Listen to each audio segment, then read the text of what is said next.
6. Junior Street, lanes 5 and 6. Junior Thunder, lane number 1. Junior Lightning, lane number 2. If you could start making your way down, please. And thank you.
Attention in the pits, attention in the pits. This is your final call for all juniors. Final call for all juniors. Stand by, pro.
Well, here we go.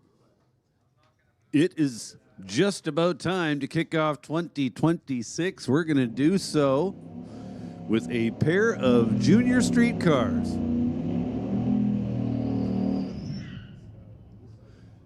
It's going to be James McNeil and it's going to be Josephine Smith.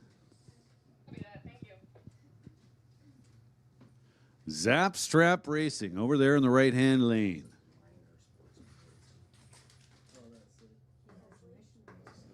James McNeil in the Mustang, tower side.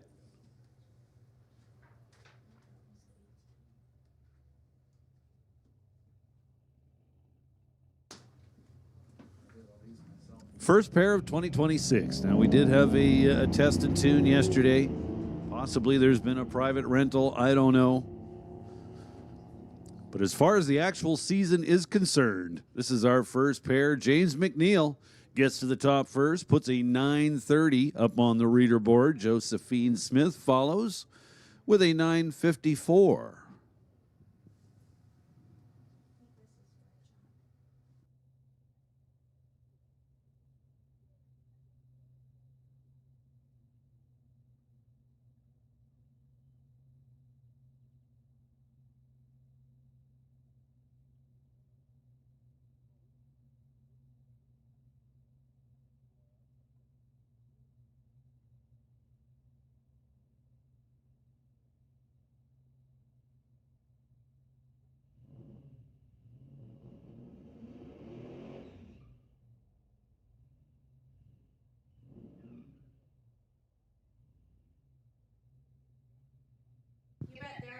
Hey, listen up out there in the pits. Pro Bracket, you are still on standby. You've already been put on standby. This is just a little reminder. Your call coming up very soon. And now, pair number 2. Shelby McNeil coming up in the right-hand lane. In the Nissan. And the driver of the blue pickup truck, tower side, not yet in the system.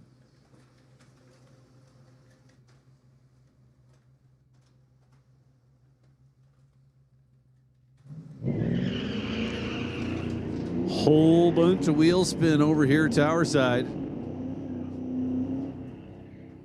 Despite that, blue pickup truck gets there first, goes 9:01. How about that?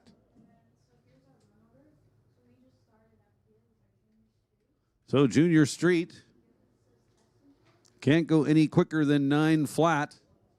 So that's right about there. 9:01 at 80 miles an hour in the left lane. Shelby McNeil goes 9:78 at 70 miles an hour in the right lane. That's going to bring up Cash in the Mustang. Cash out of Chase, BC, tower side of the racetrack. Taking on Jenna Monroe. Jenna in the Tahoe. Lordco lane, or right-hand side of the racetrack. Cash to the finish line first, 9:95 behind the wheel of the blue Mustang. 71 miles an hour. Jenna Monroe, 10:84 at 66. That's going to bring up 2 more. Firebird, tower side. Jimmy behind the wheel.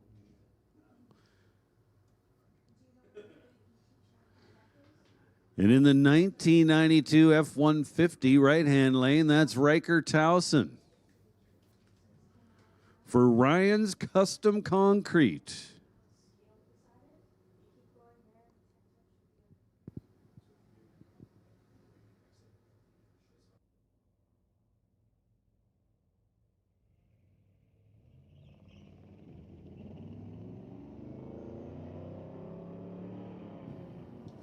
So Riker Towson out front. Turned it a little bit red on the starting line by 26 thou. At the finish line, almost identical ETs. 10:27 in the right lane, 10:28 in the left.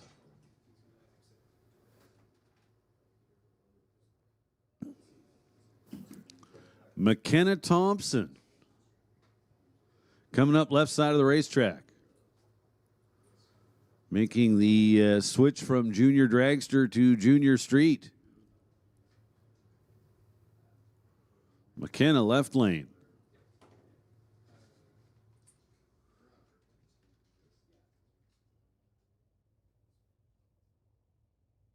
The blue Mustang, Lordco side of the racetrack.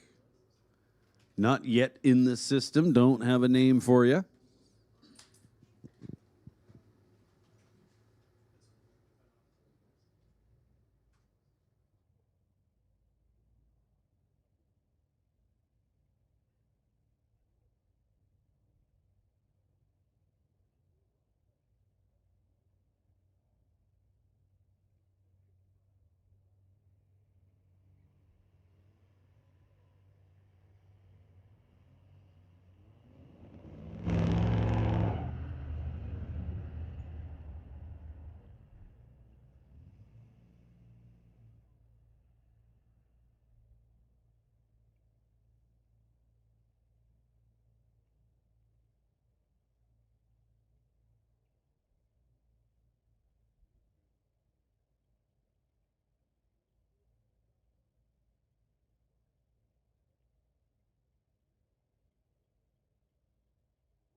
So McKenna Thompson goes 969, the little Mustang with 1147. That's going to bring up Jackson Dew and Owen Harvey. Owen Harvey in the green Ford right-hand lane. 1978 F100. Nice little truck. Jackson Dew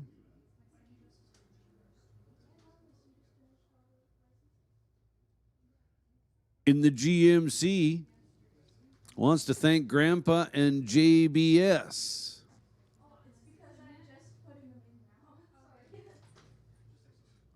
Four bulbs lit. Here comes the tree, and they are off. So Jackson leaving a little bit early. Goes 27 thousandths of a second red. It's okay if you're trying hard. You're going to turn it red once in a while. Top end, Jackson Dew with a 1065. Owen Harvey with an 1144.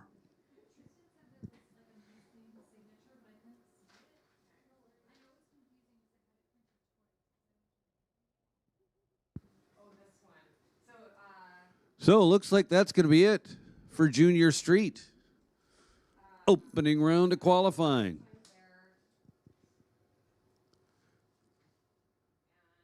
Should see the first pair of junior dragsters rolling around the corner momentarily.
So first pair of juniors going down the track. Cadence Rodriguez leading the way. About 9:03 at 73 miles an hour. Jackson White, left lane, goes 14:03 at 42 miles an hour. Here comes another pair. Got the burnouts done, making their way up to the starting line. So I mentioned earlier, we're going to be breaking in a new announcer this weekend. Now, you've already heard him once, but say hello to everybody, Mike. Hello to everybody. So that's Mike. Mike, as mentioned, is going to be helping us out. So he's going to be kind of getting his feet wet to start off with. Yeah, it's a pretty cool day today for me. I got a job at a racetrack. That is cool. I very much know that feeling, and I like it too. So we're going to make the call now for Pro Bracket. Pro Bracket, this is your call to the lanes. Listen up in the pits. Pro Bracket. Pro Bracket, let's get you down to lanes 1 through 4.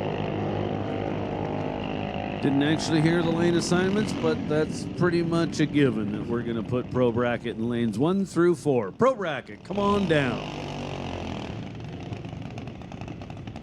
So Alex Green The young man who won just about everything there was to win last year goes 894 left lane, 74 miles an hour. Nash Gallant with a 1285 at 52 miles an hour, and that's going to set up two more. We've got Dallas Jackson coming up in the right lane and Pearson Moss coming up left lane. Pearson out of Maple Ridge, Dallas out of Abbotsford.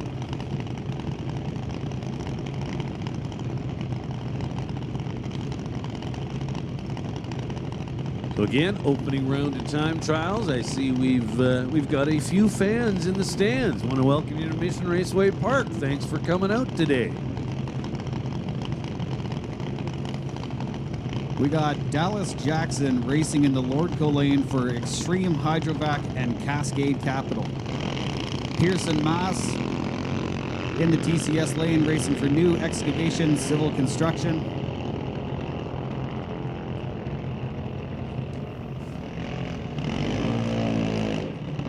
Pearson Moss takes the win with an 11:48.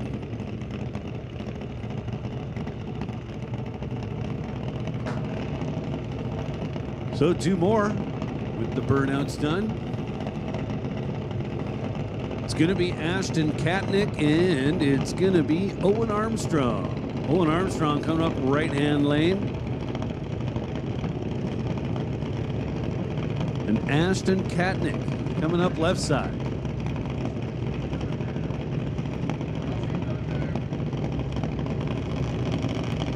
So, Mike, we're very happy to have you aboard and very glad to hear you think this is kind of a cool job to have, cool thing to do on a Saturday. Lots of benefits to this. You kind of get the best seat in the house. You get all the info. Yep, absolutely. I've been coming to this track since they first opened up, and so I was 4 years old then. And fast forward 33 years, and here I am talking over the microphone. Feels pretty good. Right on. So Ashton Katnick was absolutely deadly on the starting line. Unfortunately, he was just a tick too deadly. Turns it red by 5 thou. Top end goes 875. Owen Armstrong with a 1219. Now Nate Green and Wesley Armstrong coming up.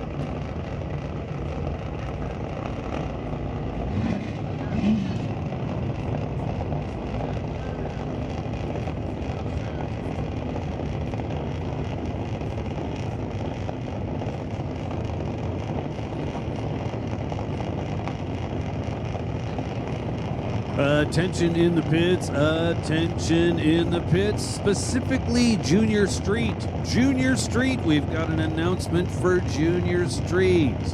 Junior Street, you guys are going to have a driver's meeting or a parents meeting. Everybody meet over at Shelley's pit in about 5 minutes.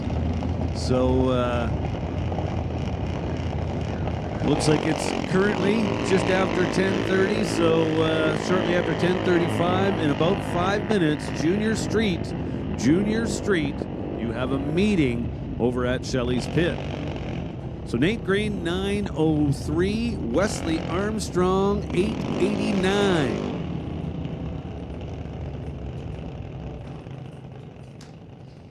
We have made the call for Pro Bracket.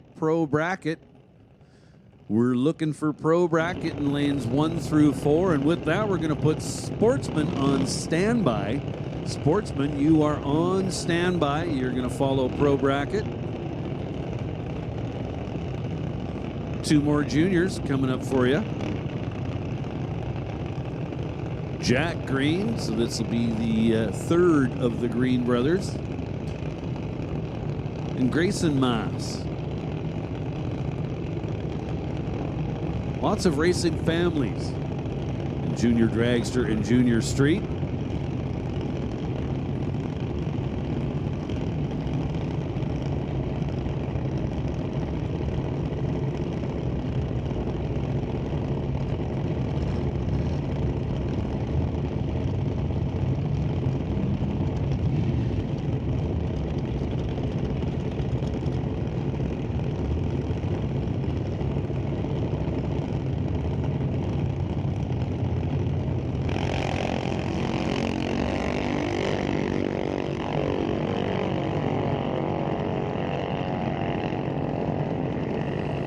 Jack Green doing a nice job on the starting line. He was 19 up front.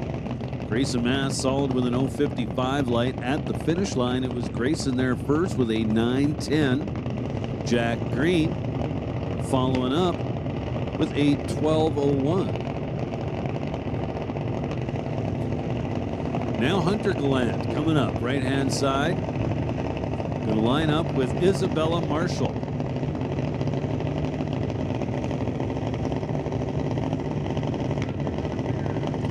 Isabella, left lane out of Vernon, BC for Canco and De Silva Auto World.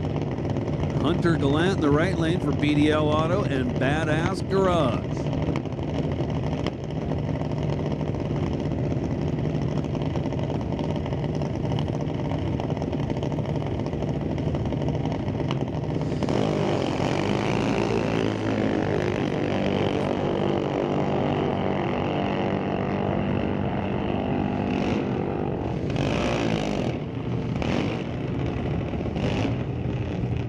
How about 821 versus 828? And they were just 2 thou apart on the starting line. Hunter, 041. Isabella, 043.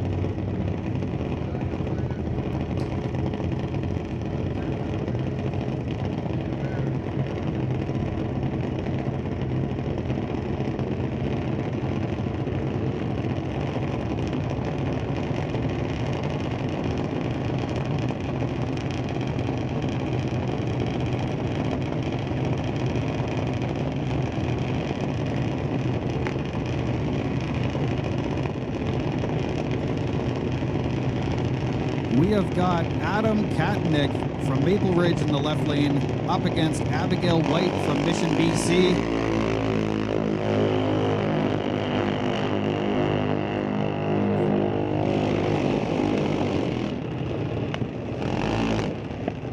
And Adam takes the win with a 789 on an 010 light.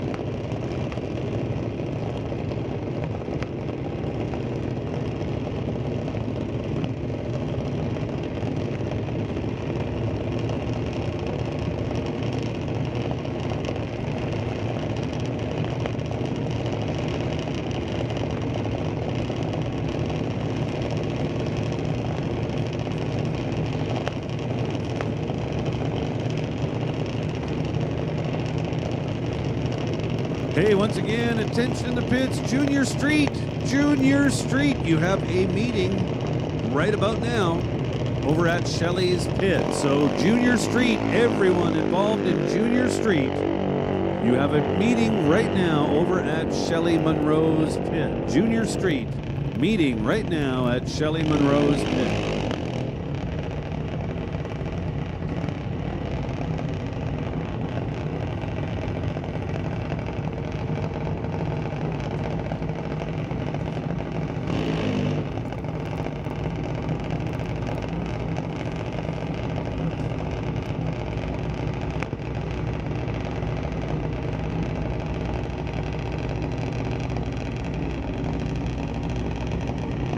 We've got Tran Kang from Chilliwack, BC in the left lane, driving for Dachau Ventures.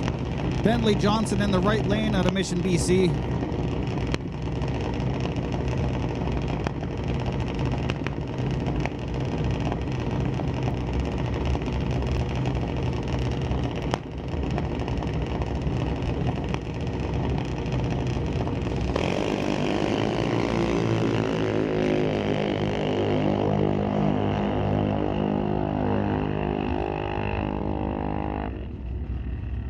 Bentley Johnson takes the win with a 781 up against Tran Kang's 806.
And we are back to racing with Steve Baskerville out of Vancouver in a 2016 Golf R.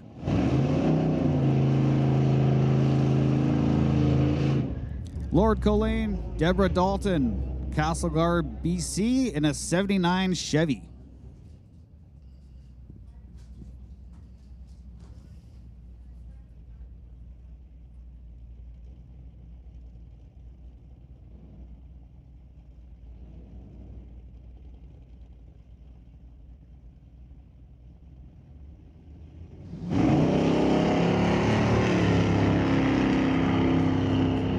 Deborah lifting the front left off the line.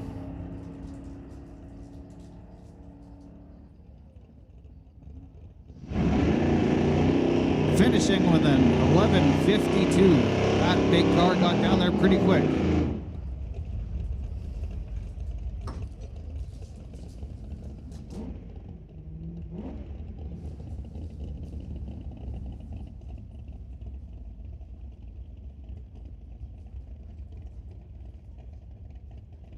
Up next, we have Rob Monroe in the silver blue 1940 Ford. Coming up beside Elijah Copeland out of Surrey, BC in his 81 Chevy Camaro.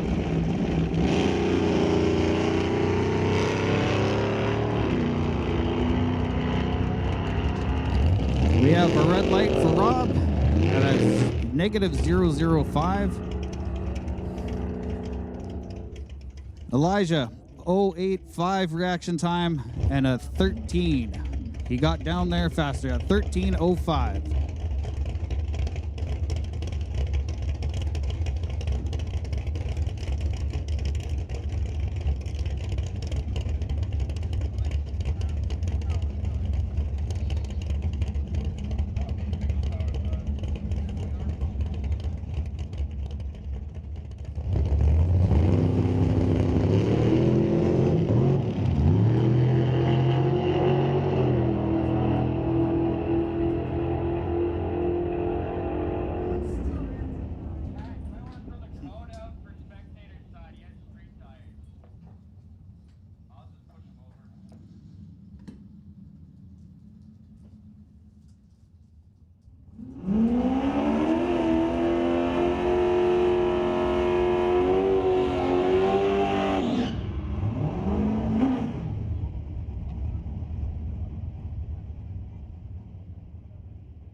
The strict teaser pulling the front tires off the ground off the launch.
Just taking a real quick break. The driver who ran down the track last may have lost his fan belt on the track, so the safety crew is just out checking it out, making sure we are good to go.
Track is clear, so we are good to go. We've got Mike Render coming out of Chilliwack, BC in his 85 S10. Beside Ralph Ellers in his 91 Mustang. Both the S10 and the Mustang have a 6-liter LS under the hood.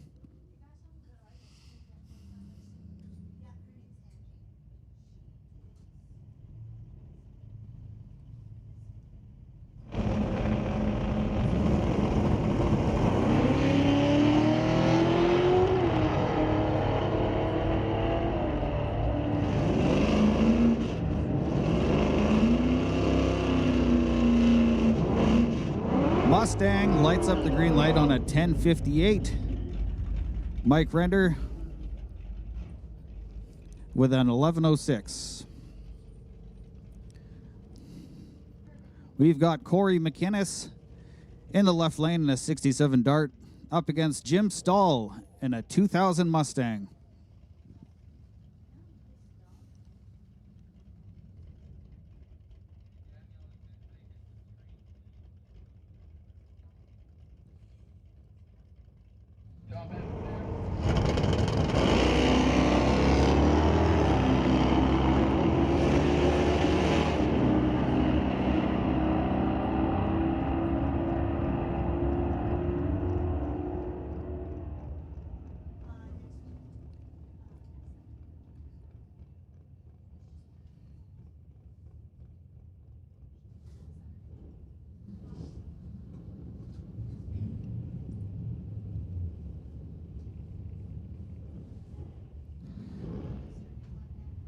We've got Brendan Piskacek from Burnaby in a 1990 Ford up against a F-150 that I have no information on.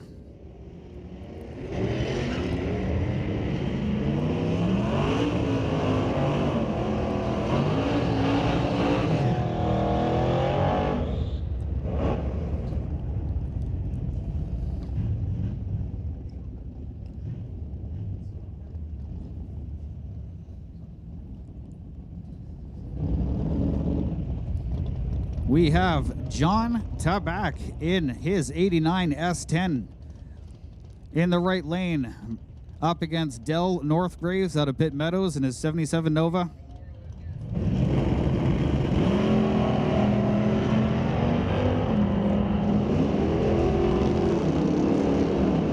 John with a reaction, a 000 reaction with an 8. Wow. John takes a W with a 1030. That was a great run. That reaction time, 0008.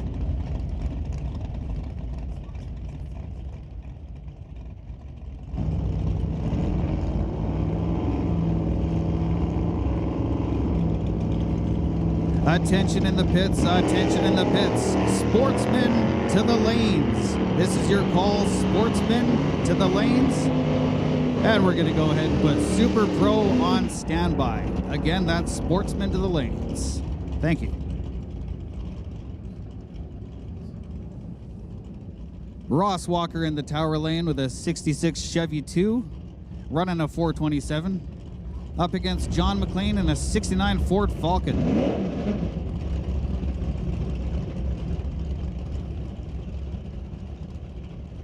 Ross is driving with Preston Chevrolet.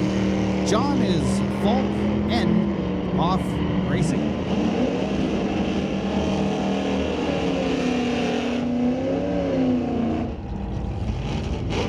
Ross out of Langley gets there quicker with a 10:05. John runs an 11:09.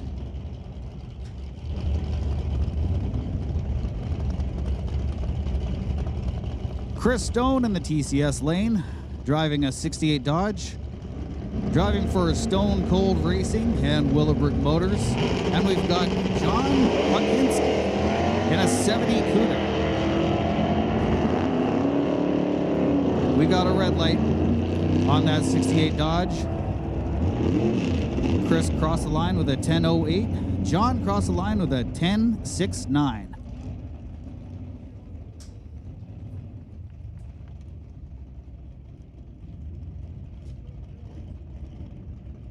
Brian Heffel, 71 Chevy Vega. On the tower side, we've got Neil Cuthbertson driving a 97 Chevy pickup.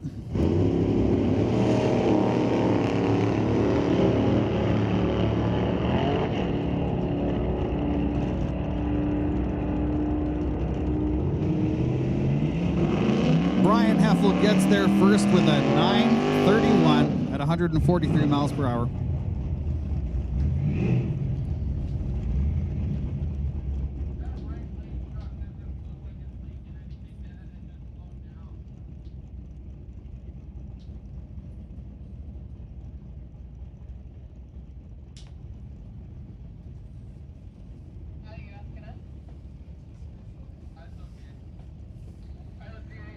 We got a Mustang in the tower lane up against a 79 Chevy Monza H-body car. Big wheelie from the Monza.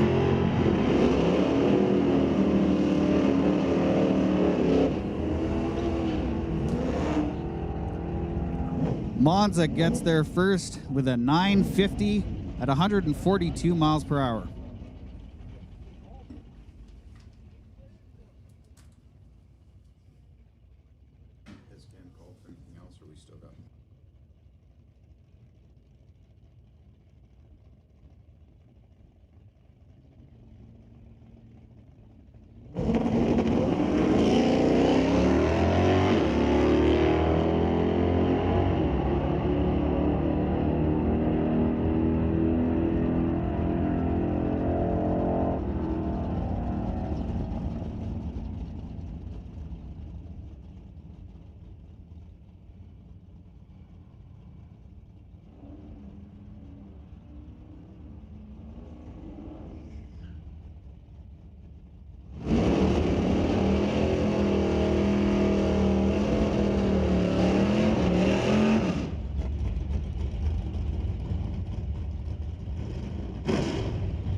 Attention in the pits, attention in the pits. Super Pro. Super Pro, this is your lane call to lanes 1 to 4.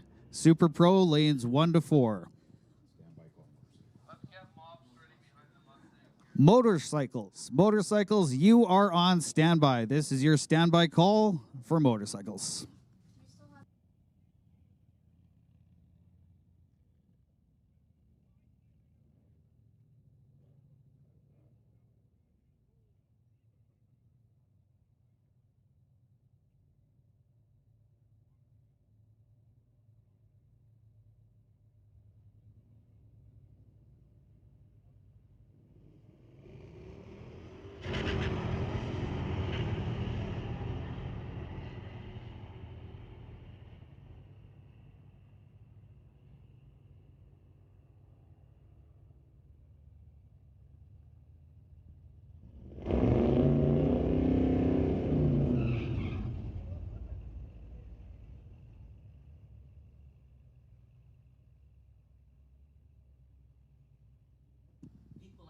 Okay, Tower, let's call motorcycle to lane 5, please. Stand by hot rod. Attention in the pits, attention in the pits. Motorcycles to lane 5. Motorcycles, this is your call to lane number 5. Stand by, hot rods.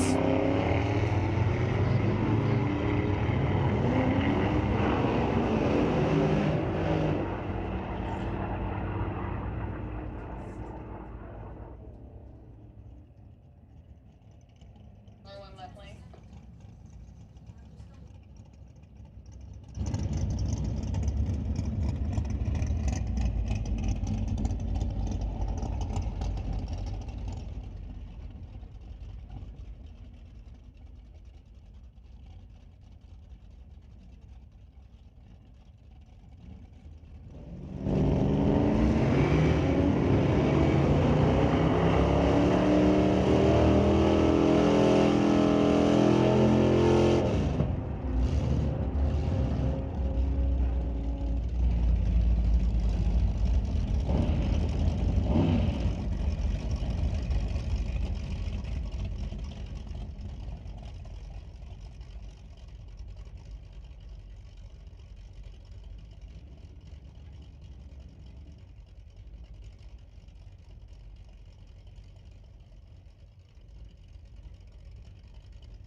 We got Veronica Hodgson in the tower lane in a 69 Dodge.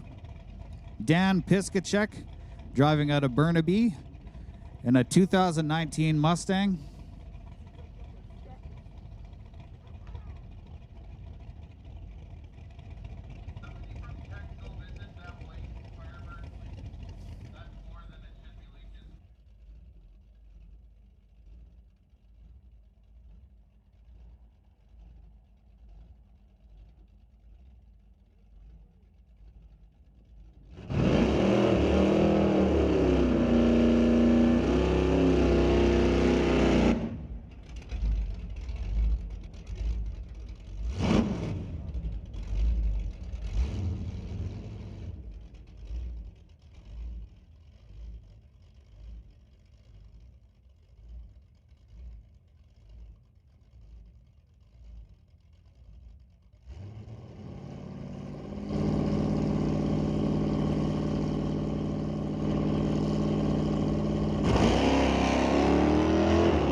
Mustang had a little problem off the line. Veronica got there first with an 1181 at 110 miles per hour.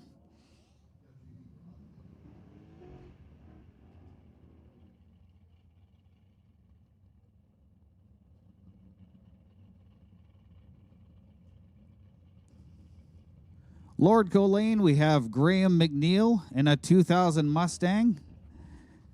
In the Tower Lane, there is a Fox body Mustang that I don't have information on currently.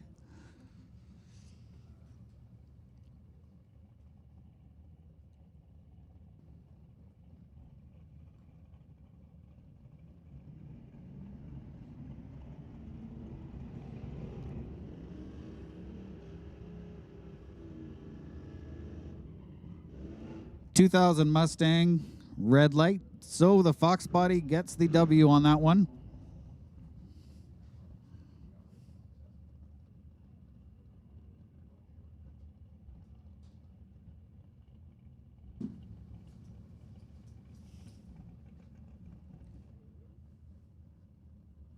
Tyson Lowe in a third gen 84 Camaro running a 350 up against a later model F body.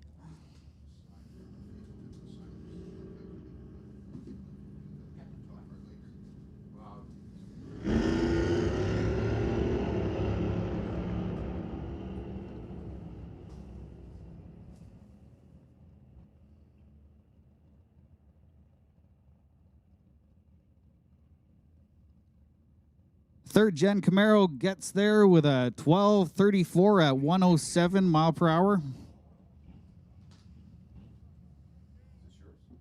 Yes, sir. It's empty, yeah.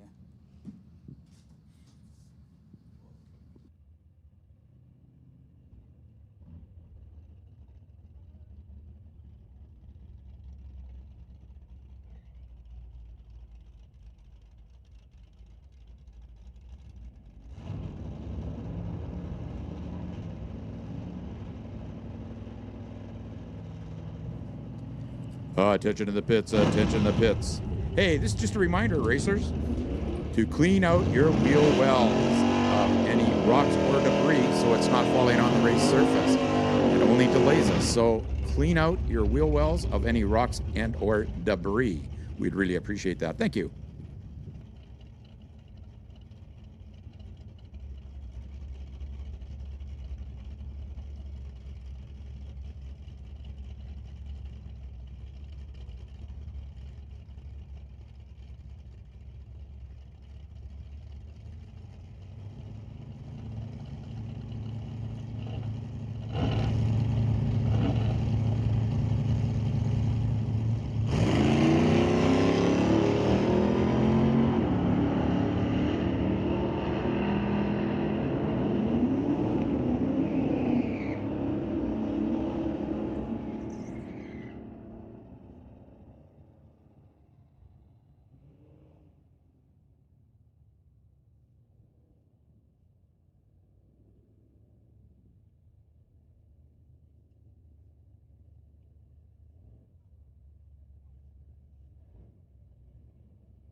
So we've got Nick Douglas, tower side of the racetrack, going up against Jim Olson. Oh, Jim, a little red, 547 red. Getting at the top end first is going to be Nick Douglas. Goes through at a 1204 at 113 miles an hour to the Lordco lanes, 1553 at 84 miles an hour.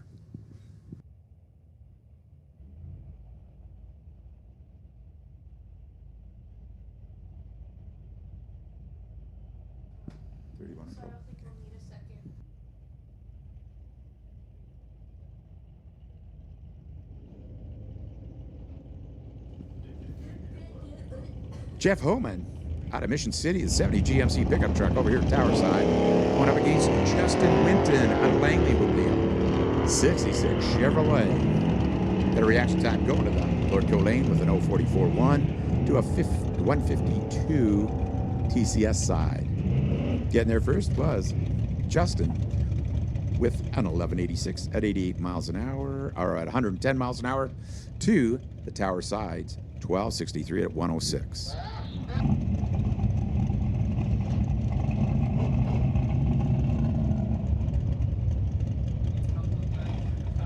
McKenna Thompson out of Mission City. Ford pickup truck, tower side. Going up against, I think that is Sean Langley over there in the Lordco lane, out of Linden, Washington.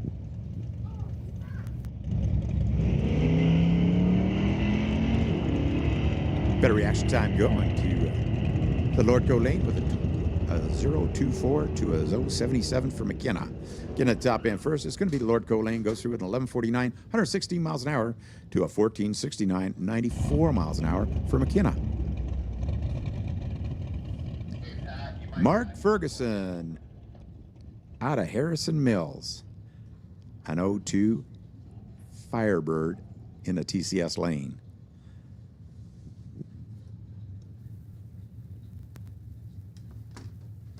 I can't read.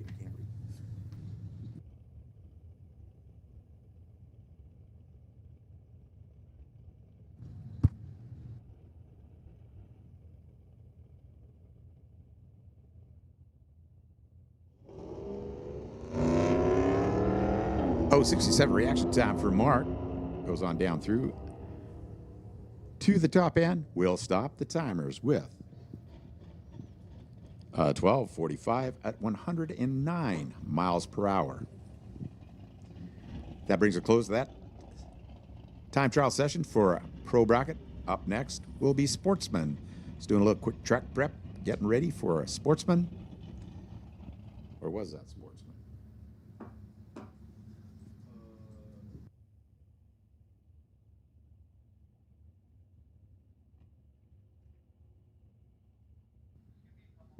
Okay, I'm getting ahead of myself, or I'm a little late. But anyhow, that was Sportsman just ran. Now going to run Super Pro, and they're just doing a little track prep, and then we'll run them.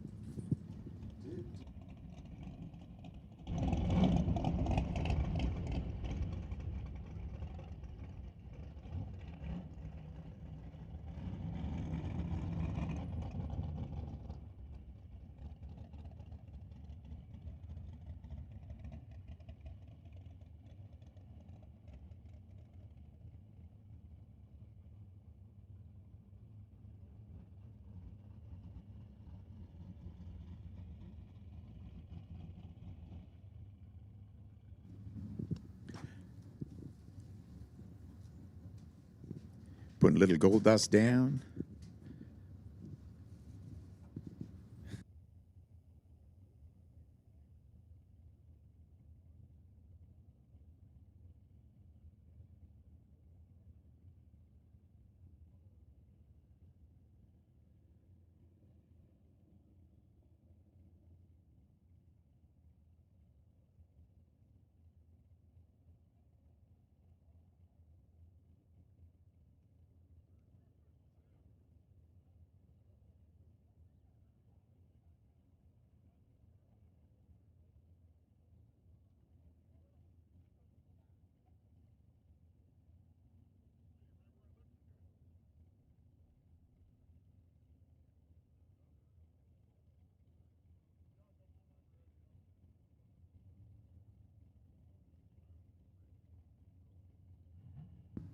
So, Mike,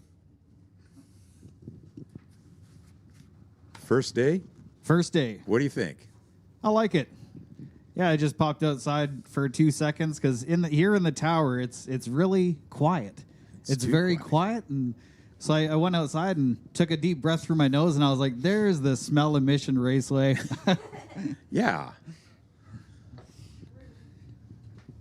So we're going to have a fantastic day. It's going to be a great day.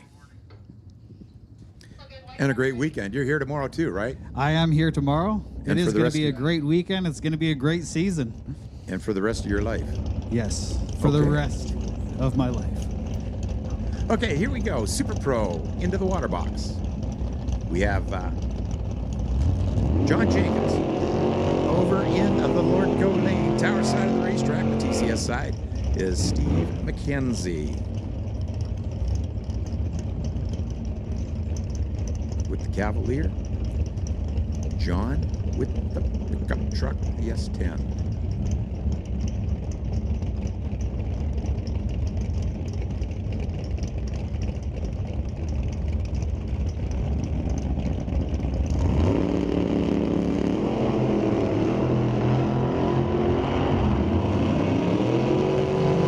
A little bit faster class now, right, Mike?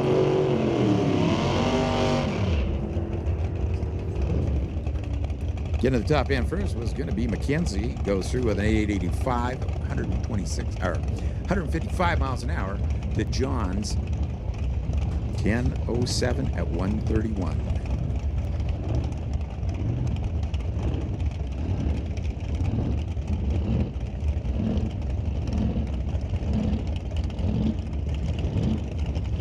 We got Ted Buss in a tower lane, driving a 34 Ford, coming out of Shawnigan Lake, BC. Up next to Kevin Garlock out of Victoria in his 71 Camaro.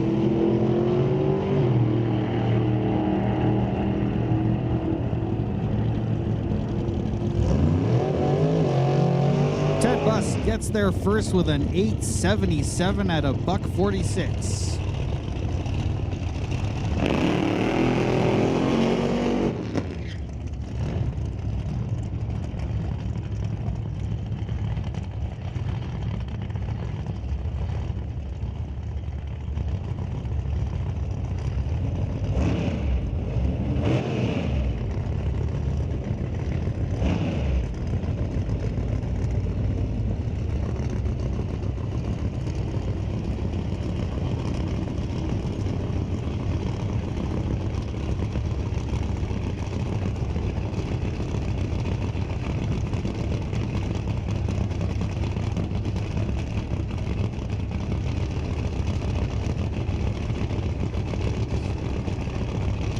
Kevin Kowalski in the tower lane in a 1970 Nova, running a 548.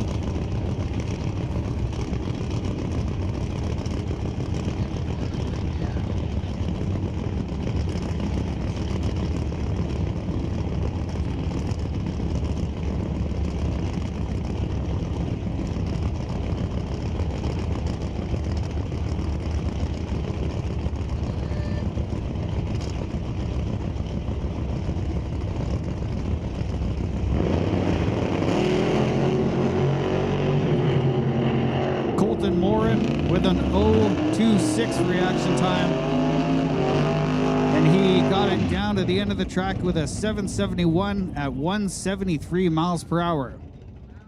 We have an announcement. We need a vehicle moved ASAP. If you own a white GMC Duramax with a license plate RC7068, that's a white GMC Duramax license plate RC7068, we need it moved.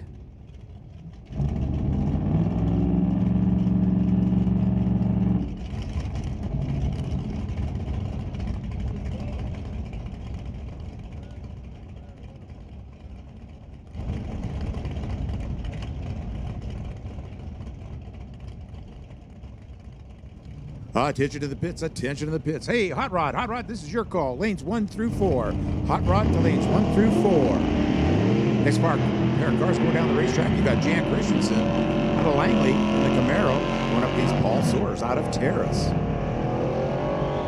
Paul gets there first, goes 870 at $157 to Jan's 1056 at $124.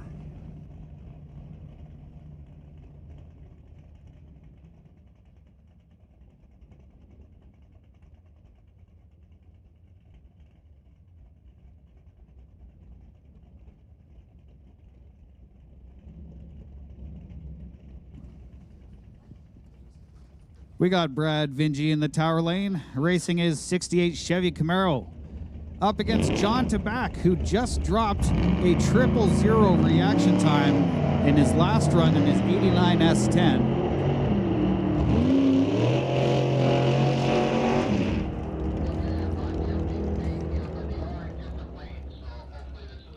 Brad Vingy gets to the end of the track first with a 9:48 at 151 miles per hour. John ran a 10:33 at 129. Now we got Mike Stewart, 67 Chevy. Lining up next to Emily Gerard in the rail car, powered by a 582 big block Chevy, driving for Shear Solutions and Just Mechanical. Mike's 67 Chevy, powered by Ken's Specialty, Gibson Trans, Lake Performance, Big AI Motorsports, and Bucky's Mini Excavating. We did standby.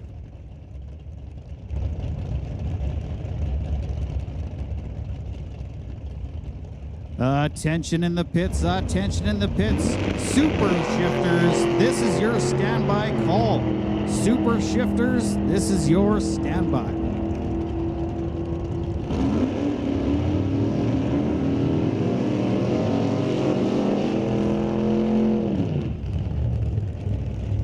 And we had Emily get across the line first, but she had a little bit of a red light.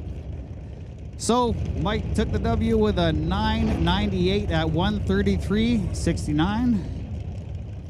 Emily ran a 7:47 at 179 miles per hour.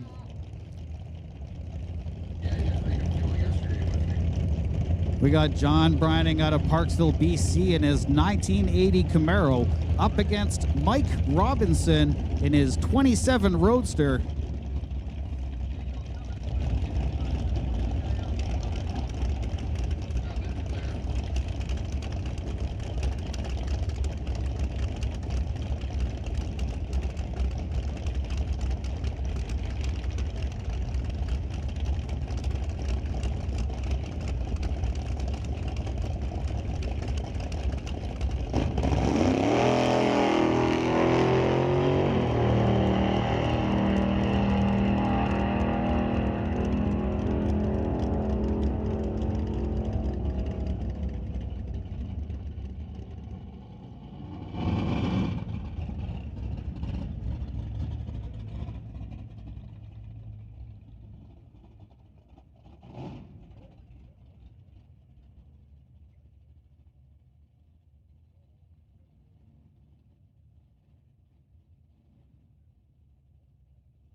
We have got Brian Ritchie in the TCS lane, the tower lane coming from Poco, BC, in his sinister looking 1968 Chevelle.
'68 Chevelle Brian Ritchie left a little bit hastily with a negative 003 red light, but he ran a 787 at 171 mile per hour.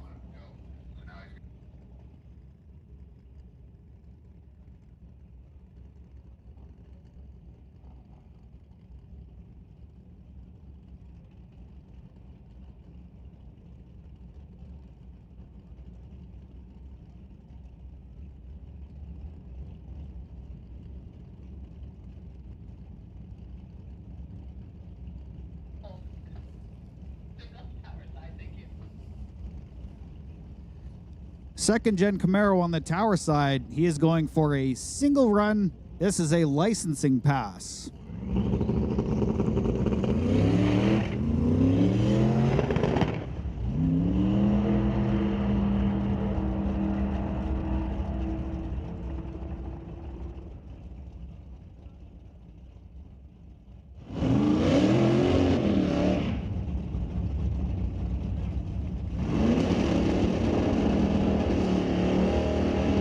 Black Camaro on the licensing pass ran a 966 at 142 miles per hour.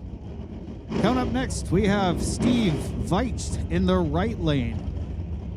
Steve Veach in the right lane in a 72 Plymouth powered by a 416. And we got Craig Johnson in a Malibu wagon for BC Scale and Johnson's Custom Exhaust.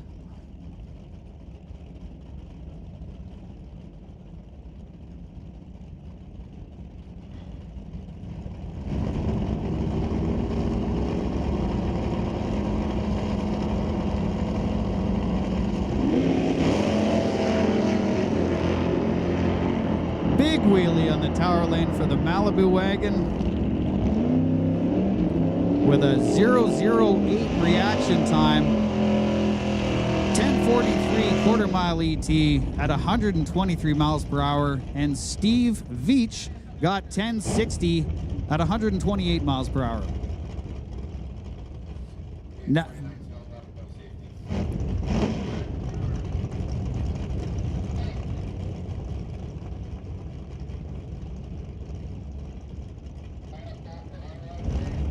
Lorenz Schwartz in an 83 Monte Carlo up against Warren Jacobson in his 67 Chevy 2.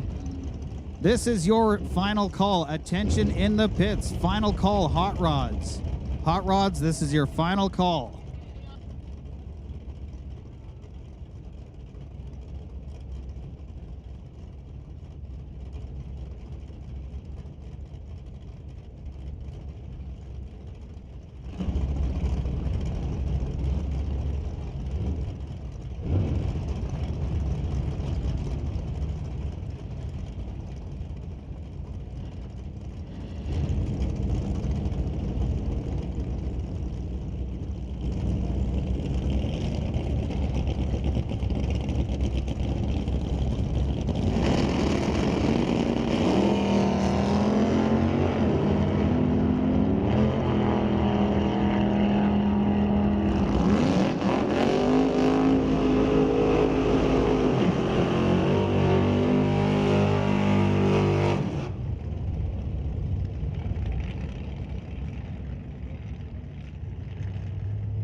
we've got Jeremy Soares in the rail car coming out of Terrace, BC. Car is powered by a 584 big block Chevy. And Stephen Robert in the Lord Co lane in his 34 Chevy, the Evil Bucket.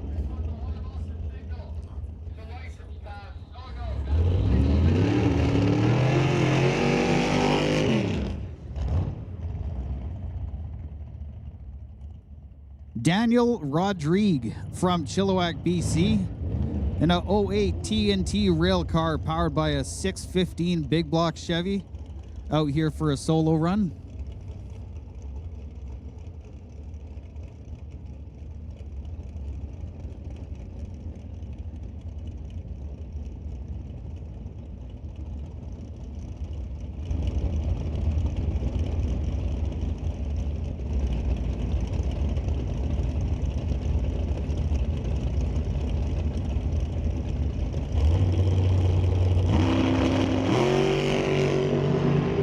Attention in the pits, attention in the pits. Super shifters down to lanes.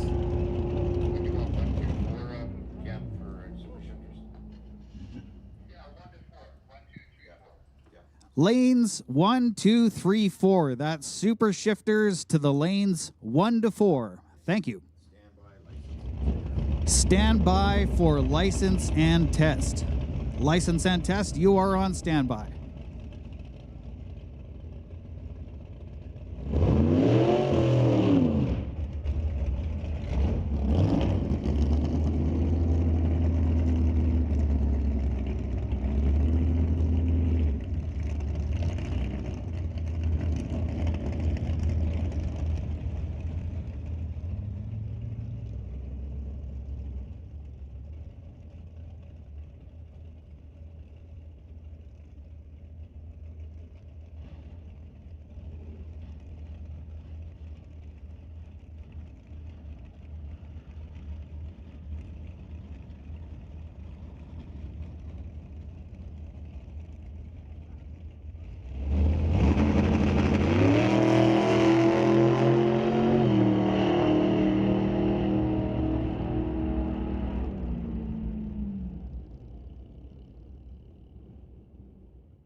First run with the motorcycles, we got Corey Craig in the tower lane, riding a Hayabusa 1300 turbo.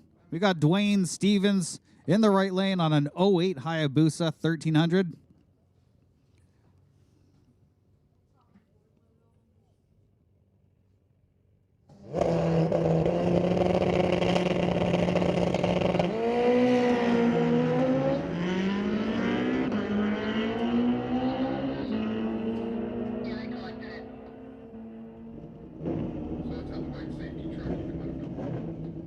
Dwayne Stevens gets across the finish line first with a 946 at 152 miles per hour. Corey Craig ran a 953 at 138.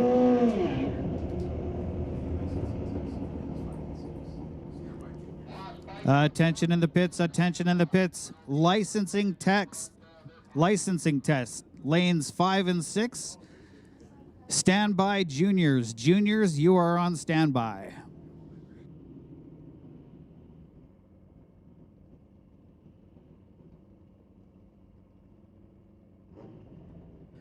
TCS lane, we have Wild Bill riding a 86 Kawasaki 1400. Jody Brickwood in the right lane on a 78 Kawasaki 1428.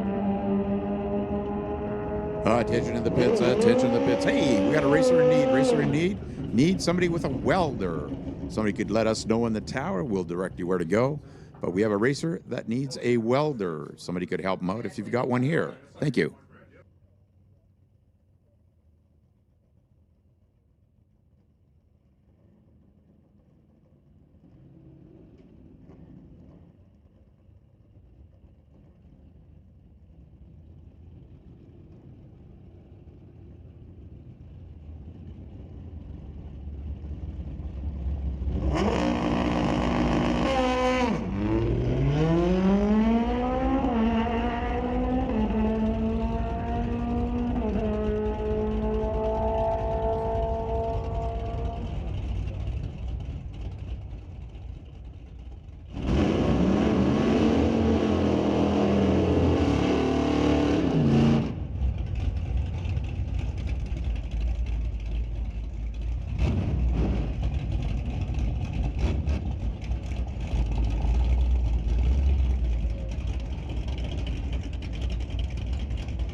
Rob Monroe out of Surrey, BC, in his 1940 Ford, powered by a 427 small block Chevy. He is in the tower lane up against Barry Patterson out of Mission, BC, driving a 65 Coronet, powered by a 498 Dodge.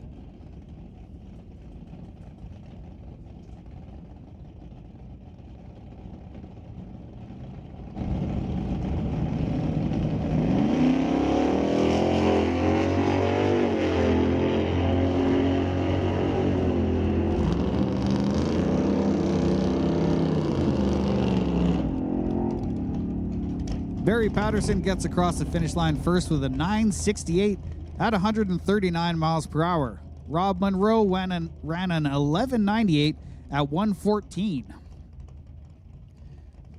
Up next, we have Dennis Winton out of Abbotsford, BC, in his 66 Bel Air. Walter Johnson in the right lane, Abbotsford, BC, also in his 72 Chevelle, powered by a 408.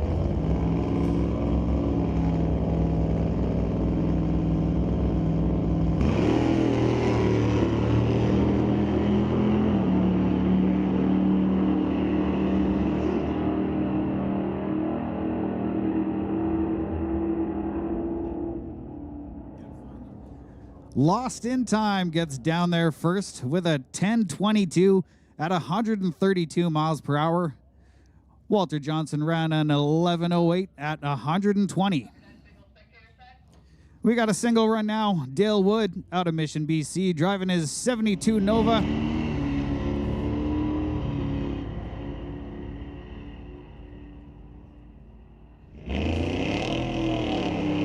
.016 reaction time and across the line with an 1130 at 117 miles per hour.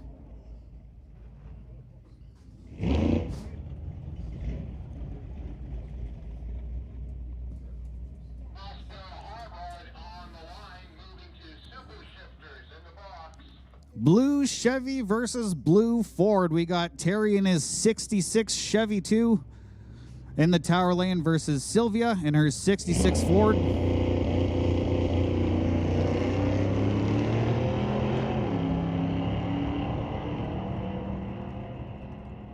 This is husband versus wife. Let's see who gets there first. Looks like Terry took the W with an 1189 at $113. Sylvia ran an 1187 at $112.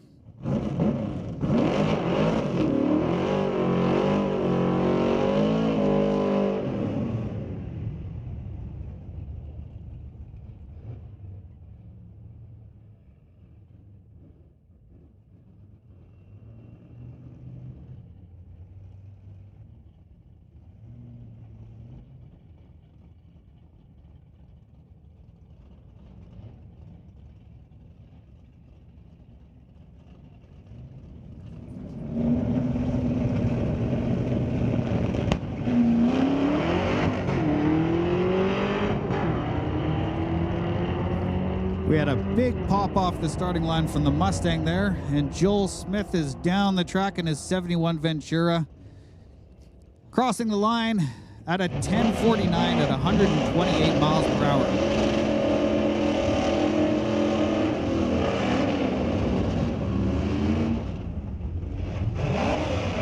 We got Jamie Roth in a 64 Comet, driving out of Langley, BC. He's with Shin Kicker Racing. And across the track in the Lordco lane, we got Dan Gray in his 83 Ford.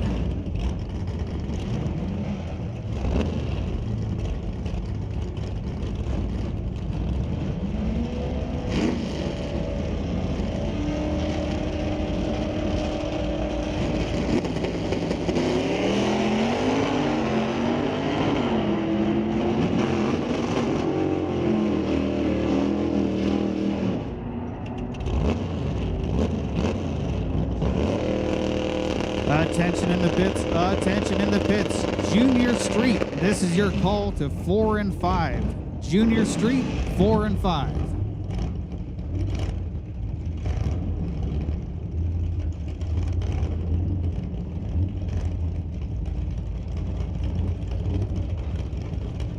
Attention in the pits, attention in the pits. Junior Thunder, lane 1. Junior Lightning, lane 2. That is Junior Thunder, we need you in lane 1. Junior Lightning, we need you in lane 2. We got Will Zork in his 62 Bel Air, powered by a 409 on the tower side. Lord Colleen, we got John in his 77 Camaro, powered by a 383.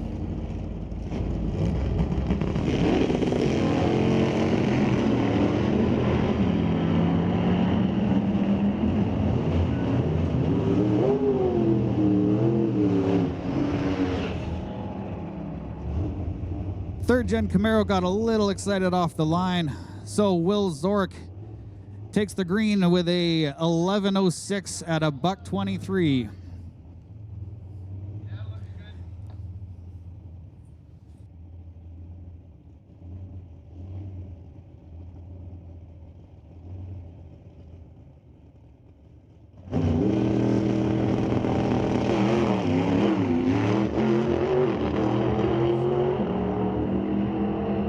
A bouncy start for Keith in his 68 Camaro.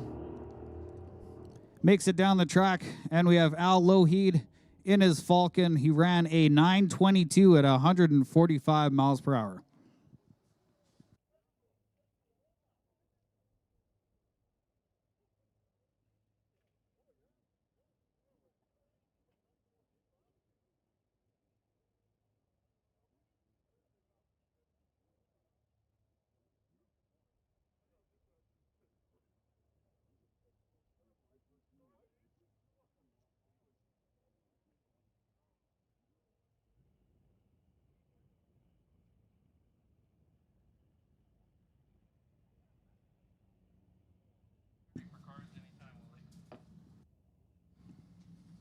First one up is a license pass.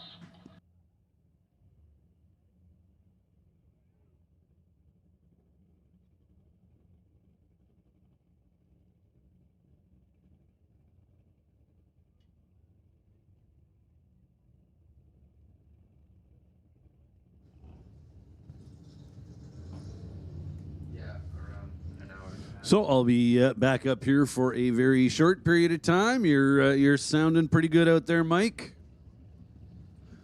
Sounds like you're getting a little more comfortable with it. I know it's a little bit of an intimidating thing to just stand up here by yourself and try sound intelligent and stuff like that. But you're doing fine. I am sounding somewhat intelligent, I think. Me brain does quite good. So licensing run coming up. Right-hand lane.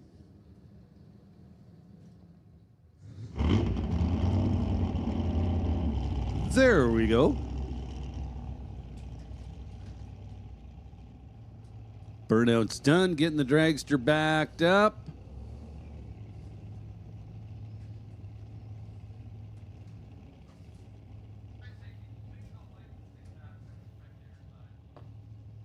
Copy, single licensing.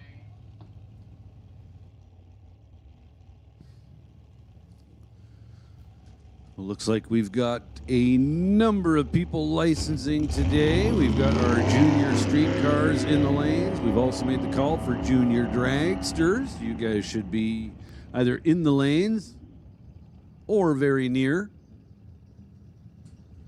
Obviously, we've made the call for license and test. You guys should be in or on your way to lanes 5 and 6.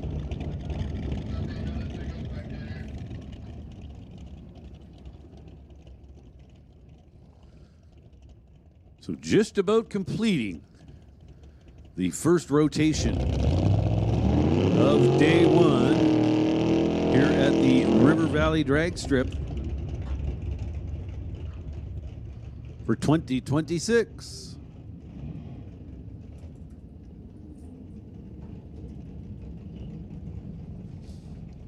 Shane Ledger, the black 67 Nova, right-hand side of the racetrack.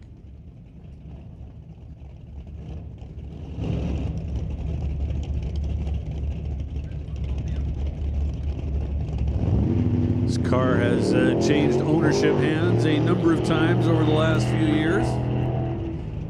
Shane working on getting his licensing process completed here today.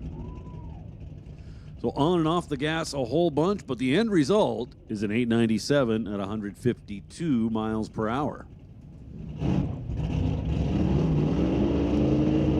So moving right along through license and test. This is more so test than it is licensing. If they were licensing, they'd be making single runs. A couple of test passes coming up.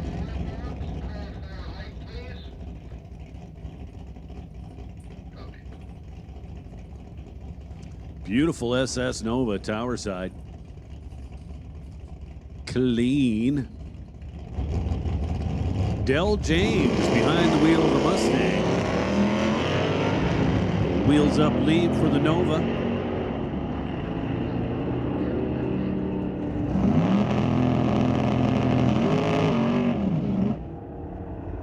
The Nova goes 1164. The Mustang goes 1220.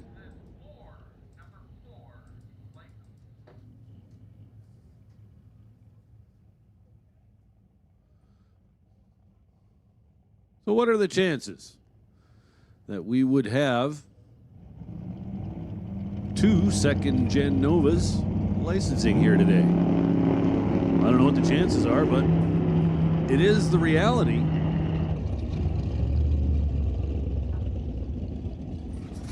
So look like easy pull to about 500 feet or so.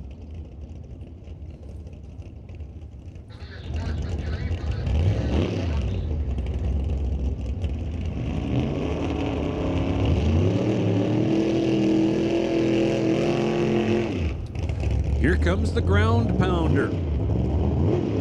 Right-hand lane, 64 Falcon.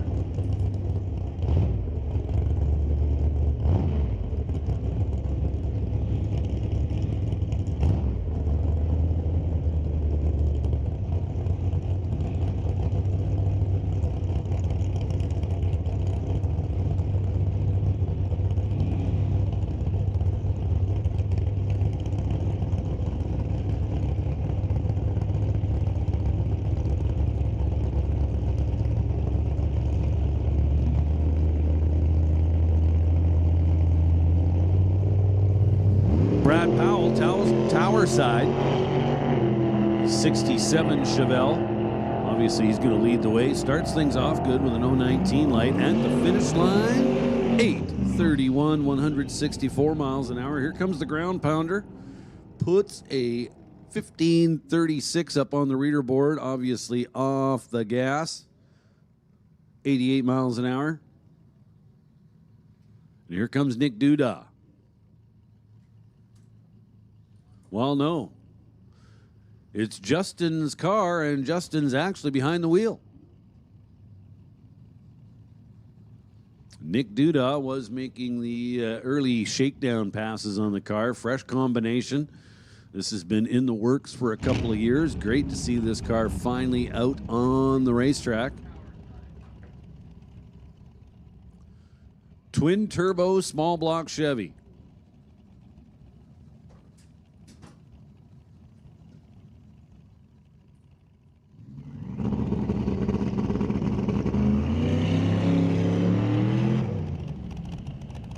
Nice soft leave, runs it out to about the 100-foot mark or so and gets off the gas exactly like he's supposed to. Do believe that would have been Justin's first licensing run. Couple of shorts, couple of mid-tracks, then he gets to run it all out.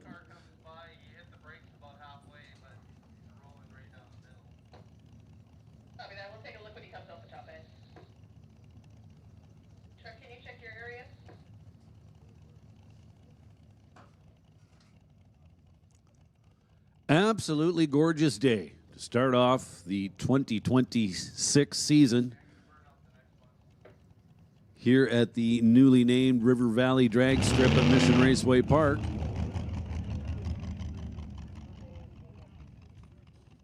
We were a little on the cool side to start things off. That resulted in a delayed start to today's activities, but we are rolling now. Hey, Daniel, that kid's licensing. We know that, right? Shea Svetic coming up left side of the racetrack Pretty sure it is. Let me just, like, ask him. in the front engine dragster. Supposed to be licensed.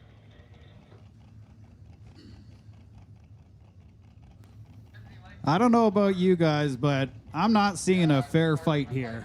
I'll call you later. No, probably not. Very good. So have you ever had a nice and up close look at a front engine dragster, such as what we've got in the left lane?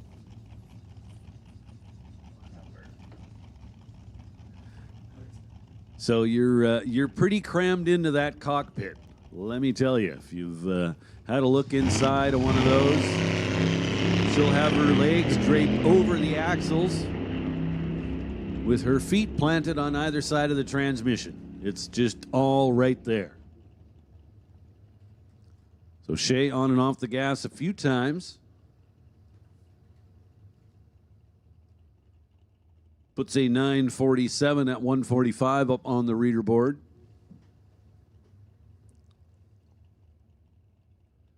Test pass coming up for the pickup truck.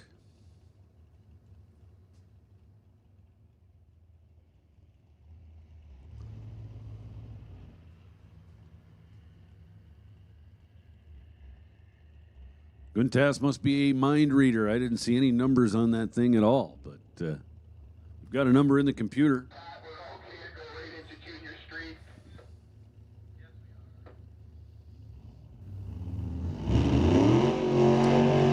Next licensing pass for the dragster.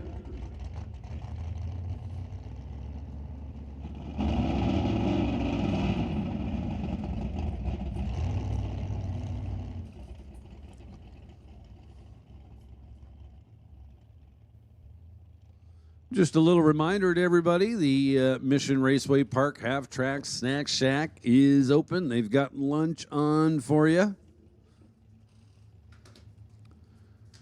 And also a swap meet of sorts is going on today.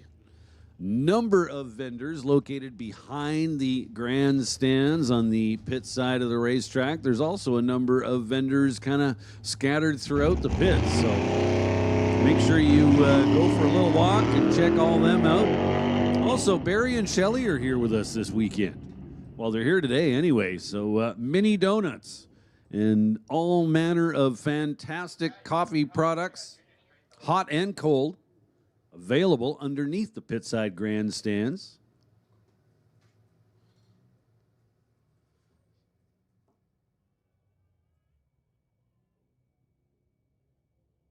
So, dragster, checking off another short pass.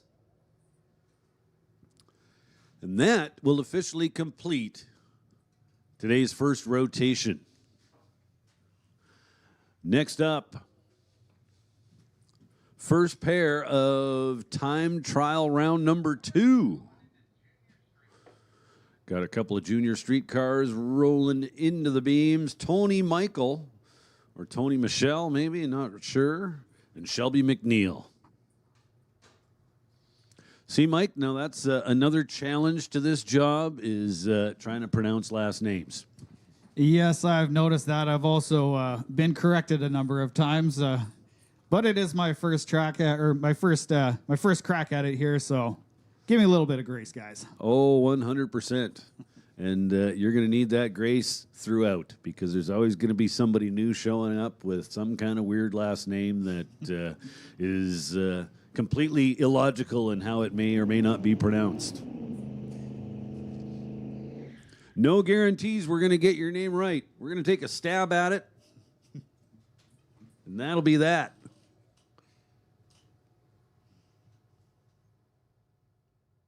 So Shelby McNeil with the quicker run, a 980 versus an 1121 for Tony Michelle. Now James McNeil and Cash. James in the white Mustang, Cash in the blue one.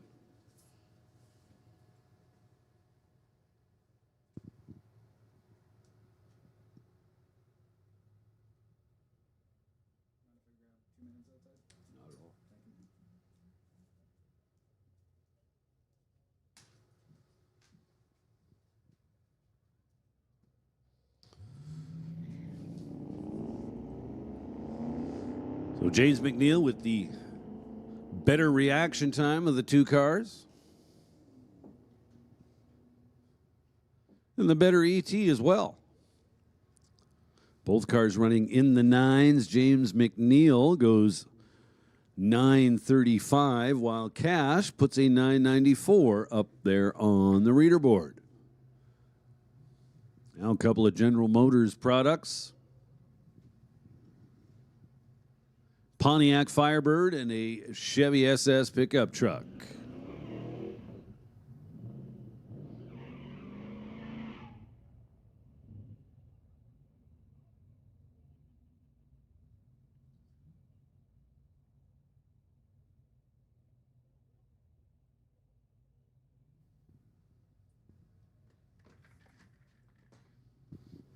Okay, Tyler, we do final call for juniors and standby for pros. So we're going to make a final call for juniors. Juniors, this is your final call. Junior Street's running right now, so if you're not there in Junior Street, you're probably going to miss out. Final call for juniors and a standby call going out to Pro Bracket. Pro Bracket, get ready to go for time trial number 2. This is your standby call. Standby call for Pro Bracket. So Jimmy in the Firebird goes sideways on the starting line. Didn't even come close to getting hooked up. Chevy pickup goes 895 in the right lane. Left a little ahead of schedule. Now a couple of veterans of the class. Jenna Monroe, left side, and Jackson Dew, right side.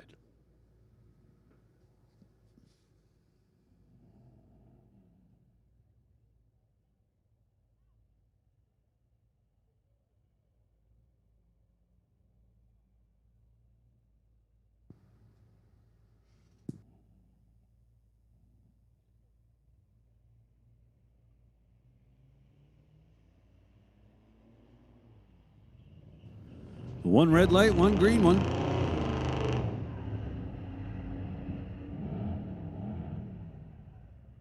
A 1064 for Jackson Dew. Jenna Monroe goes 1078. Now a couple of Ford pickup trucks.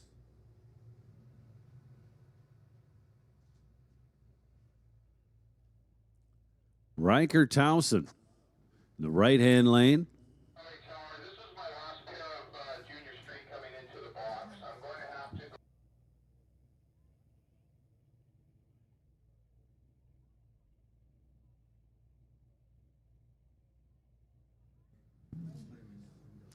So Riker Towson in the right-hand lane. I see they've got the tailgate removed. I'll bet you if you put it back on, the truck would go faster.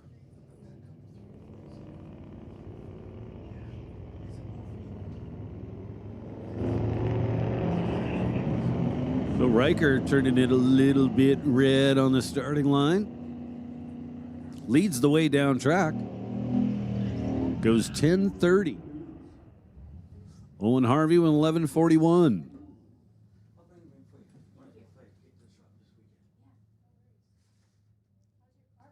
And now McKenna Thompson and Josephine Smith. Josephine, a veteran in this class.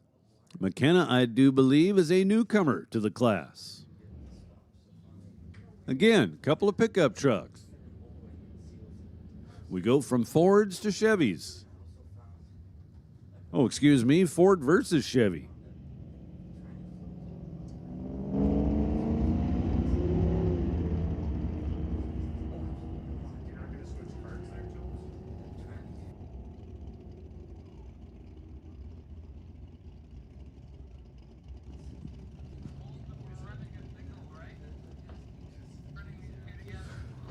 So 960 something, both sides of the racetrack. Josephine in the right lane, 960 with a 2.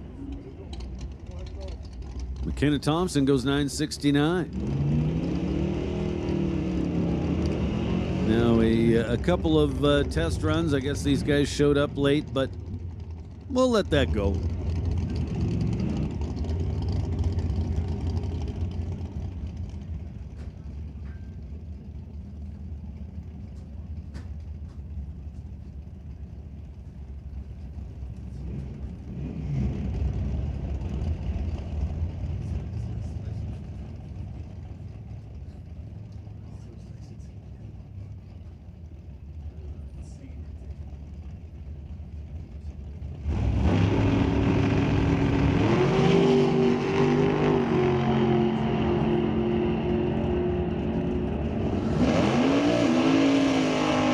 How about a 7:01 at a $1.62 in the right lane? Nice clean looking run for the dragster. 10:77, 129 for the Mustang in the left lane. Check out the stacks. The safety gate, please. We gotta turn that down.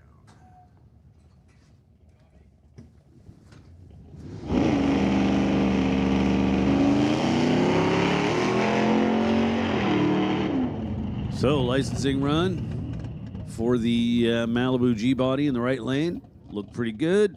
Ran it out to about 300 feet. Clicked it off. Easy peasy. I was saying, check out the stacks on that Malibu. Very old school looking mechanical fuel injection setup.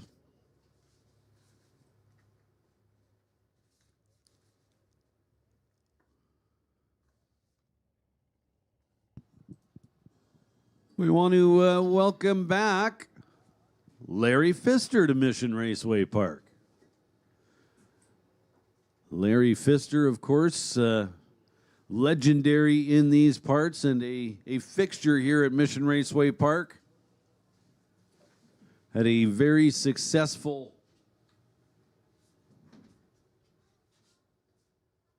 tour last year, celebrating 50 years in the business. And he's still at it. So we can look forward to some great stuff getting posted later on from this opening weekend.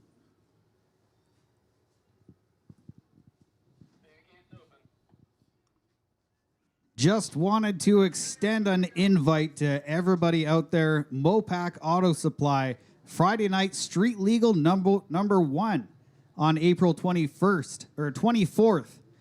April 24th, the first Friday night street legal of the season. Bring street cars off the roads and onto the strip for a safe, fun, and competitive night of racing. It is open to daily driven vehicles. This event is all about testing reaction times, personal bests, and enjoying drag racing in a relaxed, spectator-friendly atmosphere. So, hey, folks, I was just talking about Larry Pfister a little bit, and just a reminder that we've got vendors located all over the place. Well, Larry is actually one of those vendors. He's going to be stationed, well, very close to the staging lanes, just kind of on the grass parking area right beside the staging lanes, and he's got some very, very cool, like I'm talking over-the-top cool memorabilia for sale here this weekend. Easy for me to say. So again, go see Larry Pfister. Go check out what he's got back there. I can guarantee you it will not disappoint. So here we go. First pair of junior dragsters. Here in round number 2 of time trials, we are going to start off with Jackson White and Owen Armstrong. Owen in the right lane for Fountain Tire and Chilliwack. DRI Racing.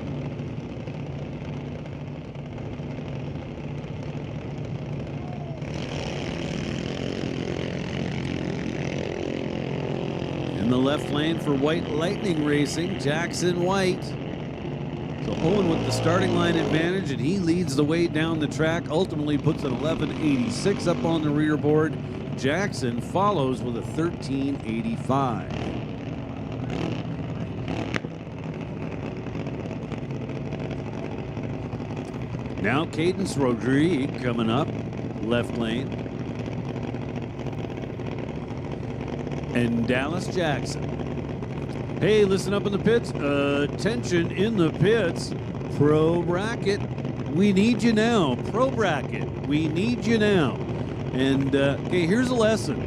I was speaking earlier of the horrendous job done by many drivers yesterday on showing up in the actual lane that you were called to.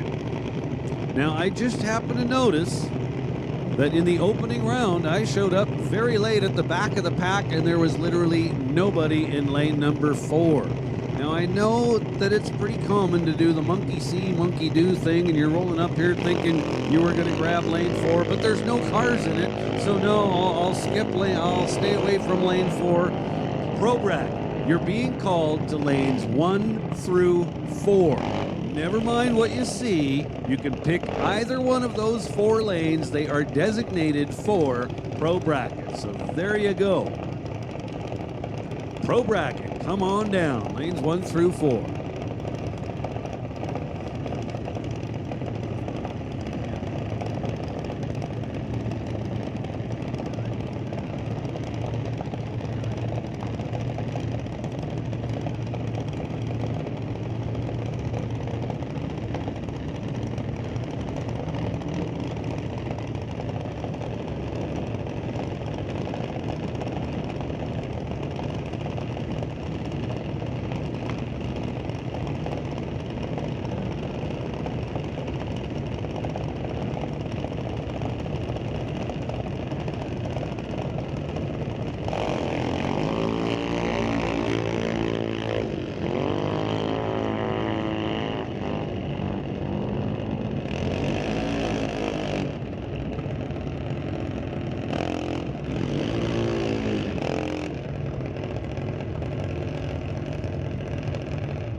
So Nash Gallant went 12:54 while Wesley Armstrong went 8:74. A little on the quick side for Wesley. We've now got Alex Green and Ashton Katnick. Alex Green, Driver of the Year in Division 6 last year. This young man won just about everything there was to win. He had an outstanding year, no doubt about it. Goes 0.46 on the tree. Ashton Katnick, 0.86 to start off.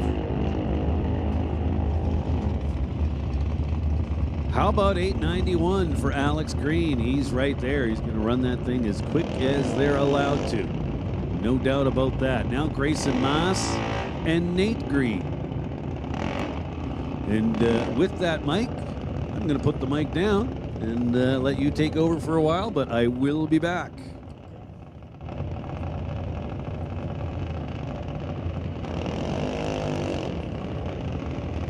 We got Grayson Maas driving, coming here from Maple Ridge, BC, driving for New Elevation Civil Construction, and we got Nate Green for True North Mechanical.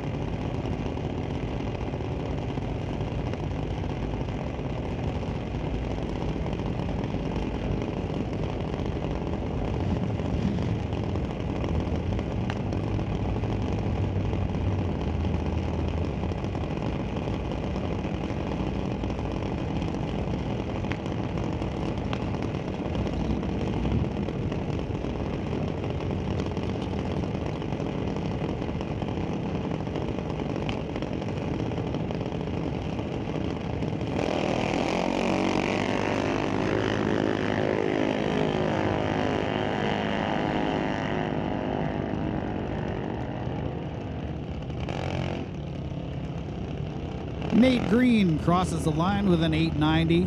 at 72.48 miles per hour. Grayson Mass with a 906 at 72 miles per hour also.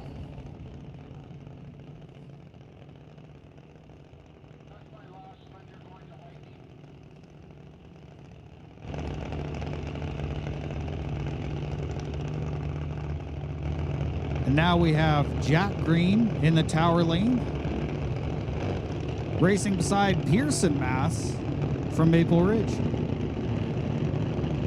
Another True North Mechanical and New Excavation Civil Construction race here.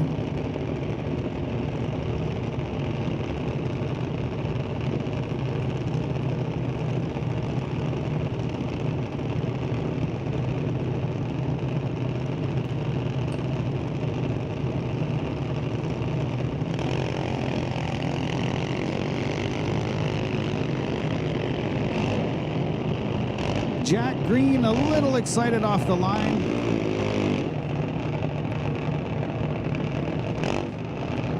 Pearson Mass makes it to the end first with a 12:01 at 53 miles per hour. Jack Green ran a 12:08 at 53 miles per hour.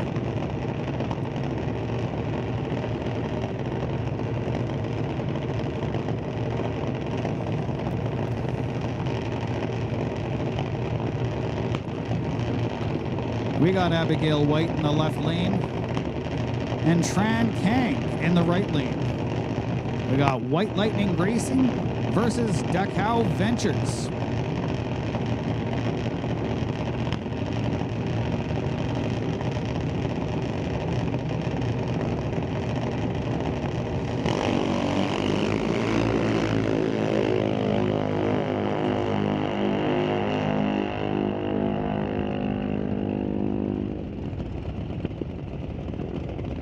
Abigail lights up the cherries and Tran Kang takes the W at a 7.99 at 82 miles per hour.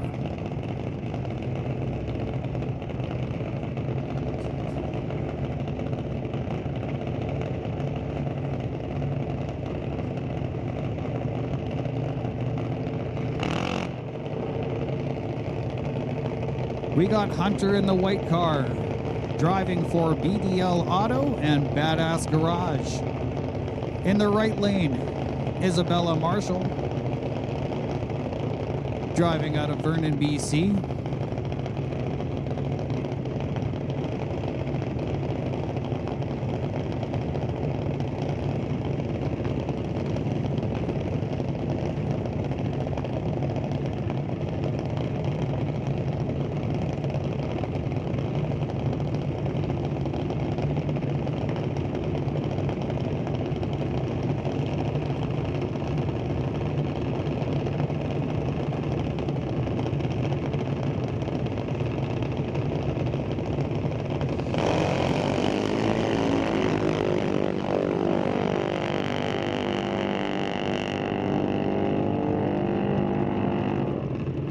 Hunter gets there first with an 8:17, 79 miles per hour.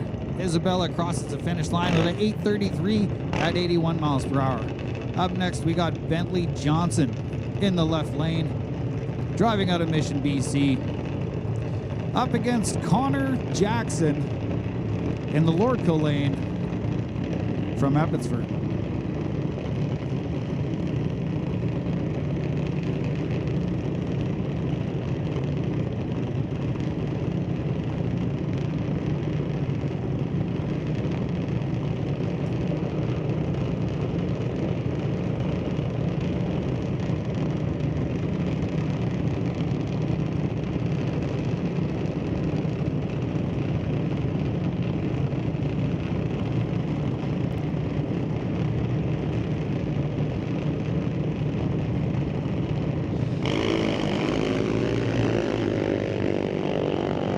Green light, we got Bentley Johnson with a 0:04 reaction time. Gets there first with a 7:84 at 83 miles per hour.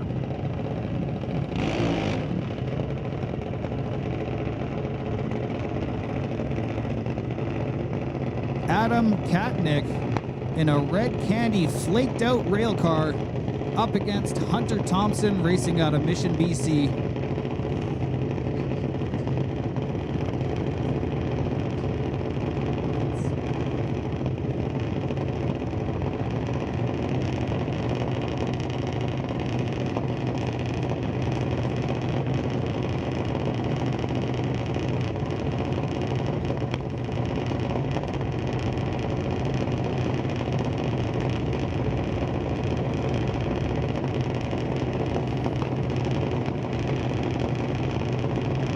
Hunter Thompson in the Lordco lane, driving for JBS Equipment.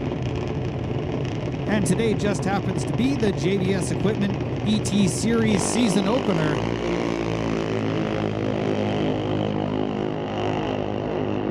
Hunter Thompson, reaction time 0111, which happens to be my lucky number, and he gets there first with 760 at 86 miles per hour.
Chris Stone tearing down the track, clocking in at a 868 at 155 miles an hour.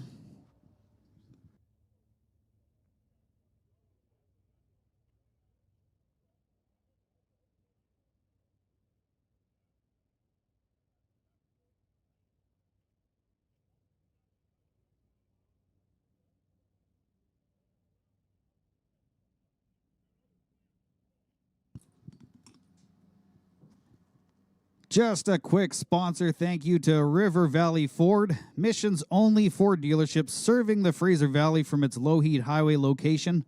It's a single location dealership, but it covers a lot.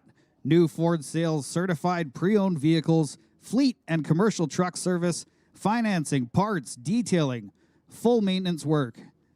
From daily drivers to Super Duty tow rigs, River Valley Ford in Mission is the Fraser Valley's one-stop Ford headquarters.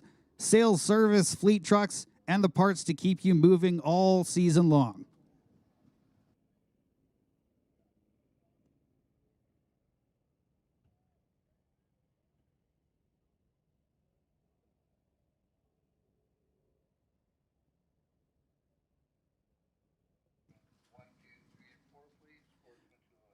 Attention in the pits, attention in the pits. Sportsman, this is your call to the staging lanes. Sportsman, call to the staging lanes 1, 2, 3, and 4.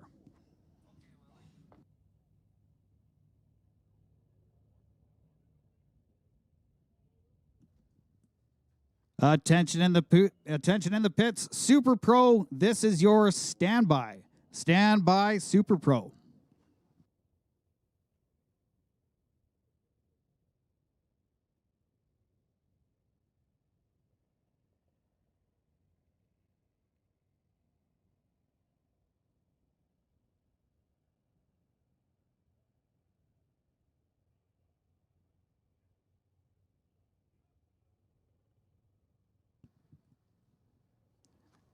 Shout out to this weekend's title sponsor, JBS Equipment. Built tough right here in Mission, JBS Equipment has become a global name in heavy-duty farm machinery with Fraser Valley-built spreaders, trailers, and baggers working fields all across North America and beyond.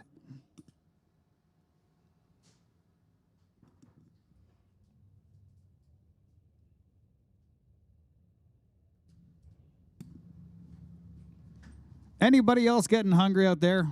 It is 12:30. That's about lunchtime. Head on down to the Half Track Snack Shack to get yourself a bite to eat.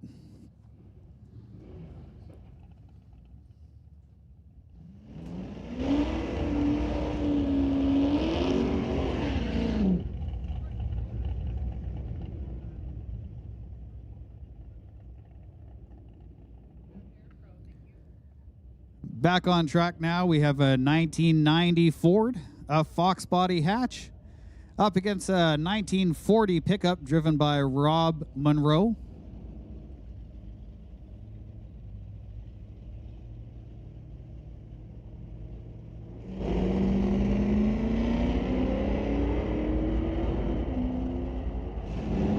Rob got a little excited off the line, lit up the cherry.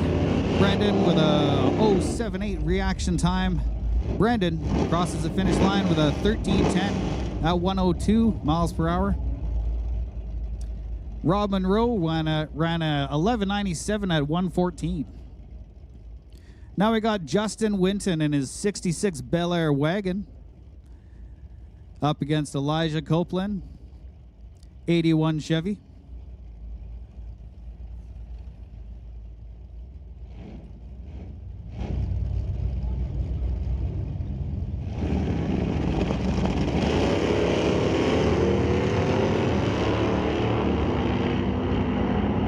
I tell you, that's a big wagon, but it certainly boogies off the line, lifting those front tires off the ground.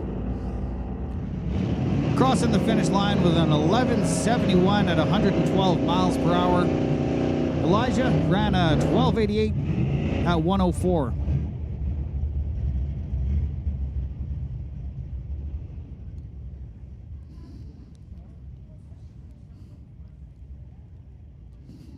We got Deborah Dalton in her white 79 Chevy up against this Mustang Mach 1. Mustang lit up the cherry a little bit. Red lighted by 5 thou. Deborah crosses the finish line at 11:52 at 115 miles per hour.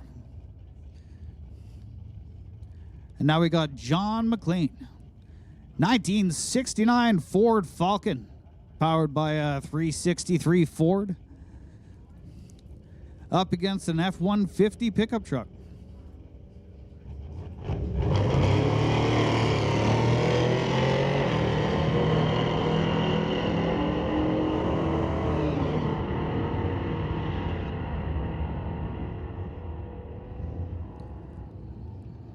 Falcon crosses the line with a clean run.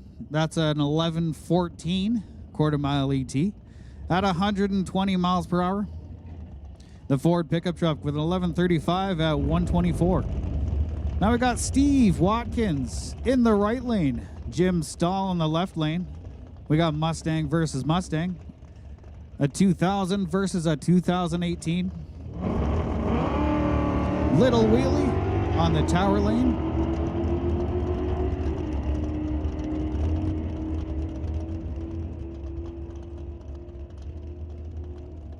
.1072 at 124 miles per hour for the tower lane. We got a 1206 at 117 in the Lordville lane. Up next, this beautiful little red Chevy Vega, small car with a big engine, powered by a 434 small block Chevy. Not the biggest engine, it's a small block, but in a car that size, it's the winning combination, folks. Up against Neil Cuthbertson in a 97 Chevy pickup with a 454 under the hood.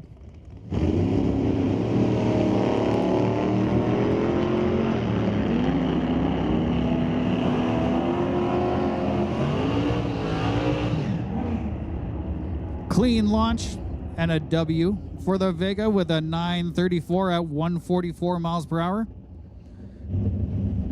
Chevy pickup went an 1102 at 126 miles per hour. And now we got Del Northgraves in his 77 Murdered Out Nova with a 414 small block Chevy, and Andy Klosky in a S10 Blazer.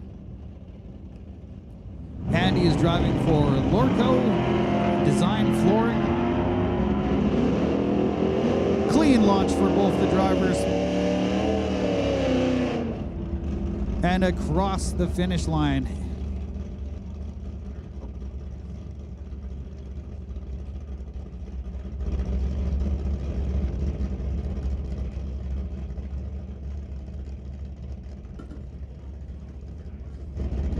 .1970 CUDA on the tower lane, driven by John Bakinski.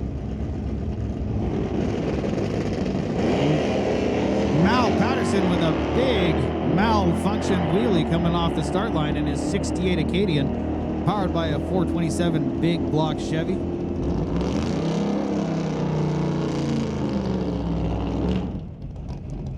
Malfunction takes the win at a 1009 with 132 mile per hour. John in his 70 CUDA ran a 1077 at 122. We got Dennis Winton in his 66 Lost in Time Bel Air up against Rich Dice in his 73 Nova.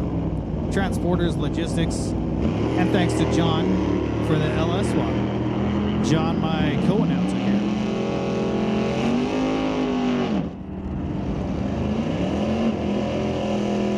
Dennis gets across the line first at 1035, 130 mile per hour.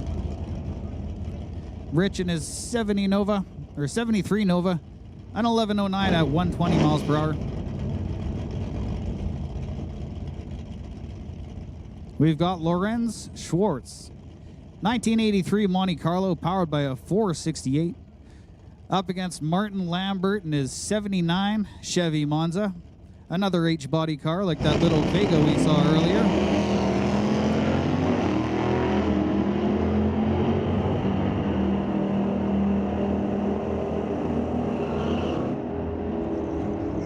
And the G-body takes the H-body with a 10.00, 134 miles per hour.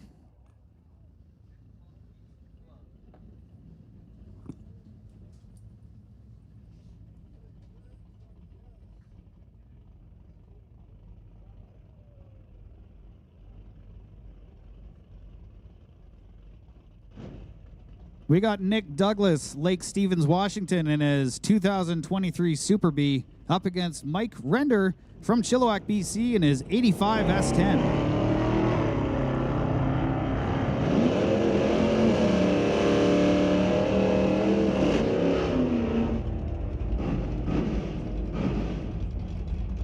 Mike Render Cross the line first, 1099 at 119 miles per hour.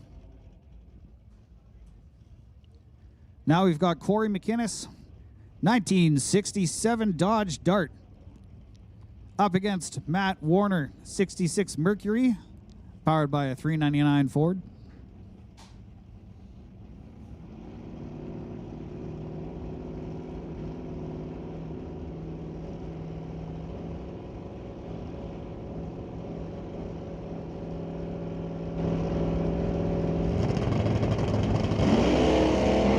Big wheelie by Matt Warner in that 66 Mercury.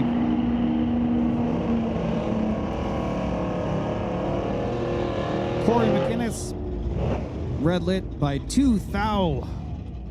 Matt Warner runs a 1043 at 125 miles per hour.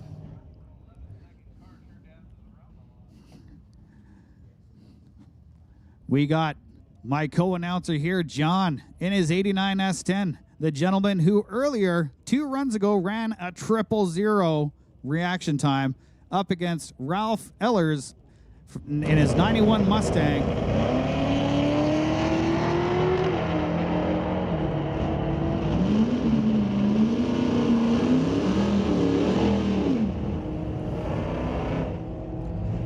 And John gets there first with a 1035 at 128 miles per hour. Ralph runs a 1060 at 126 miles per hour. We got Ross Walker in his 66 Chevy 2 powered by a 427. Racing with Preston Chevrolet.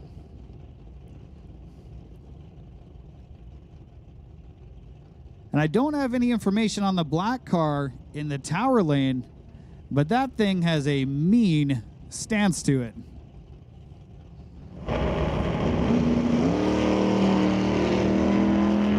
Ross Walker popping the tires sky high. Gets across the line with a 1009 at 131 miles per hour.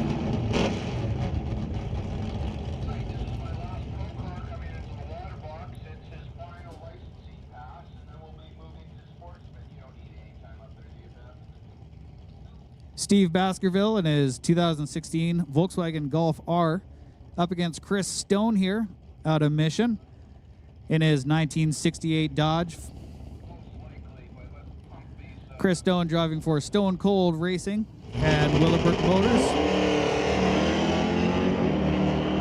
Beautiful wheel stand off the line. Chris Stone putting down a 002 reaction time. Steve Baskerville lighten up the cherry a little bit there. Chris makes it down to the end of the track with a 1014 at 129 miles per hour. Steve Baskerville, 1171 at 117.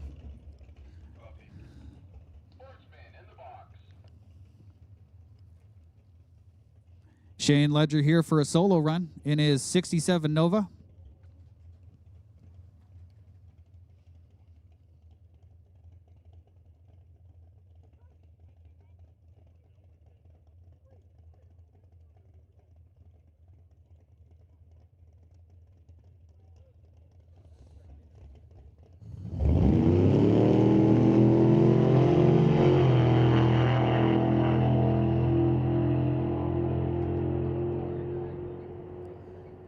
Nova crosses the line with a 903 at 157 miles per hour.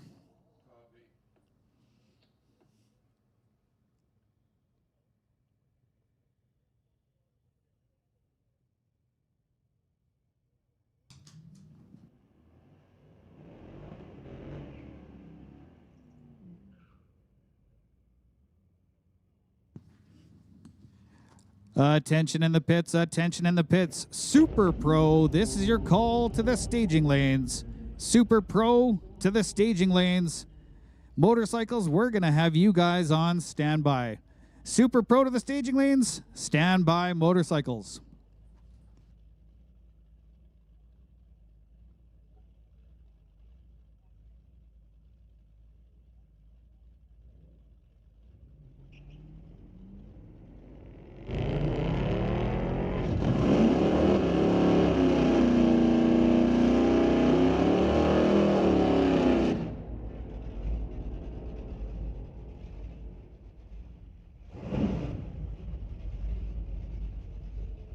That was a Mustang versus Mustang race. We had Dan versus Graham. Dan takes the green light on that one with a 13.53 at 112 miles per hour. Now we got Sean in his 87 Chrysler lining up against Veronica Hodgson in her 69 Dodge.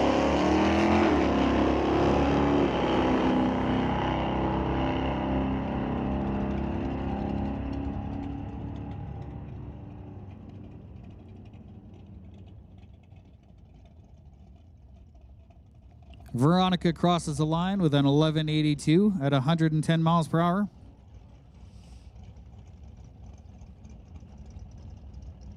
Tyler Smith out of Abbotsford driving his 68 Chevelle. Black on black on black. Up against a late model Firebird.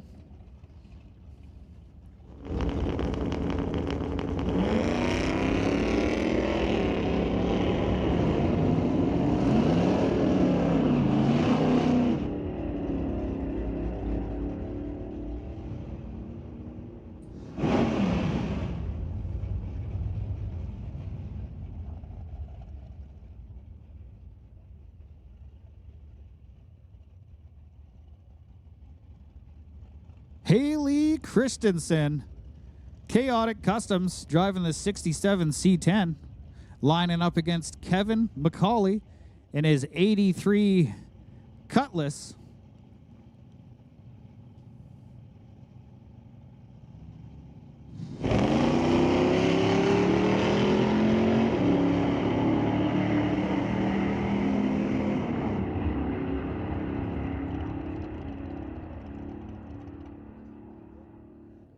And the C10 gets there first with an 11.36 up against Kevin's 11.80. Haley makes it across the line with 118 mile per hour in the trap. And we have Jessica Armstrong in the right lane in her 75 Dart, powered by a 318.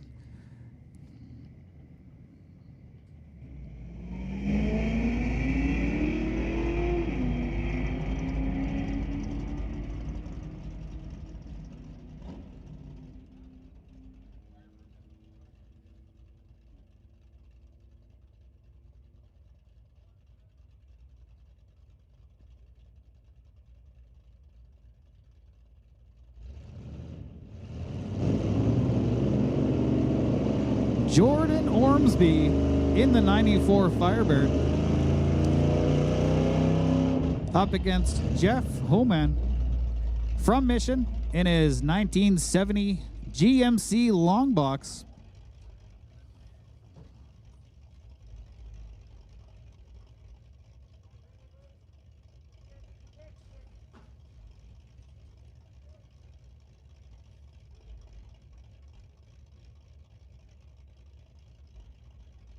Now, this Firebird had a few little drippy drips under the car after the last time it ran.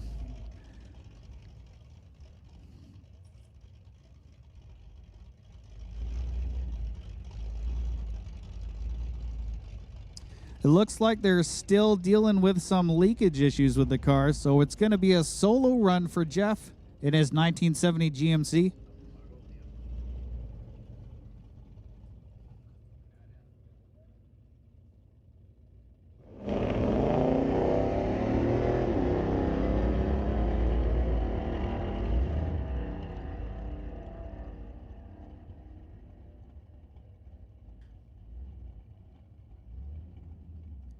Jeff crosses the line with a 12.51 at 106 miles an hour.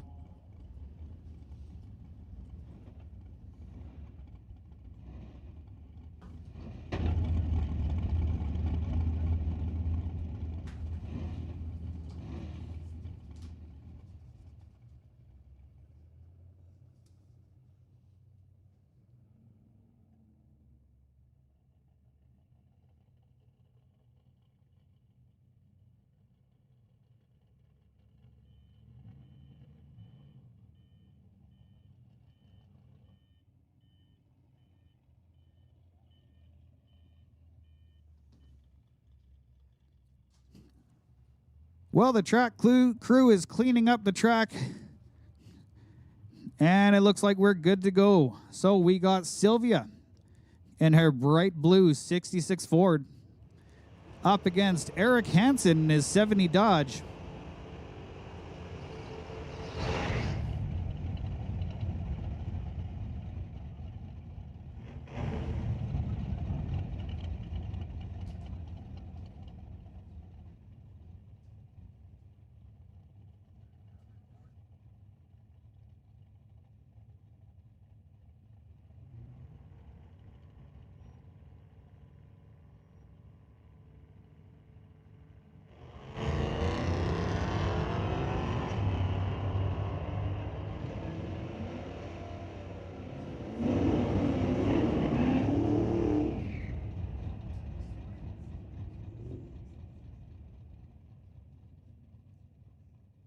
Sylvia gets down the track in her Mustang with an 1193 at 112 miles per hour.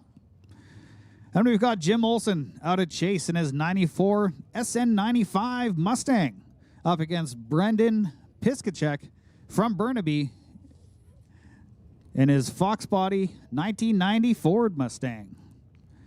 Brendan's driving with Buick Racing and Motoring Canada.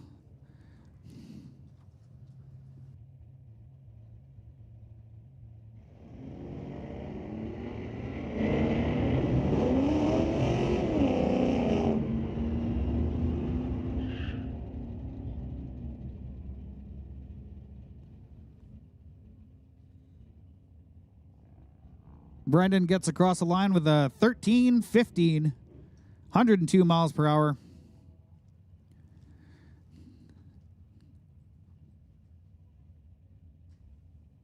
We've got Steve Watkins racing in his 2018 Ford Mustang up against Bobby Ellers in a G-Body.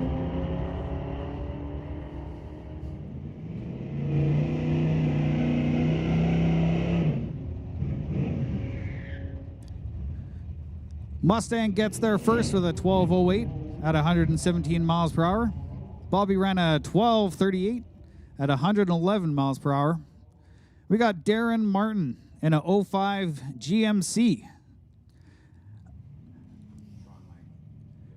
up against Sean Langley in his beautiful red Mustang out of Linden, Washington.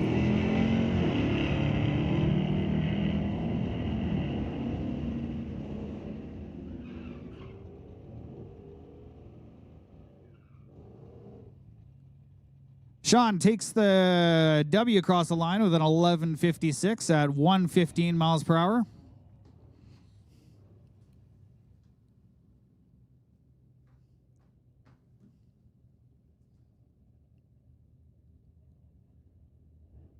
Mark Ferguson now pulling up in his F body. It's a 2002 Firebird, rocking a 346 Chevy under the hood. Up against a Super Sport GMT 800 pickup truck.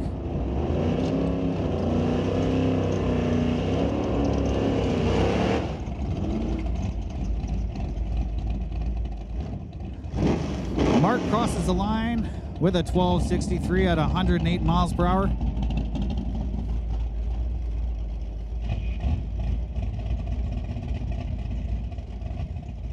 Justin Winton with his big boat of a wagon that jumps the front tires off the ground. 66 Chevy up against Tyson Lowe out of Langley in his 84 Camaro.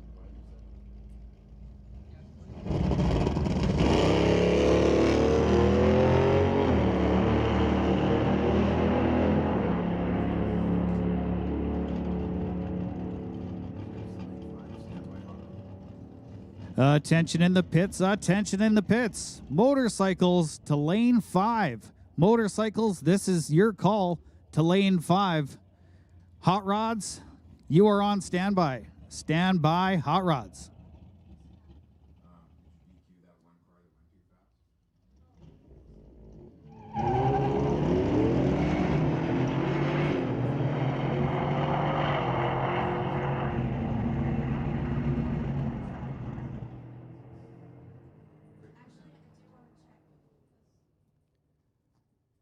Rob gets across the line in 11:33 at 126 miles per hour. Steve Baskerville in his Volkswagen Golf Art. 11:61 at 116 miles per hour.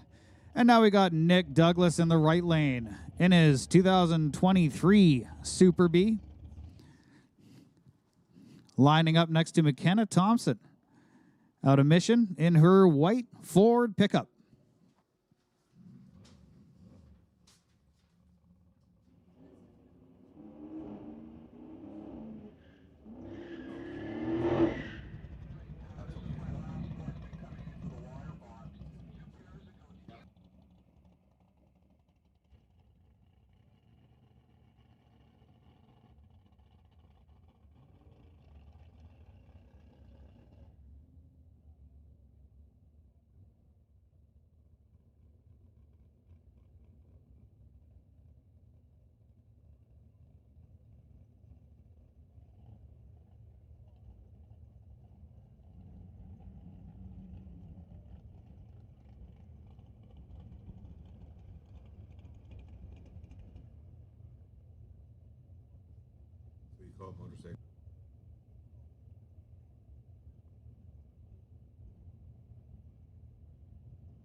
And down the track they go, the white truck with an L on the back. Nick gets there first with a 12:15 at 112 miles per hour. McKenna Thompson gets across the line with a 14:94 at a 94 miles per hour. That's what I thought your plan was.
In a little bit of a limbo here with the track, so I'm going to tell you guys about the early years of Mission Raceway history.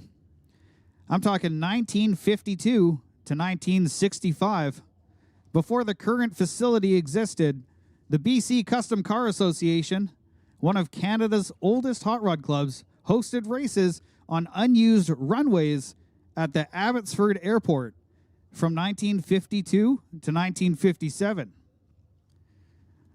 The club spent the late 50s banking every dollar from car shows to fund a permanent home. That permanent home happened to be the original Mission Raceway, which ran from 65 to 1978. The first official Mission Raceway opened on August 26, 1965.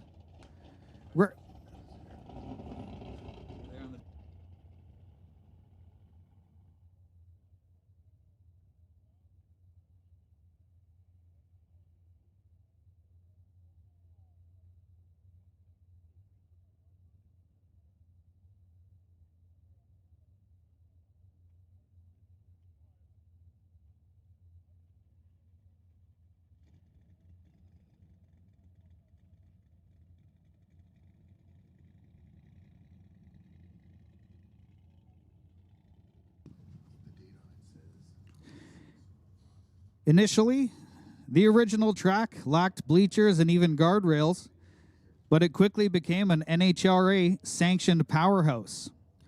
In July 1970, a world record of 212.76 miles per hour was set in the funny car class by Art Whipple and Ed McCulloch. The closure. In 1978, the District of Mission closed the track to establish an industrial park, starting a dark era for local racing that lasted over a decade.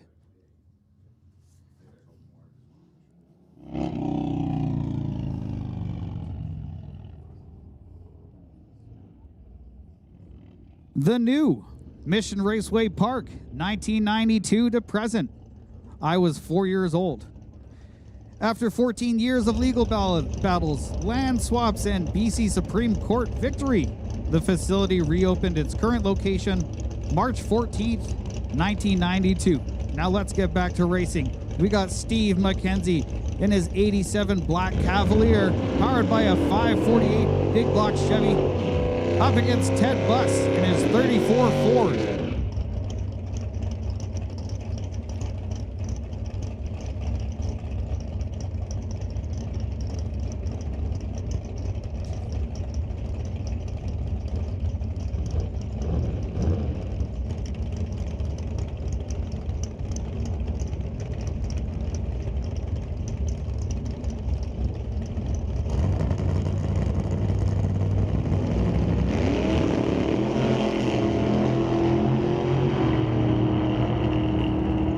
Strong launch by both cars, tearing down the track, and the Cavalier gets there first with an 878 at 155 miles per hour. Ted Buss drove an 898 at 146.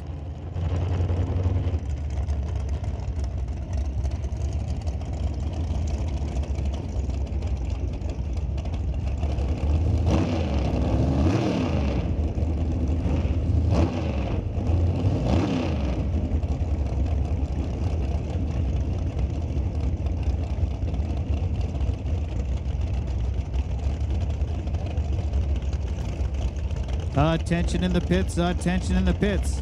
Hot rods, this is your call to the staging lanes. Hot rods to the staging lanes. We got Colton Morin up against Daniel Rodriguez.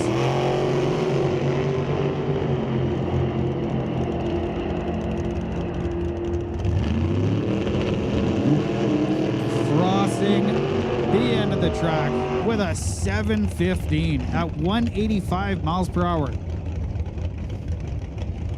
Attention in the pits, attention in the pits. Hot rods, we need you in lanes 1 and 2. That's hot rods to lanes 1 and 2. Thank you.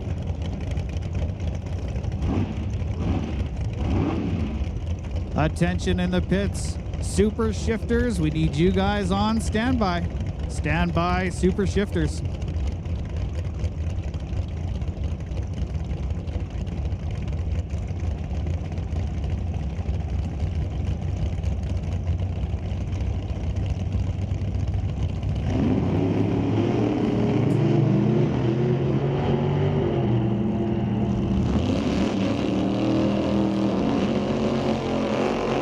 Kevin Garlock, 71 Camaro, gets there first with a 878 at a $153. Now we have John Jenkins in a 1988 Chevy S10 powered by a 406 up against Andy Hatton, 69 Chevy Camaro with a 598 big block under the hood.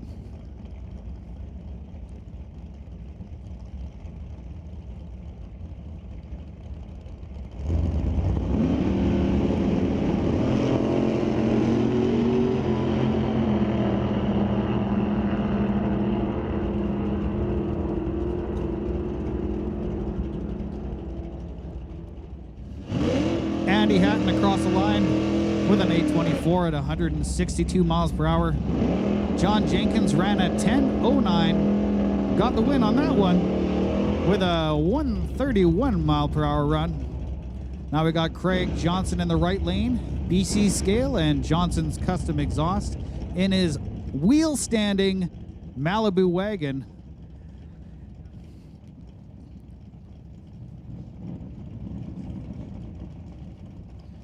Up against Steve Veach in his 72 Plymouth.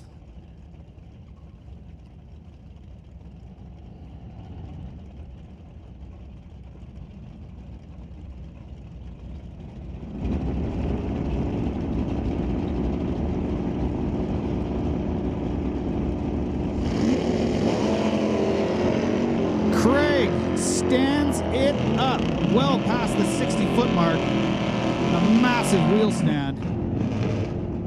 Always a crowd favorite. He runs at 10:45 at 123 miles per hour. Steve gets across the line with a 10:74 at 127.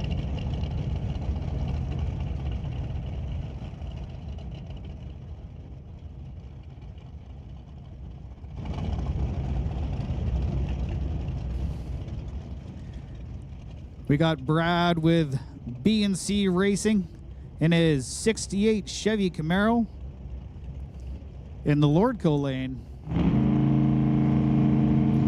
Jan Christensen in the Camaro with a 002 reaction time and a 005 reaction time for Brad. Brad gets there first with a 9:55 at 150 miles per hour. Jan crosses the line with a 10:58 at 123. We've got Kevin McNichol, 67 Nova, 434 small block Chevy. And Emily Gerard in the 2001 undercover rail car. Both of these cars driving for Rad Torque Systems.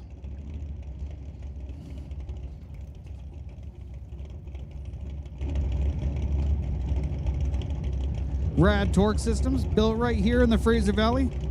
They've become a global name in precision torque tools, keeping everything from race wheels and heavy haulers to mining gear and aerospace hardware tightened to exact spec. Down the track they go. Kevin lit up the cherry a little bit there. Emily ran a 7:52 at 178 miles per hour.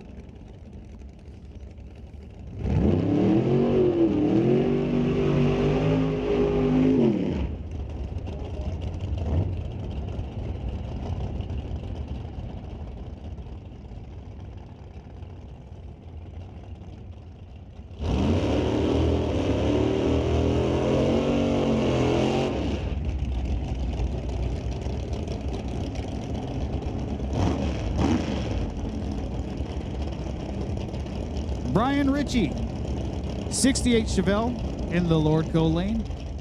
Mike Robinson in his 27 Roadster in the TCS lane.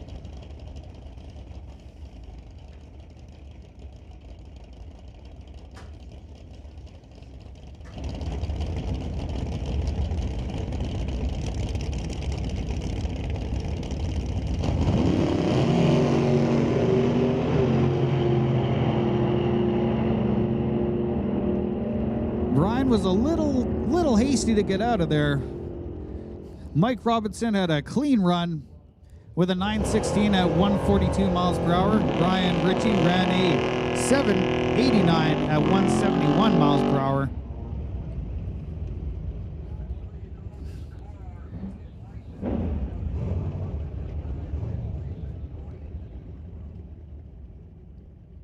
And we got my buddy John out there again in his 89 S10. Lining up next to Mike Stewart in a 67 Chevy.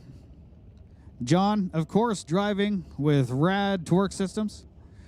Mike's driving with Ken's Specialty, Gibson's Trans, Lake Performance, Big Al Motorsports, and Bucky's Mini Excavating.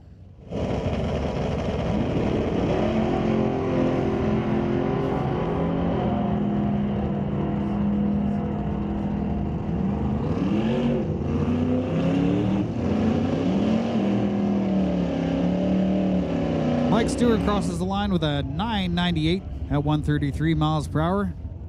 John clocks in at 1040 at 128.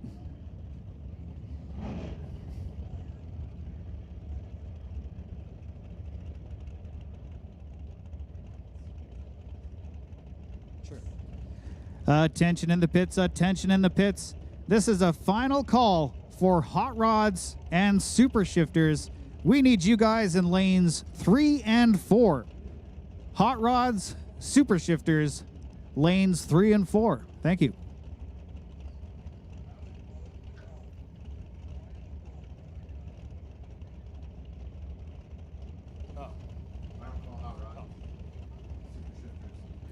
My mistake. That was final call for hot rods.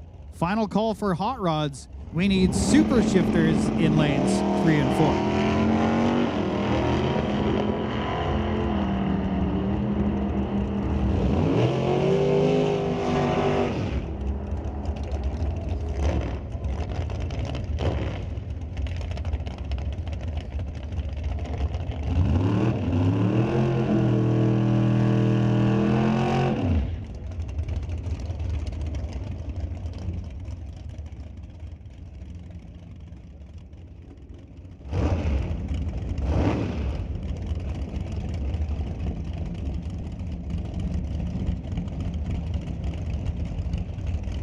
We've got Stephen Robert driving out of Courtney, BC in his 34 Chevy, lining up next to Jeremy Soares out of Terrace in his 01 Cameron rail car, powered by a 584 big block Chevy.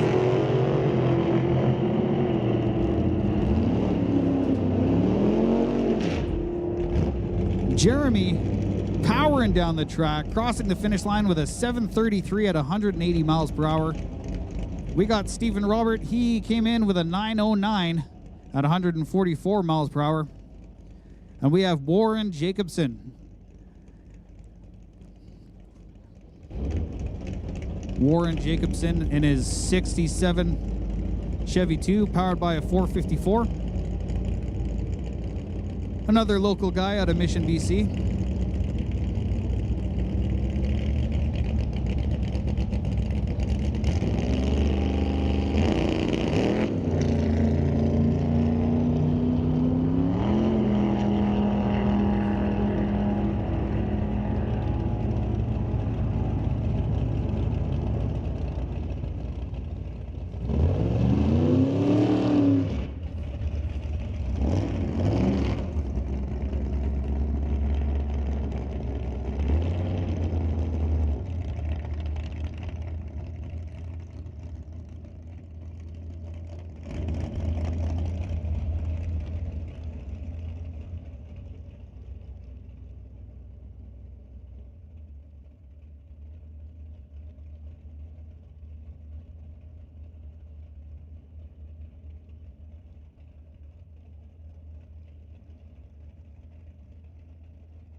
We got a rail car on the line for a licensing run. Appear to be having some issues getting it going down the track. Last run for a car, and then we're going to get into motorcycles for a little bit.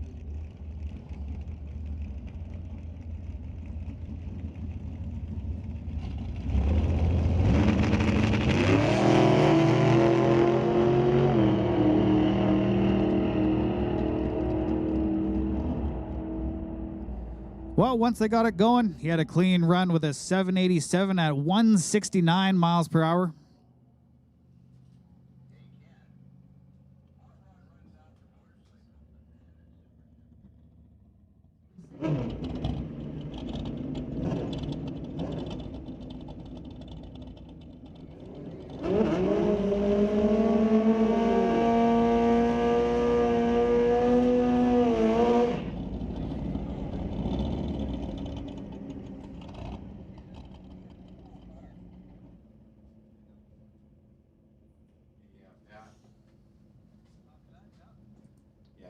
We got some motorcycles coming at you right now. Jody Brickwood in the left lane on her 78 Kawasaki.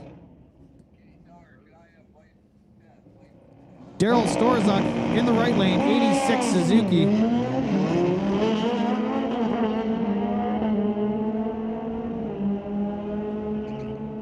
Attention in the pits, attention in the pits. Licensing test. We need you in lanes 5 and 6. Licensing, lanes 5 and 6. Thank you.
Truck is cleared, so we're going to get these bikes sent down the track. We got Corey Craig on the left on his Hayabusa 1300 turbocharged bike, and Dwayne Stevens on his 08 Hayabusa 1300.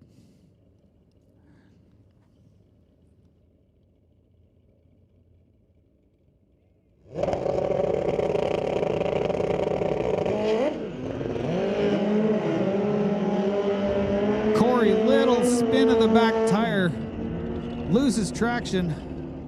Dwayne takes off cleanly and crosses the line with a 954 at 151.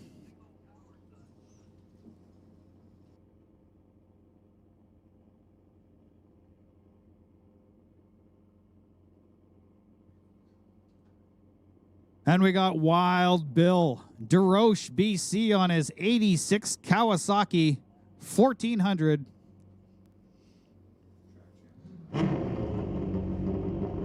Wild Bill with Wild Racing. He was the track champion last year in the 2025 season.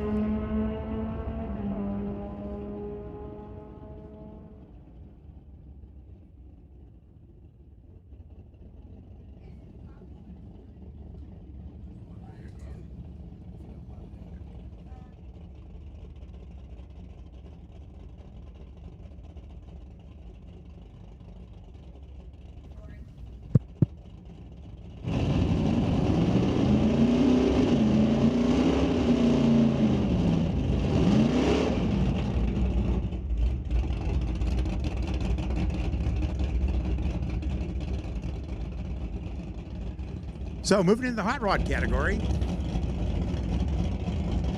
Lordco Lane, Walter Johnson out of Abbotsford, the 72 Chevelle.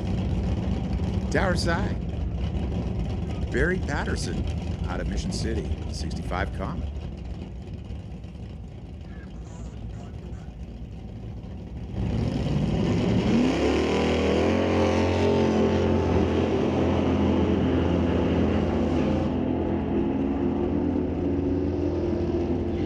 TCS Lane's going to get there first, goes through at a 990 at 138 miles an hour. The Lordco Lane's 1191 at 115 miles per hour. Next pair of cars coming up. Rob Hodgson out of Mission City, the 67 Plymouth, tower side of the racetrack.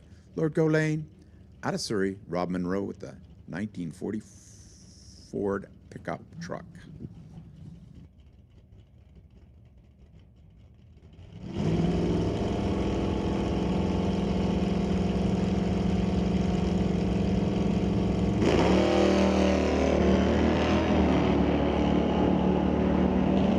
Rob going 46 red to Rob's 28 red.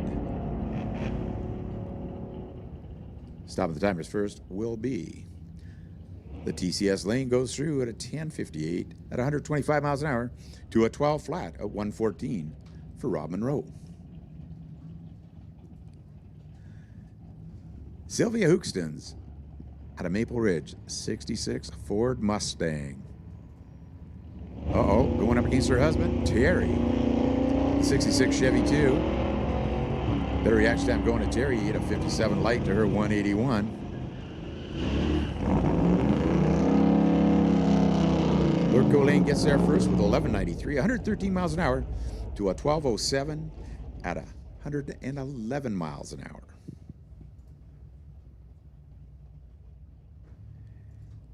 Dale Wood out of Mission, 72 Nova, tower side.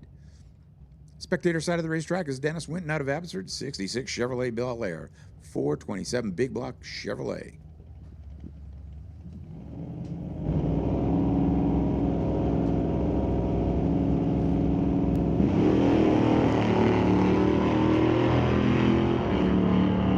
Time out, Pat, or what?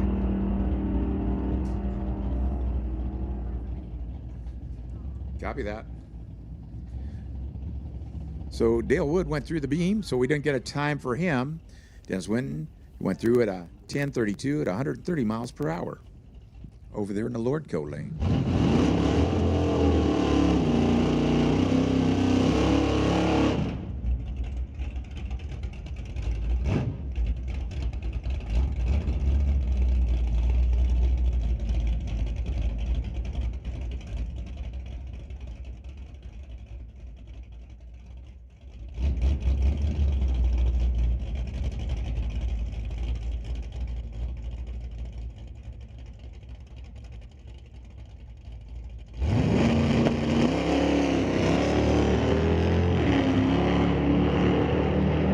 '51 light. He's going to stop the timers up at the top end with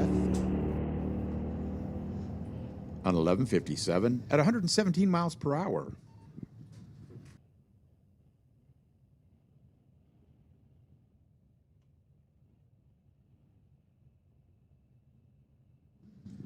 Moving into the Super Shifters class now.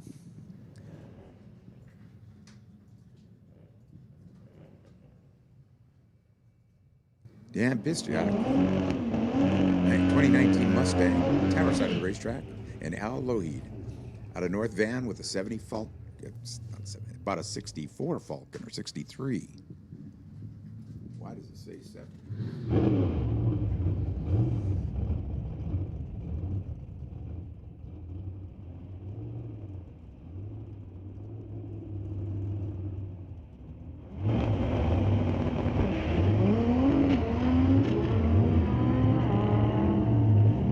Attention to the pits, attention to the pits. Juniors, junior street, junior dragsters, standby call for you guys. Standby call for you guys. Dan having some issues, car slowing down.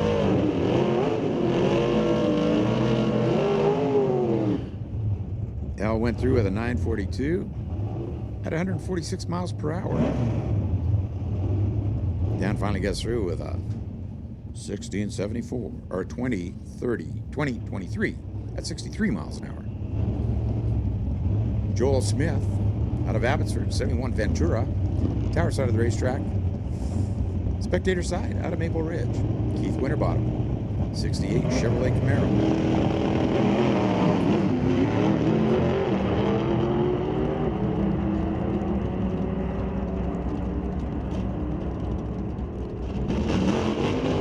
Lurko Lane gets there first, goes through with a 979 at a buck 28. To the tower sides, TN48 at a buck 26.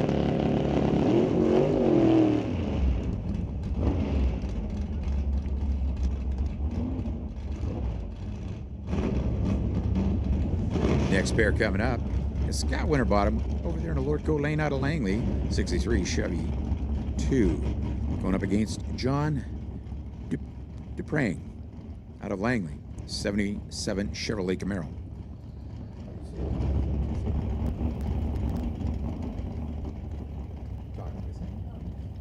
The last name.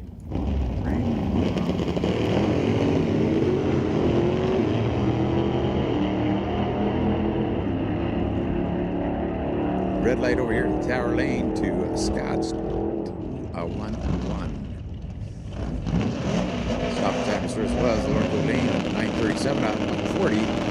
Tower sides 1028 at 100 miles per hour.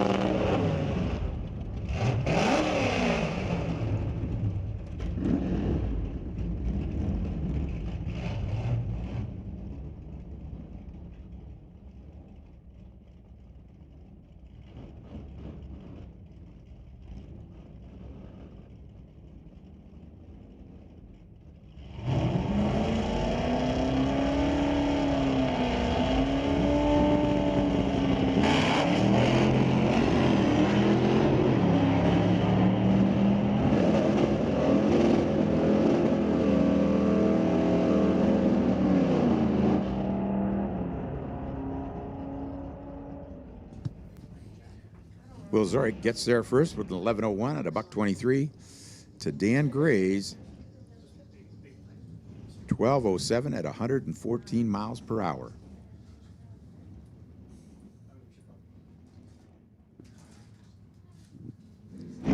Spectator side of the racetrack, out of Langley, Jamie Roth with his 64 Comet. Shin Kicker Racing, he calls it. Has a 66 light. Down on through with the gears. Stop the timers with a 996 at 135 miles per hour.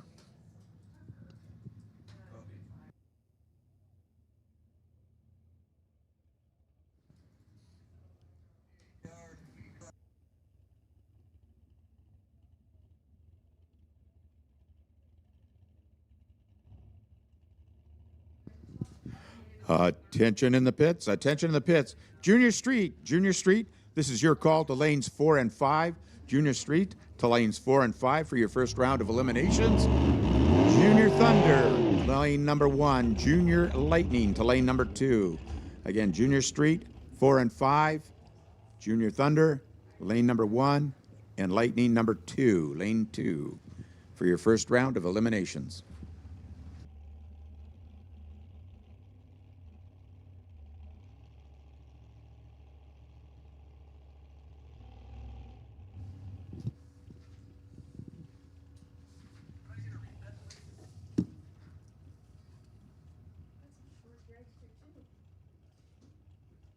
Hey? So short. Yeah, that's Richard Love. Oh, really?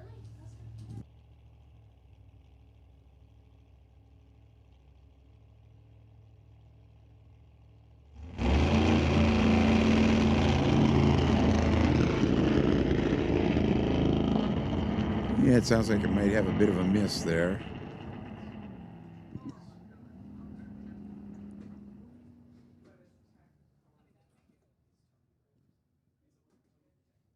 He goes up through the traps with a 1602 at 59 miles an hour. Again, he's just making licensing passes right now.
So just into some licensing and testing.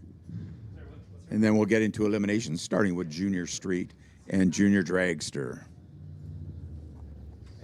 How you doing?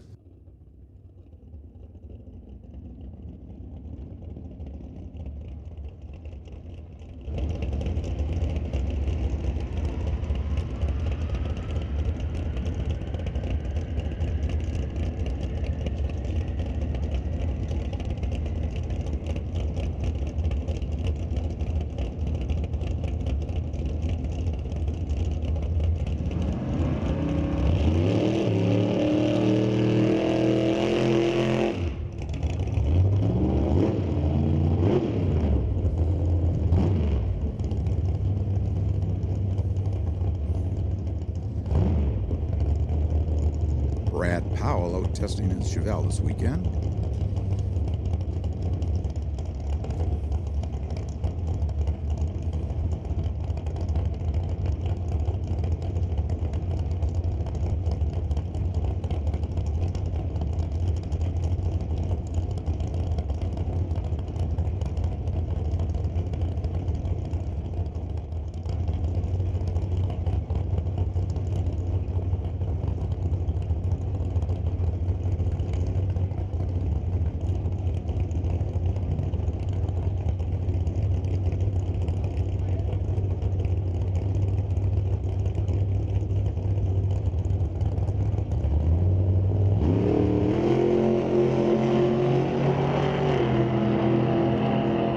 Late for Brad. Goes through the top end, stops the timers with an 832 at 163 miles per hour. The Mustang over in the spectator side goes through with a 1220 at 106 miles per hour.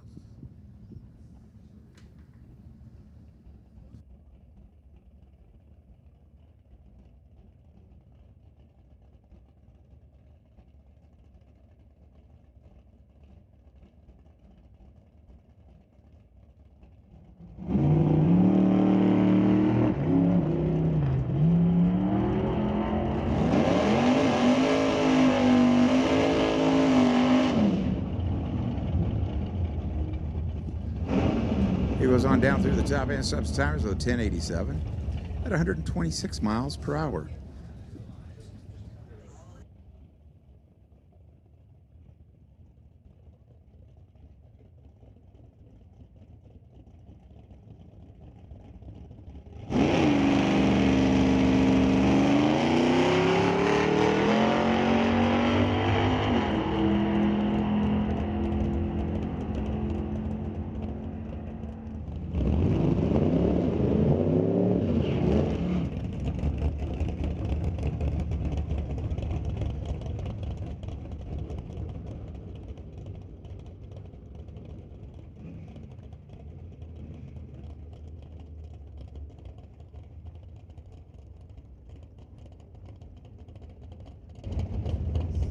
Chris Stone up now on the tower side of the racetrack.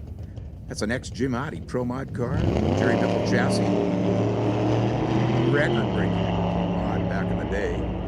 And problems for the Mustang over there in the spectator side. Pull into the side of the track.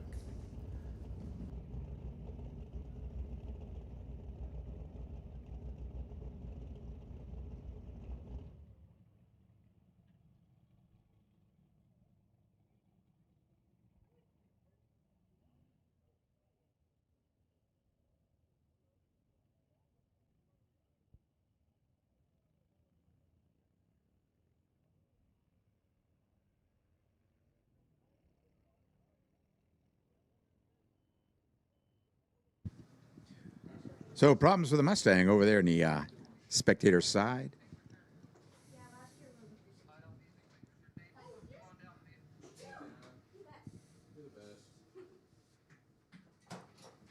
Put it on your wall.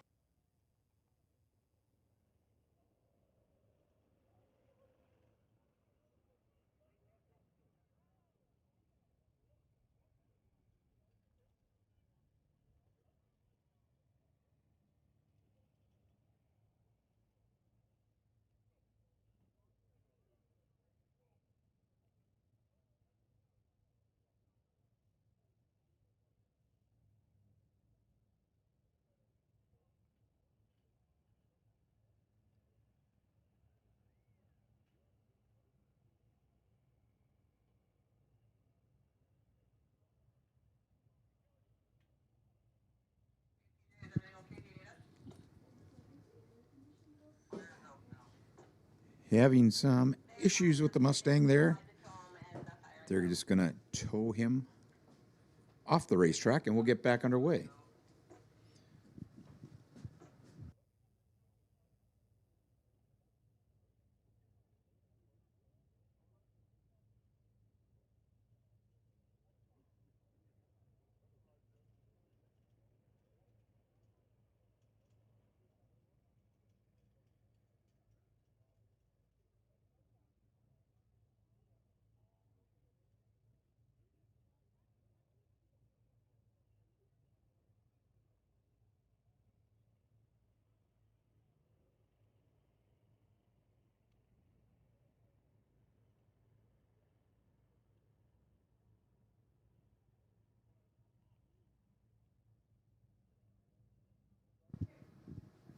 And again, I'd like to welcome everybody to River Valley Ford Drag Strip at Mission Raceway Park. Start of our 2026 season. It's going to be a full season, good season, and some good events coming up. In May, we'll have our National Open. And then in June, we'll have our Sports Nationals along with the divisional race and the alcohol dragsters and funny cars. And Sean Cowie, the world champion, will be here at that event. Then we'll have Door Wars in June 25th, 28th. The Black Band of West Coast Diesel Day on July 25th. The Loafers Old Time Race, July 31st, August 2nd. And then Smoke, Fire, and Thunder, August 20th and 23rd. And we should have about 4 jet cars for that event and some fuel altereds. Mega Ford Day is August 29th. And then the West Coast Outlaw Shootout is September 25th to 27th.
So we just got to get our personnel to clear from the racetrack, and then we'll get back at it and continue on here with some more testing.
So James Kennedy, you're going to make some licensing passes today in his new car.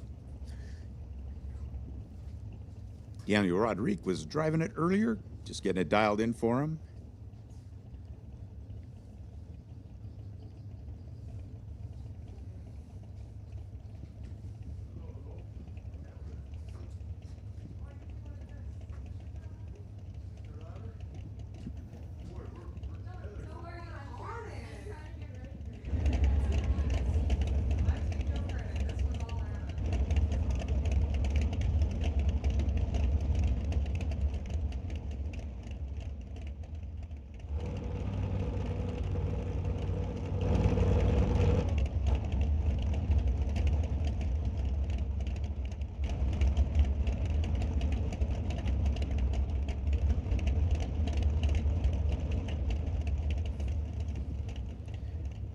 Daniel Rodriguez giving him some help staging the car, getting him used to it.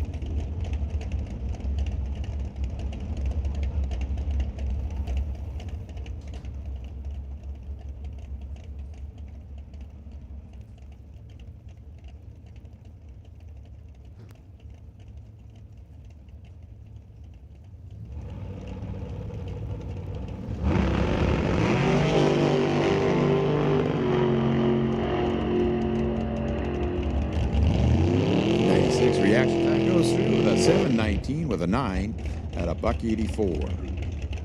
Nice straight pass for James Kennedy.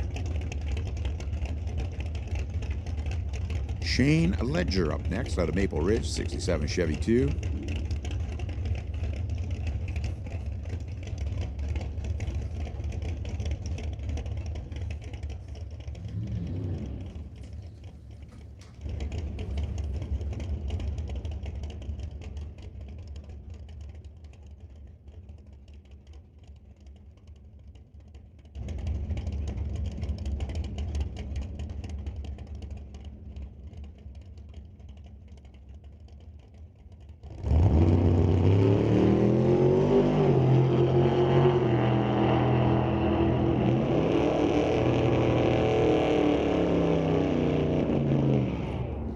Shane has a 5:32 reaction time, goes through the timers with an 8:56 at 157 miles per hour.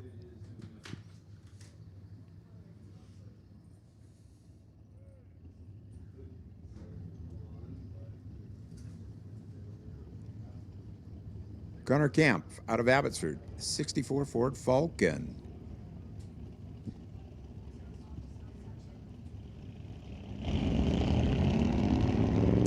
Has a 177 Ford reaction time. Just getting used to the car, driving it on through to the top end. He'll stop the timers with an ET of 1634 at 81 miles per hour.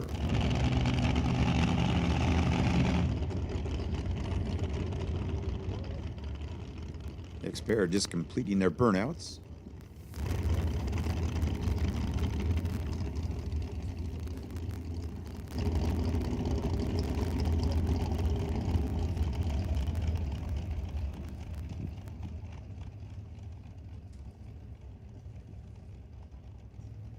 You want to take over? Sure. Okay. The old versus the new.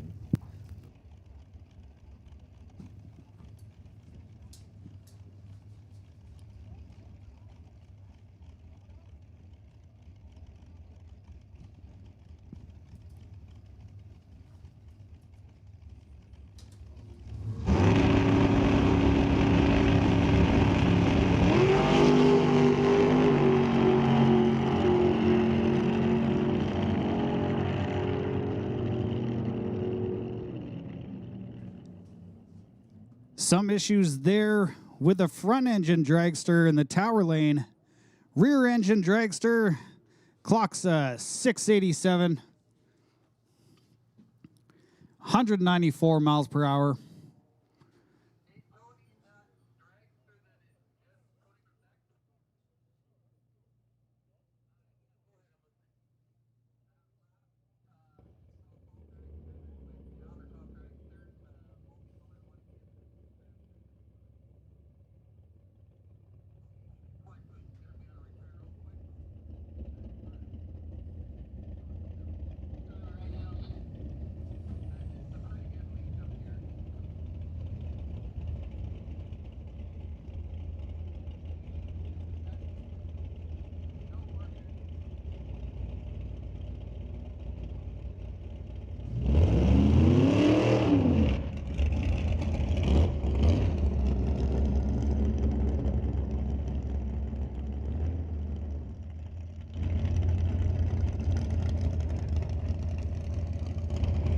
So G-Van back up here for what should be final step in getting himself licensed.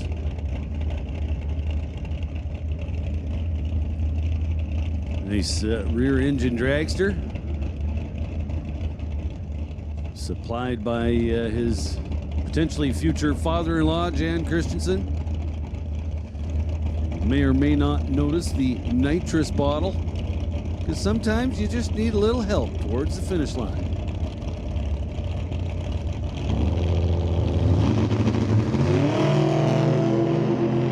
Let's go 027. Full hit all the way through the finish line. How about 790 with a 5, 169 miles per hour. Pretty solid looking run. I like it.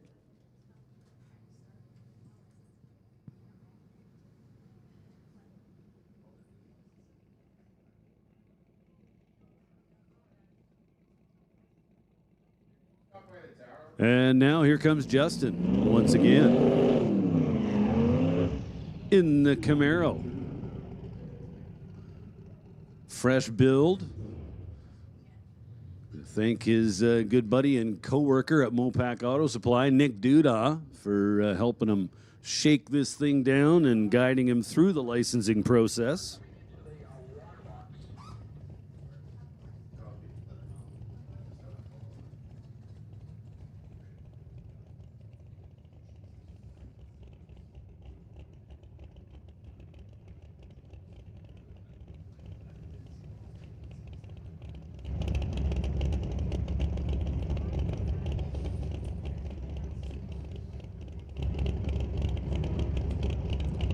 Crew members guiding him up near the beams.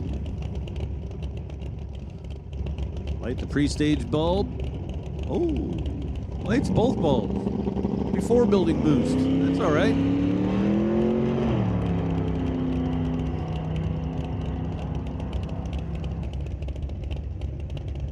So half track pass. Car not sounding like it was all there in high gear, but Maybe his foot just wasn't to the floor. I don't know. Now Roger Winter in the Willies.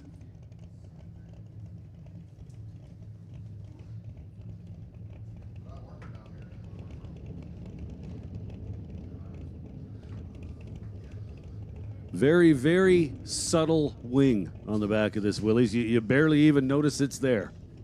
What wing? Oh, I see it now. Yes.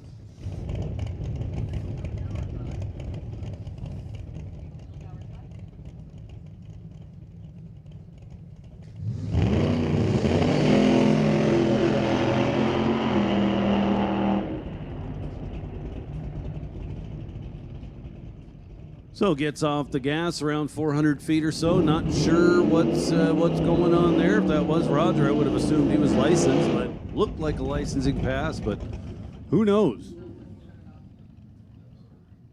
If you do, you know more than me.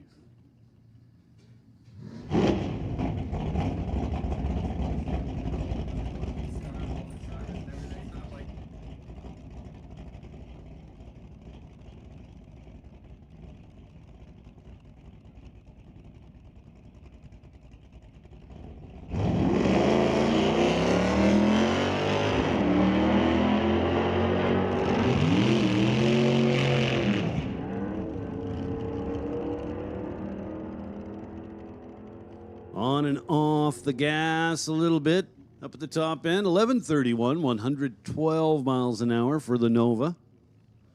Again, beautiful, clean car.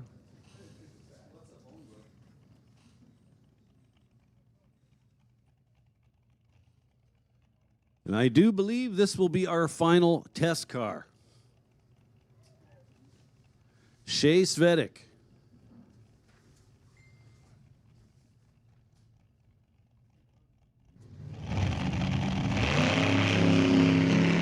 Love the pigtails off the helmet.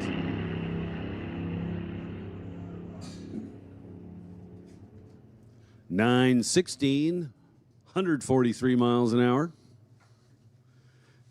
Here we go with our first round of actual eliminations. Outside a license and test, everything you see from now on will be an elimination round.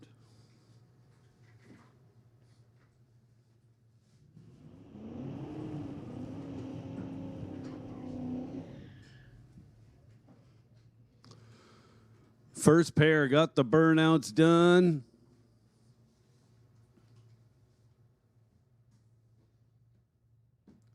It's going to be Cash and it's going to be Jenna Monroe. So Cash is going to get a big head start. Almost 5 seconds. Cash dialed in at 15:42. Jenna Monroe in the Tahoe right lane dialed in at 10:80. Oh, and the announcer. Don't forget about the announcer. 3 bulbs lit now. 4. Here we go. Cash gets away clean and green, as does Jenna. One of these drivers with a huge starting line advantage. And Cash, now I don't know why you were dialed 15:42, but you ran 9:85. That's just a wee bit under the dial. So Jenna Monroe with a win here in round number 1. Well, possibly there was a dial-in error. Let that be a reminder to all drivers. Have a look at that reader board before you pre-stage your car. The point that you pre-stage the car, you buy whatever is on the reader board. However, if you see a mistake prior to pre-staging, we'll correct it for you. You just simply get the starter's attention. They'll contact us up here in the tower and we'll get it straightened out. But again, just a reminder to all drivers, it's your responsibility to ensure that the correct dial is up there on the reader board. So Jackson Dew and Riker Towson now. Towson in the right lane. He's leading the way. Oh, well, excuse me. It was actually Jackson to the finish line first by 93 thousandths of a second, goes 1074 on the 1066 dial. He had the starting line advantage and gets the win light. He'll be back for round number 2. Now McKenna Thompson will take on Jimmy. McKenna in the left lane, behind the wheel of the Ford. Dialed in at 971. So just a little under 0.3 of a second will separate these two by the dials. Jimmy in the right lane, behind the wheel of Pontiac, is dialed in at 10 seconds exactly.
Hey, listen up out there in the pits. Attention in the pits. Pro Bracket, come on down. Pro Bracket, this is your call to the staging lanes. We need Pro Bracket to the lanes, please. One more time. Attention in the pits. Pro Bracket, come on down to lanes 1 through 4 for round number 1. And with that, Mike, I'm going to leave it up to you. All right, thanks, John. We have Abel McAllen in an 06 Chevy in the tower lane, lining up next to Shelby McNeil in her 2010 Nissan. We got a 900 dial The Nissan's got a 980 dial.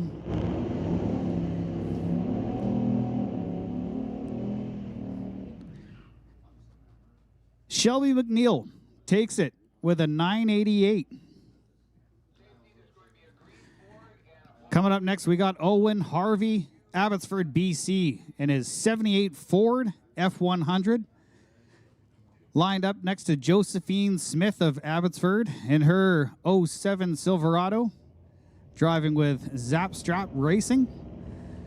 The old Ford is dialed in with an 1140 up against a 960.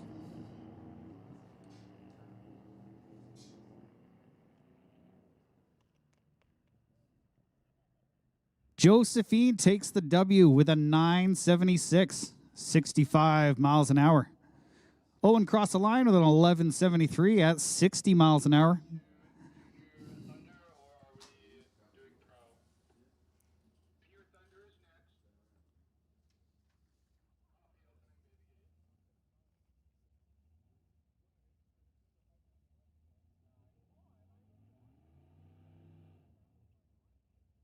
Another quick shout out to our title sponsor, JBS Equipment, Canadian agriculture equipment manufacturer, founded in the early 2000s, operating from a 60,000 square foot facility with its main headquarters and fabrication plant right here in Mission. They've grown through a dealer network across Canada, the US, even all the way over to Australia.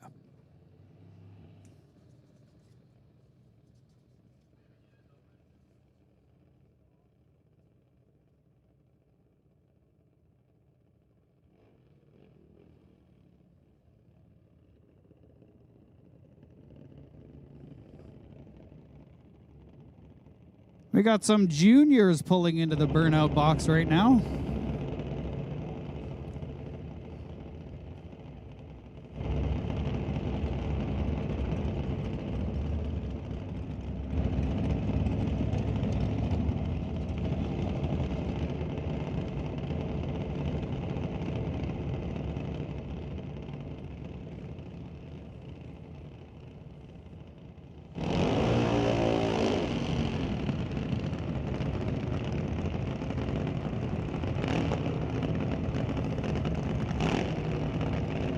Couple junior dragster burnouts, getting those tires nice and sticky. We have Cadence Rodrigue in the tower lane in a 2006 Creative rail car up against Pearson Mass out of Maple Ridge, BC, in an 07 Martin, driving for New Excavation Civil Construction.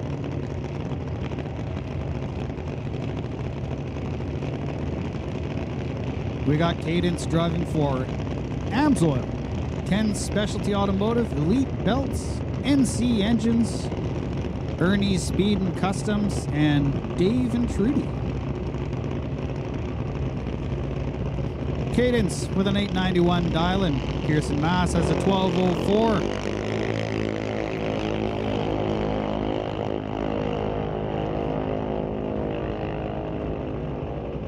Green light for the TCS lane with an 893, 73 miles per hour. Pearson crossed the finish line with a 1223 at 52 miles per hour. Jack Green versus Nate Green.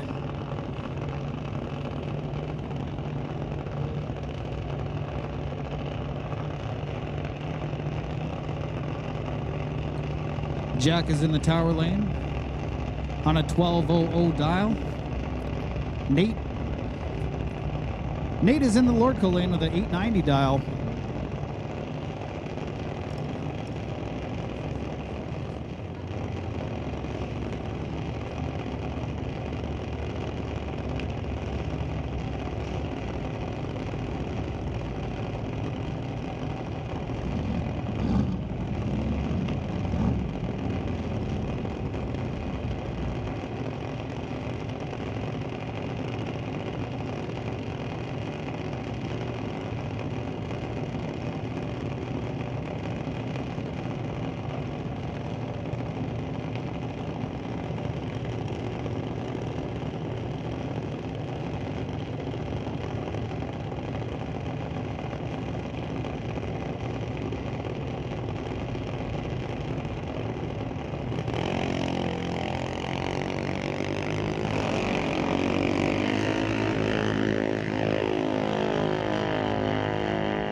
Bit of pedaling going on from Nate Green. You heard that at the end of the race there. Clocked in at 8:97 at 70 miles per hour. Jack Green drove an 11:98 with a 6 at 54.42 miles per hour. Up next, we have Grayson Mass in the Tower Lane. Up next to Grayson Mass is Jackson White Lightning Racing in the Hulk machine on the Lordco lane. We got Jackson White pre-staged.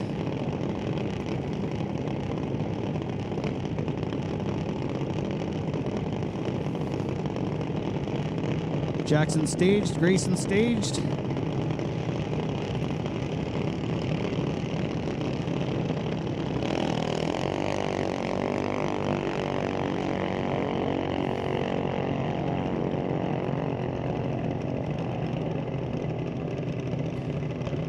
Grayson reels him in, gets there first with a 9:08 at 72.22 miles per hour.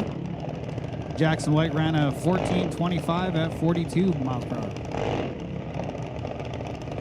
We got Nash Gallant, BDL Auto, Badass Garage.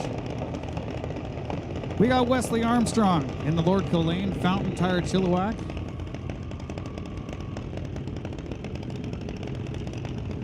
Nash is on a 1250 dial.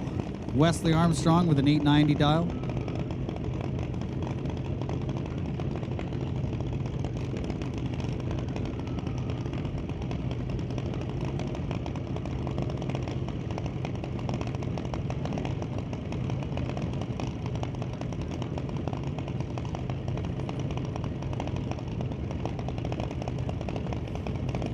Correction. We have a single race on the left side. Looks like just Nash is going to be running this pass. Got a bit of a broken car at the starting line, just got pushed off.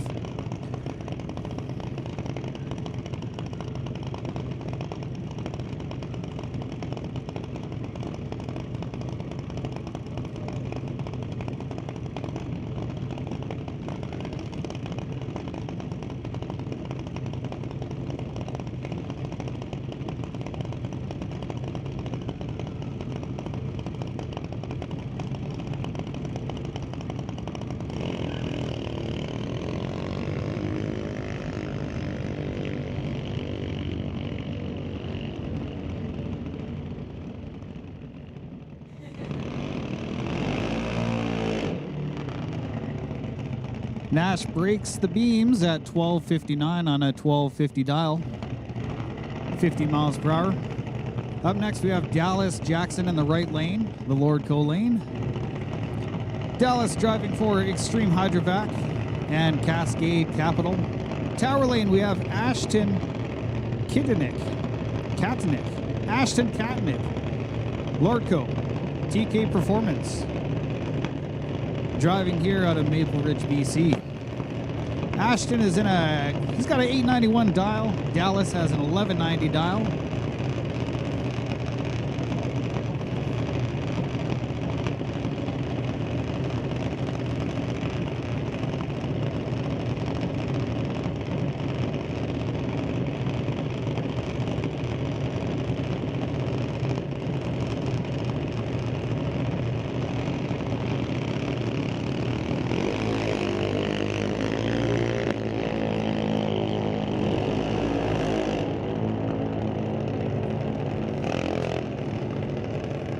Ashton lit up the cherry, so Dallas will continue on. Dallas ran a 1224 at 52 miles per hour. We got Alex Green back again, True North Mechanical. He's got a 890 dial. Up against Owen Armstrong in the Lordco lane, driving for Fountain Tire Chilliwack. Dialed in at 1190.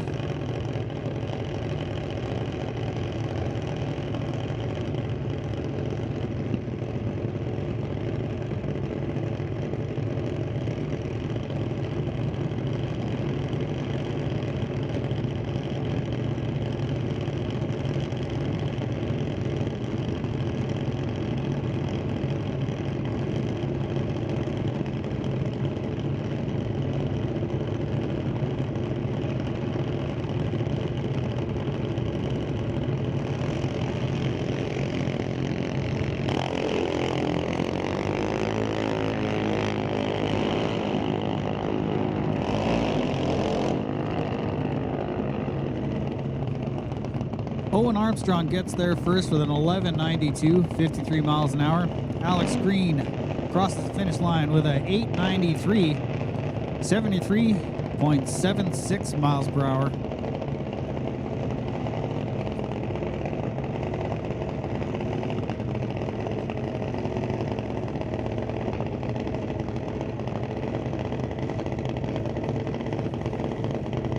We have Emily White in the Lordco lane, driving the White Lightning Racing car. Dialed in at a 793, up against Isabella Marshall out of Vernon, BC, driving for Canco and De Silva Auto World. Isabella's got a 835 dial in.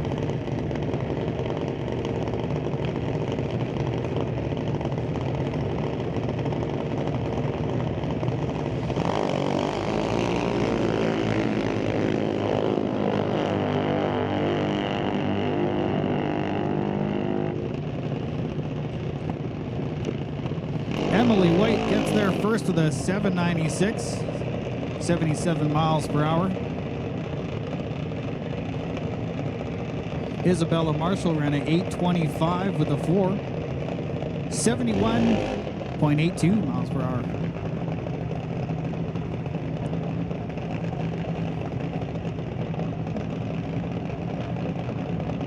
Hunter Thompson in the JBS car in the Tower lane. April Bond in the JBS car in the Lordco lane. Hunter Thompson's dialed in at a 790. April Bond dialed in with a 800.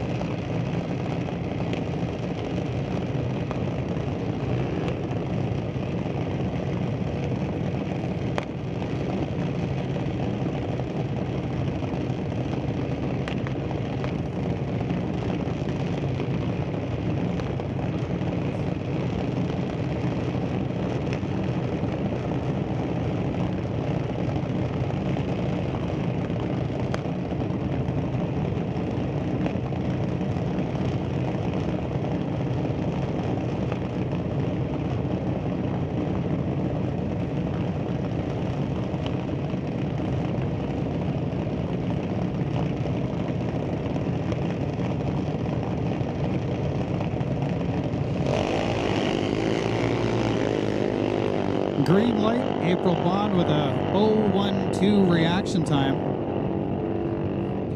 April Bond takes a W with that one at a 800, 79.58 miles per hour. Hunter Thompson ran a 779 at 82 miles an hour.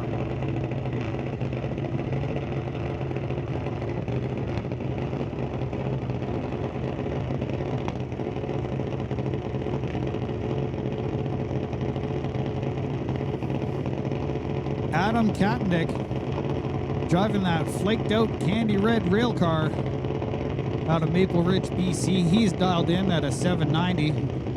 Up against Hunter Gallant from Chilliwack. He's BDL Auto and Badass Garage. Dialed in at a 817.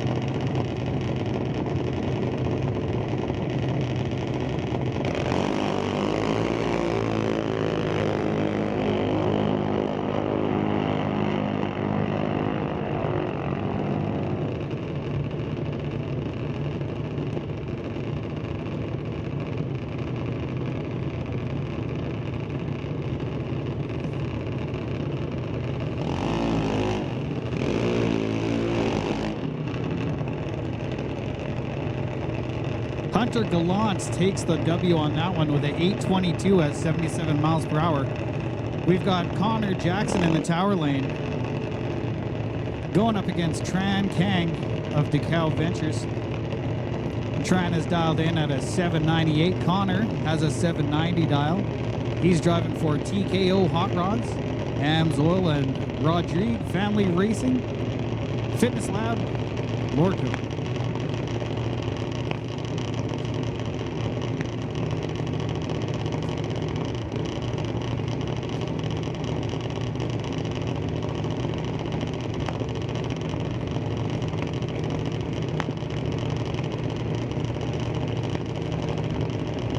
And they're both staged. Here comes the green light.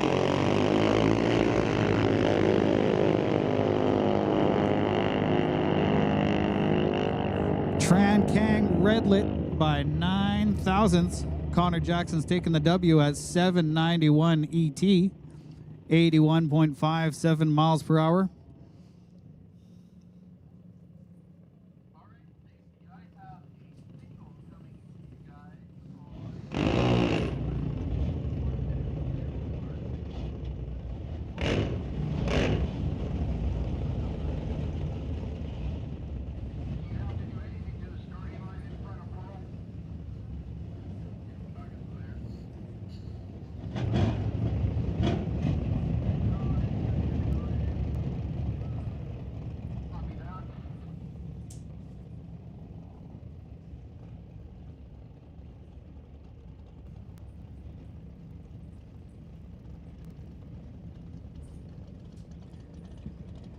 Bentley Johnson's up next in the Lordco lane on a 790 dial.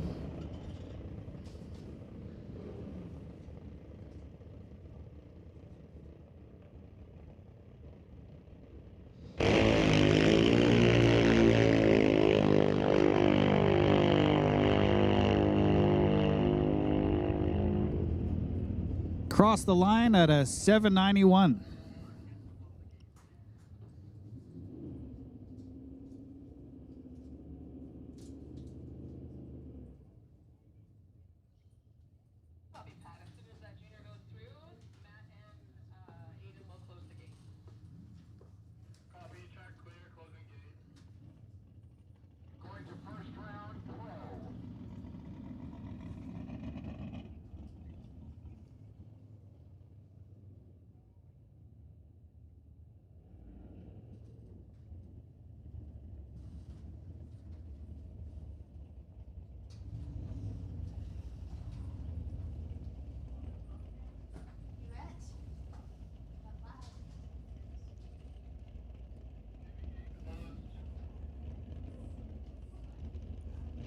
All right, race fans, we have Justin Winton driving out of Langley, BC in his 66 Bel Air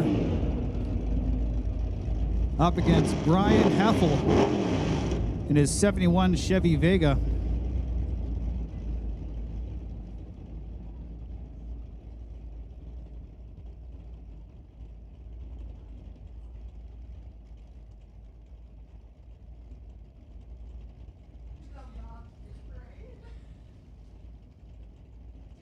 Justin Winton on an 1170 dial. Brian Heffel in the Vega on a 933 dial. Every time, big body car, big wagon, lifts those front tires right off the ground. And the win goes to Justin with an 1177 on an 1170 dial. Brian was a little hasty off the line there. Lit up that cherry.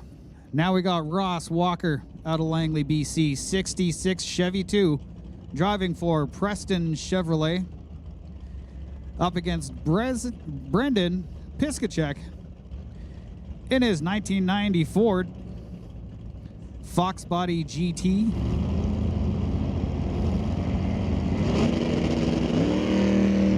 Ross Walker takes off with the front wheels in the air. He's on a 1011 dial, but he lit up that red light. So Brendan Piskacek's gonna take this one at a 1314, 102 miles per hour.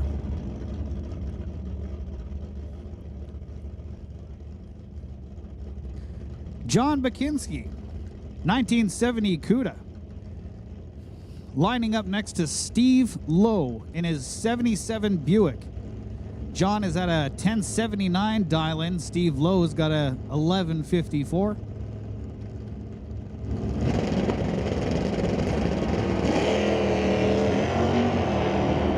John lifts those front wheels off the line with a 084 reaction. John takes it with a 1077, 122.1 miles per hour. Now we have Dell Northgraves in his 77 Nova.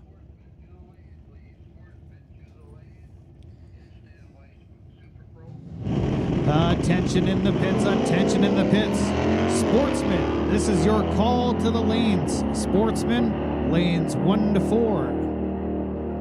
Super Pro, we're going to put you guys on standby. Sportsman to the lanes, Super Pro to the standby.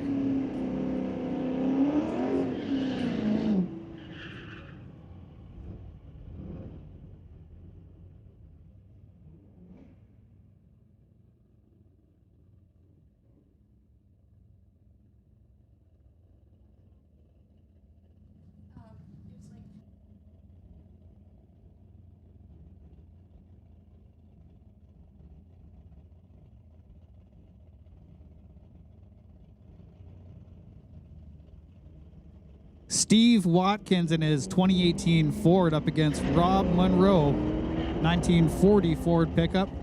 1208 versus a 1204 dial-in.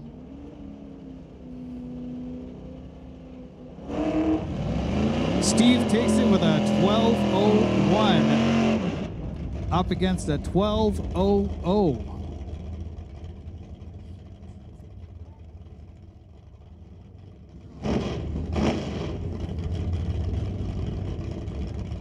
'83 Monte Carlo versus '73 Nova.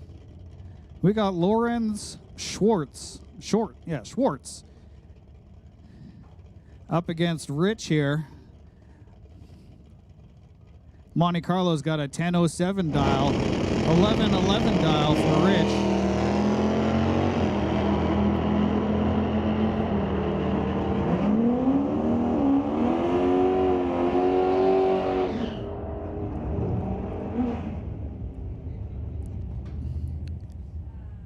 Monte Carlo crosses the line with a 1009 at 127 miles per hour. Now we have Jim Stahl from Tulalip, Washington. 2000 Mustang versus Andy Klosky from Quesnel in his 65 Chevy. Jim takes off first, of course, with a 1074 dial, and he's got the 981 dial.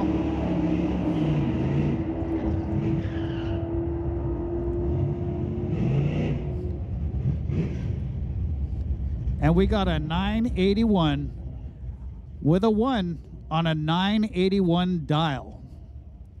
That's about as good as you can get. Jim crossed the line with a 1075 at 124 miles per hour.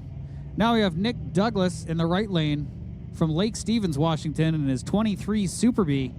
Sean Langley from Linden, Washington, in his 69 Mustang Mach 1, 428. Sean was in a hurry, lit up that cherry, so Nick's going to get this one. Nick was on a 1214 dial. He ran a 1212. So he broke out, but he took the win on that one. Elijah out of Surrey, 81 Chevy. That is a second-gen Camaro up against John McLean in a 69 Ford Falcon.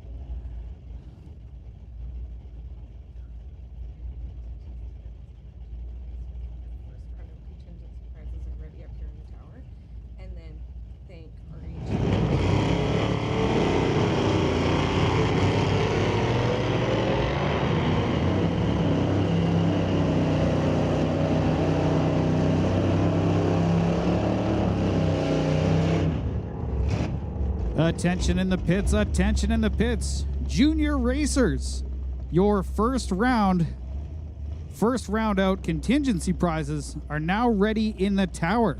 Please come see Shelly. Huge thank you to RH Fleet for sponsoring our first round out contingency for the season. That's Junior Racers. Come on up to the tower, we've got some prizes for you.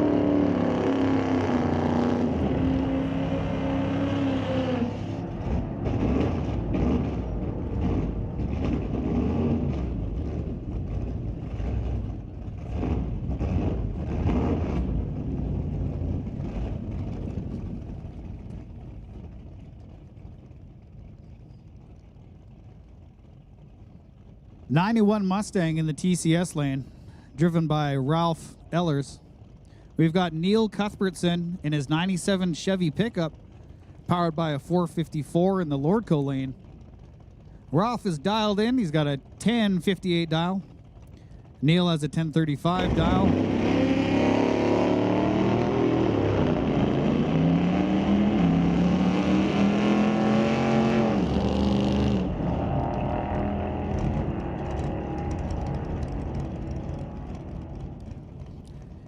Neil runs a 1237. I heard a little hesitation going on under the hood there. Ralph Ellers takes it with a 1077, 122 miles per hour.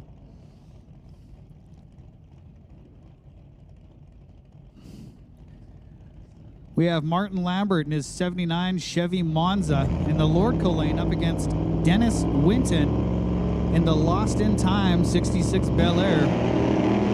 Woo! Big wheelie by the Monza.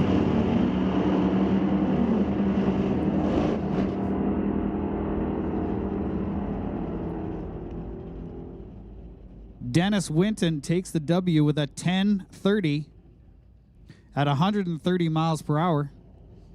Martin Lambert crossed the finish line with a 952 at 141 miles per hour. Now we have Corey McInnes in the right lane, 67 Dart.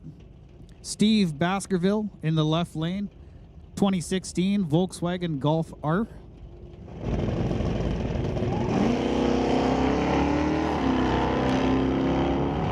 Solid launch by both cars. Steve Baskerville has an 1177 dial.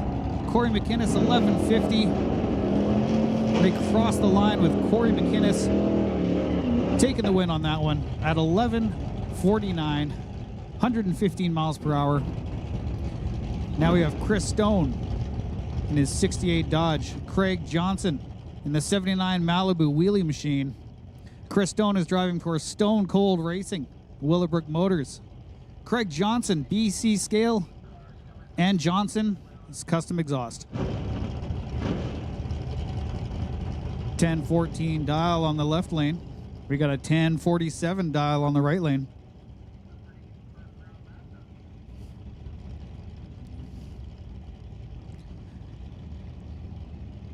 Pre-stage beams are broken.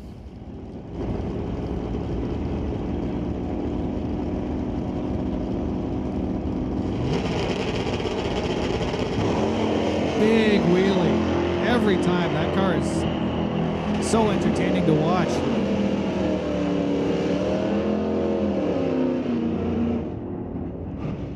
And 68 Dodge of Chris Stone takes the W at 1014, 126 miles per hour.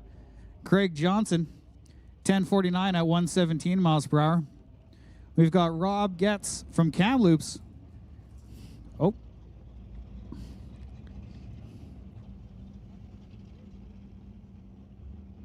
'24 Ford pickup, Matt Warner in a 1966 Mercury.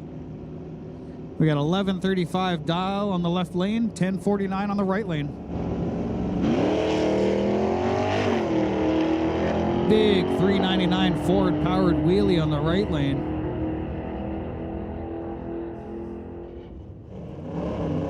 Through the traps, 1056 at 110 miles per hour.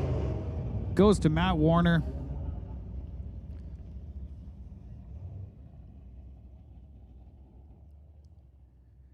We could just slide into Sportsman. Slide right on in. We got John back again in his 89 Square S10, powered by a 365 LS.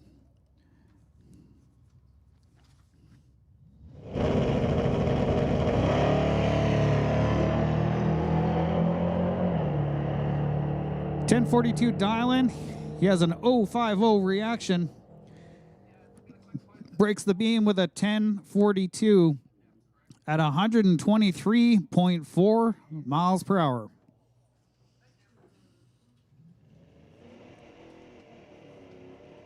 John, of course, driving one of the many rad Torque Systems cars here, or trucks here.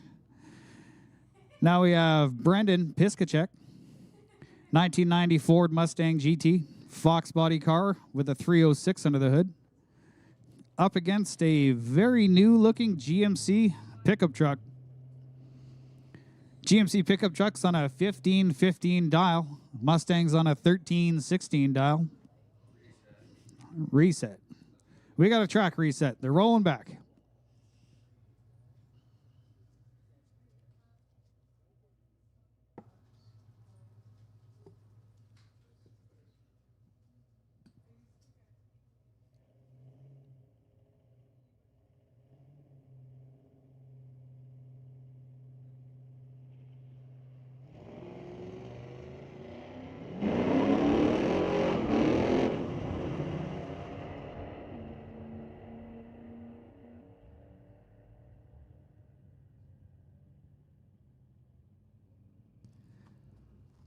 Mustang gets there first with a 1338,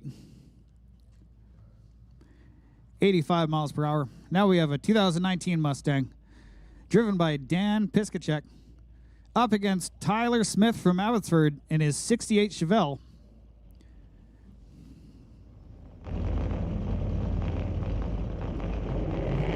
Big wheel spin off the line for Dan in the Mustang. 68 Chevelle hooks, makes it down the track clean. He's got an 1160 dial.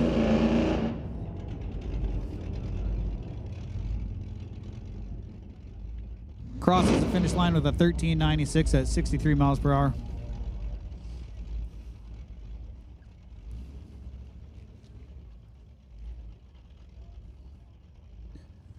Veronica Hodgson, 69 Dodge, the gold car in the tower lane. Up against Haley Christensen, 67 Chevy C10.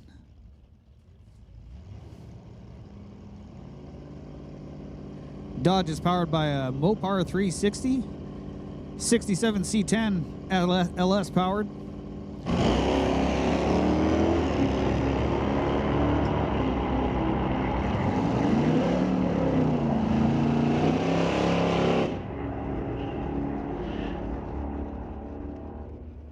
Veronica in the Dodge gets the win light, 1207 at 102 miles per hour.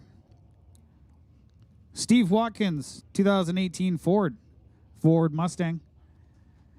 Got a 5-liter car versus Kevin McCauley in his 83 Cutlass, driving for BDL Automotive. On an 1182 dial, Steve Watkins, he has a 1205 dial.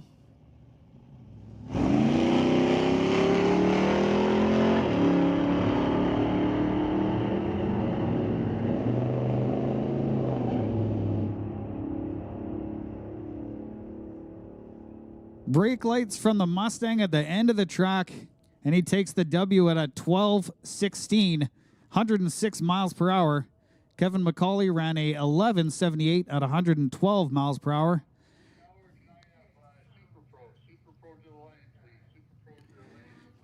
Attention in the pits, attention in the pits. Super Pro, this is your call to the staging lanes. Super Pro to the staging lanes. Motorcycles in the pits, this is your standby call. Standby call, motorcycles.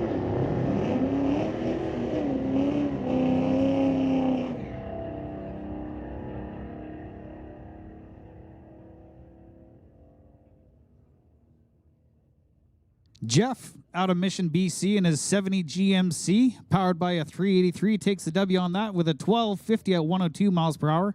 Now we have Eric Hansen in his 70 Dodge up against Bobby Ehlers in the G-body with a 1245 dial. Eric Hansen is at a 1889 dial.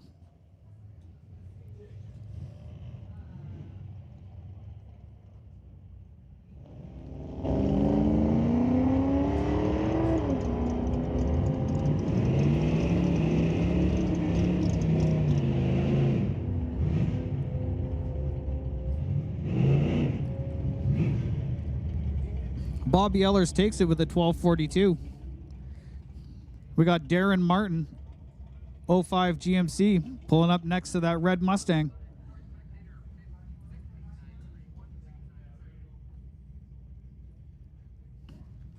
Mustang Mach 1 at 1160 dial. 1693 dial for the 05 GMC.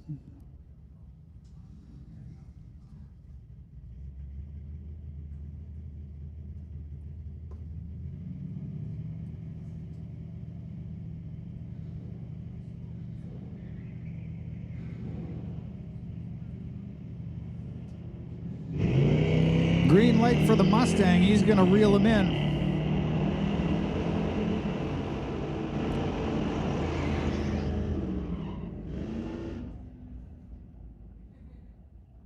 Mustang takes it with an 1188 at 89 miles per hour. The 05 GMT 800 hit a 1740 at 81 miles per hour. Coming up next, we have Sylvia Hoogstens. Hoogstens? I apologize if I pronounced her name wrong. In her 66 Ford 347, this is Baby Blue Mustang. Up against Tyson Lowe, 84 Camaro. 1241 dial, left lane, 1207 dial in the right lane.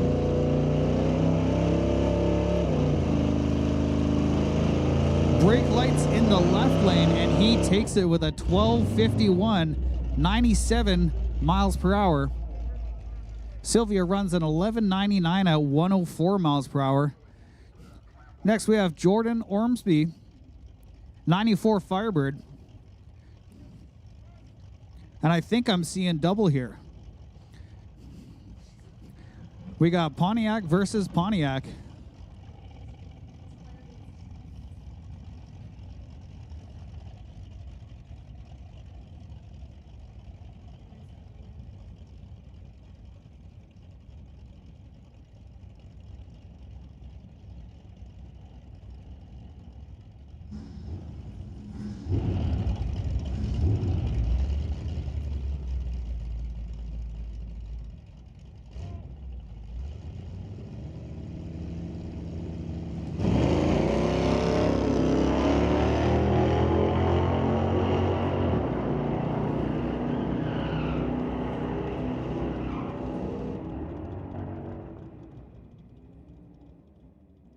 And the white Firebird won.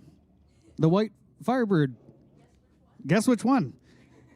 Lord Colane, white Firebird takes the W with a 1425 at 95 miles per hour. We got Graham McNeil in the Lord Colane driving a 2000 Mustang on a 1455 dial up against Mark Ferguson of Harrison Mills, BC in a 02 Firebird.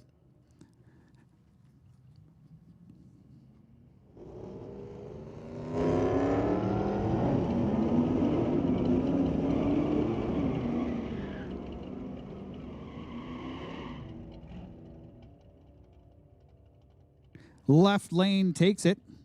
1262 at 105 miles per hour. Isaac Hazelton, 06 Chevy Silverado in the tower lane up against Jim Olson, the 94 Mustang. Truck is on a 1370 dial. Mustang's on a 1542.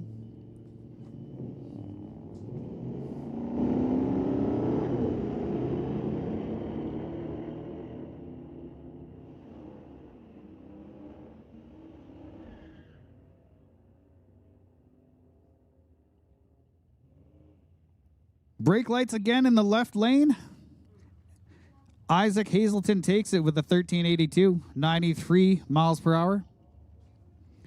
McKenna Thompson, Mission BC in the white Ford. Up against Nick Douglas in the 23 Super B in the tower lane. Nick Douglas is on a 1213 dial. McKenna Thompson dialed in at a 1500.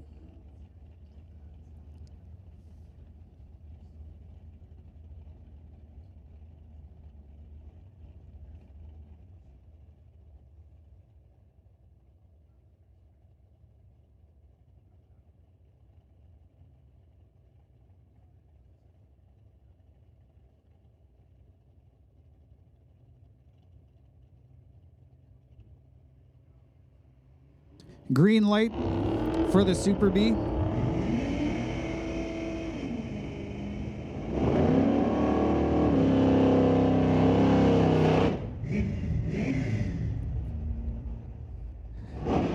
Nick Douglas in the Super B takes it with a 12:34 at 97 miles per hour.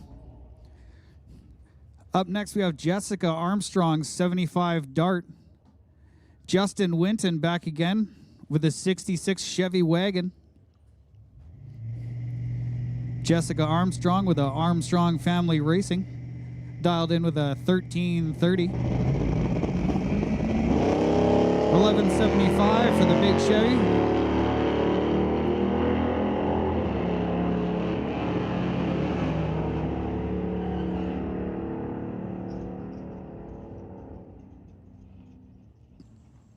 Jessica gets there first with a 1331. 102 miles per hour. Josh Klosky, Quinnell, BC in the 86 Mustang hatchback. Up against Rob Getz in the Tower Lane from Kamloops. Rob's got an 1160 dial in his Ford F-150. Josh in the Mustang is a 1735 dial.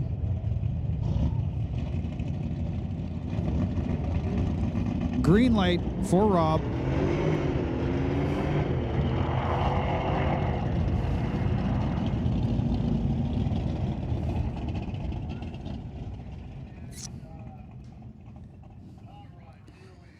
And Rob takes it at 1172, 107 miles per hour. Josh Klosky ran a 1730 at 78 miles per hour. And we got a solo run. Steve Baskerville in his Volkswagen, his 2016 Volkswagen Golf R, dialed in at 1177.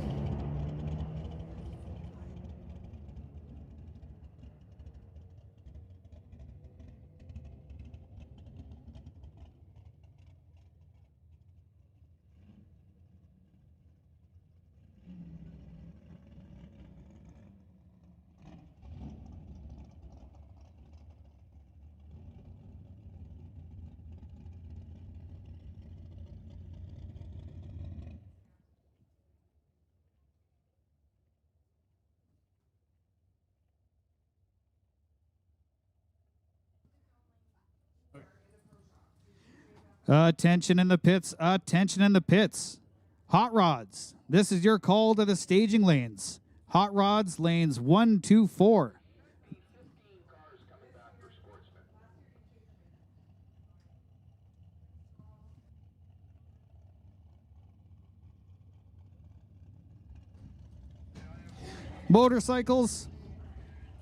Motorcycles, this is your call to the staging lanes. We are going to put you in lane 5. So we need hot rods, lanes 1 to 4. Motorcycles, lane 5.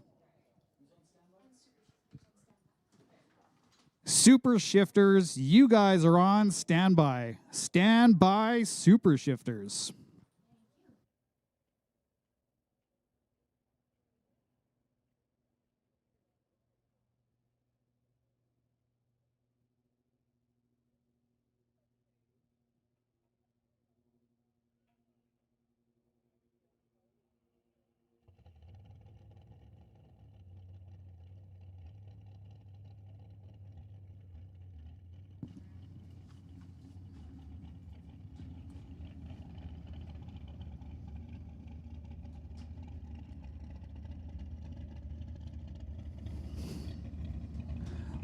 Let's do a little of what I like to call two-step trivia. Some technical mind blowers for you guys. Fuel power. A single top fuel dragster engine produces as much horsepower as the first 8 rows of a NASCAR starting grid.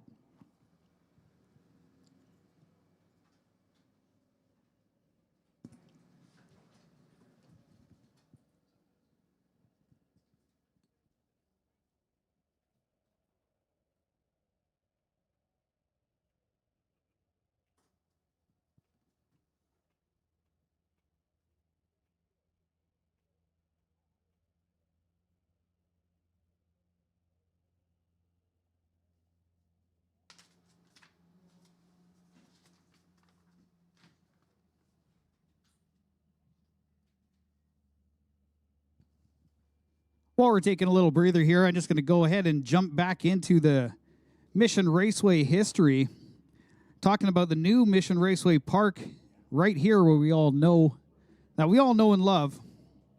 In the 1992 opening, over 5,000 spectators attended the first practice session. Of course, Mission Raceway is a multi-sport venue. Famous for its quarter-mile drag strip, the park added a 9-turn road course and a motocross track after they opened. Since its rebirth, the track has won the NHRA Division 6 Track of the Year award numerous times, including 5 consecutive years from 1994 to 1998.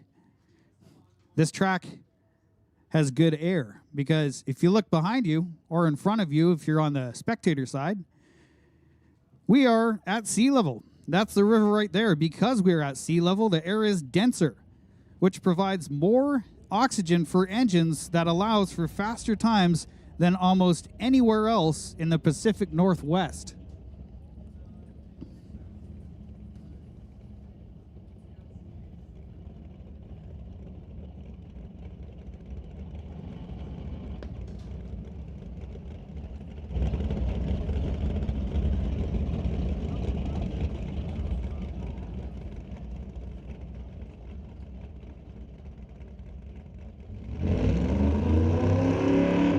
Schwartz is back with his 83 Monte Carlo, driving for Taves Roofing, Bubba's Speed Shop, and Johnson's Custom Exhaust. We got Ted Buss out of Shawnigan Lake, BC, driving his 34 Ford, powered by a 427 Chevy. Driving for Shawnigan Trucking.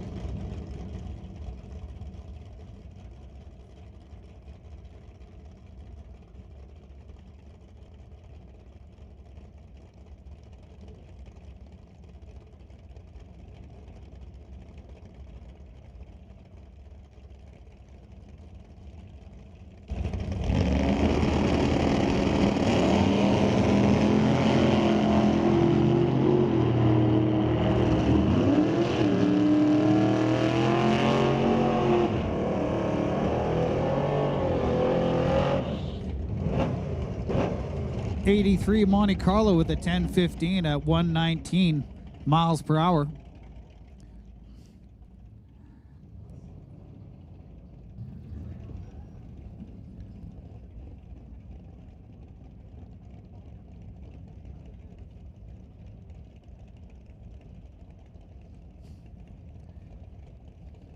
We got John back again in the Rad Torque Systems 89 S10.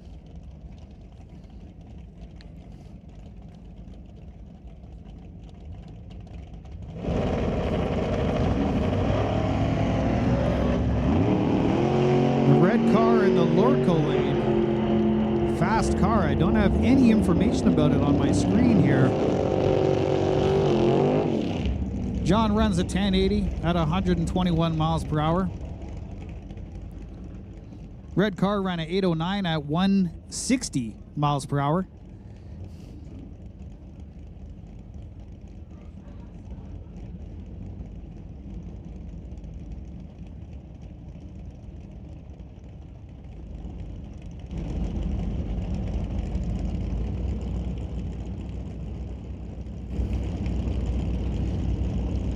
We got a battle of the Chevy 2s here. Warren Jacobson in the tower lane. Powered by a 454 big block. Dialed in at a 1083. Pulls a 081 reaction time.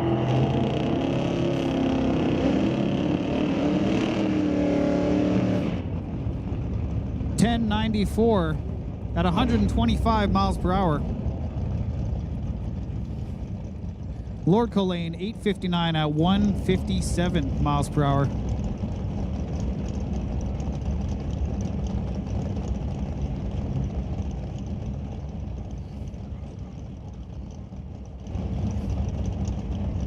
'72 Plymouth.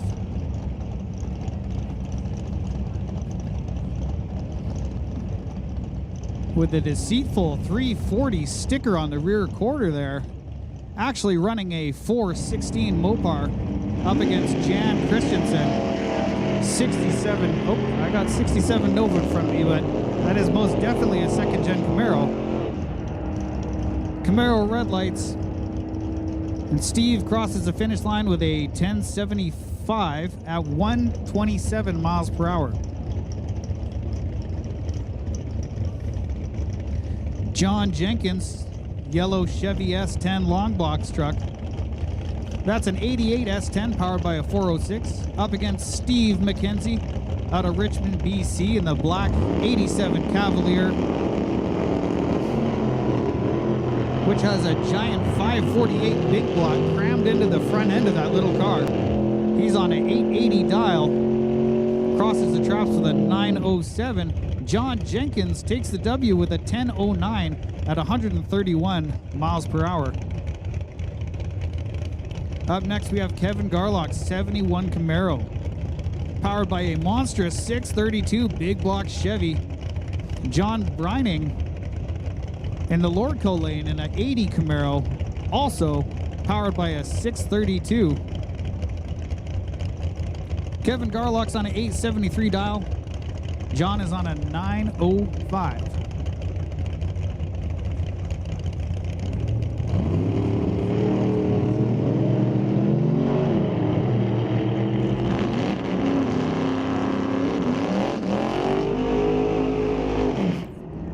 Little smoky out of the left bank of that Tower Lane Camaro there, but Kevin Garlock does take the win with an 896 at 132 miles per hour.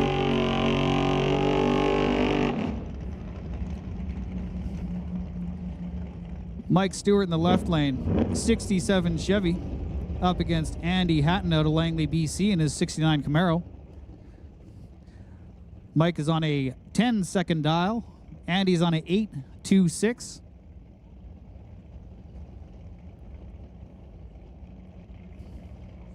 Mike Stewart driving for Ken's Specialty, Gibson's Trans Lake Performance. Andy Hatton driving for Bubba's and Derek Shirk.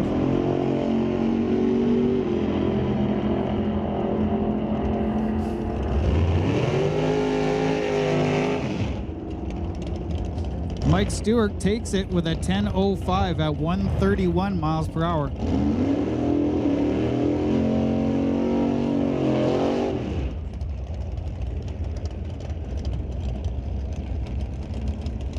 Right lane, we have Mike Robinson in his 1927 Roadster, powered by a 448, up against Jeremy Soares in the rail car, running a 584 big block, dialed in with a 734.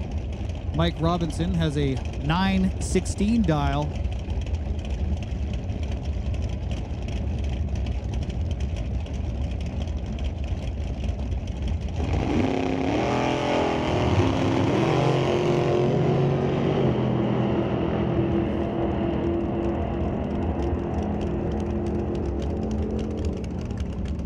And the rail car rips past him off the finish line there with a 735 at 176 miles per hour.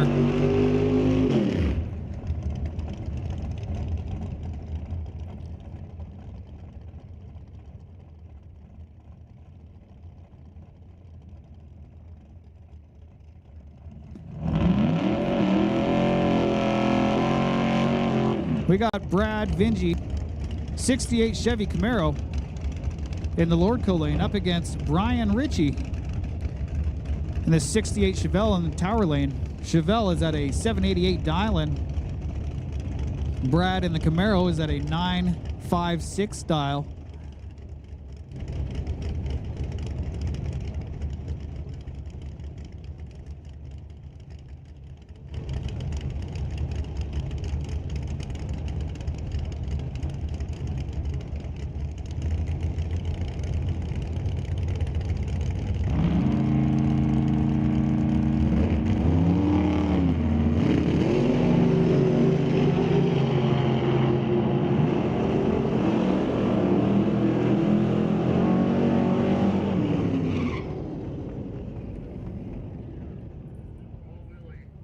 '68 Chevelle Lights up the green light on that one with a 791 at 170 miles per hour.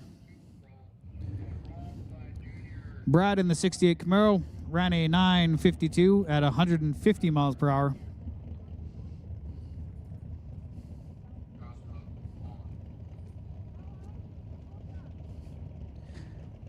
We got Kevin McNichol in the Lordco lane. 67 Nova, another rad Torque Systems car. Another rad car with a 434 small block in it. He was the 2025 Door Wars champ. Up against this second gen twin turbo Camaro.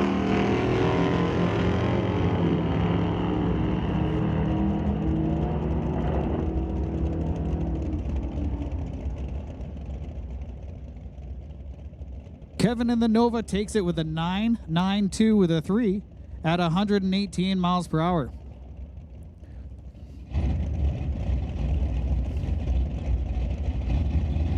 Stephen Robert from Courtney, BC is in the 34 Chevy in the Lordco lane. We have Emily Gerard out at Chilliwack.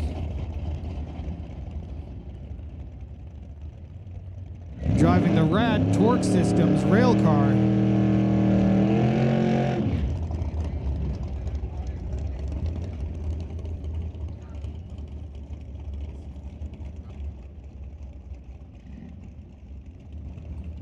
Attention in the pits, attention in the pits.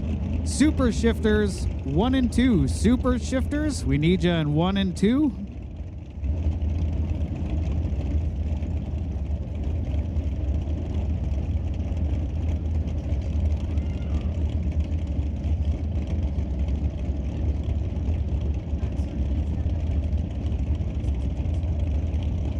Attention in the pits. Also, we need standby, license and test. You guys are on standby.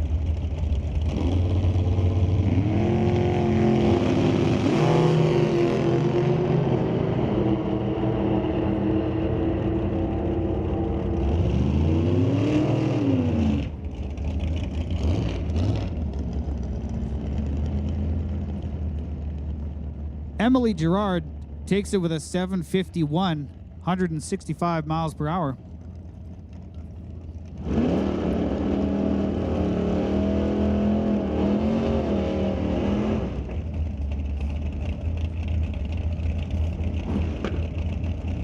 In the tower lane, we have G. Van Brar driving a 2016 rail car powered by a 582 Chevy with a big old blue bottle behind it. Coming up against Craig Johnson in the Malibu wagon, driving for BC Scale and Johnson's Custom Exhaust.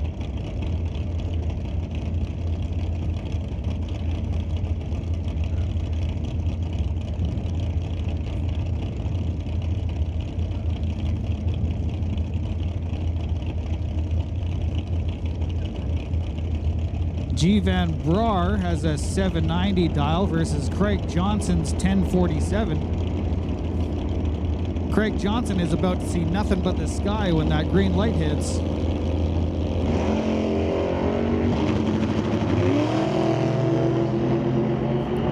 G. Van Brar has the green light, racing down the track, reeling him in. Craig Johnson takes it with a 1047, 121 mile per hour.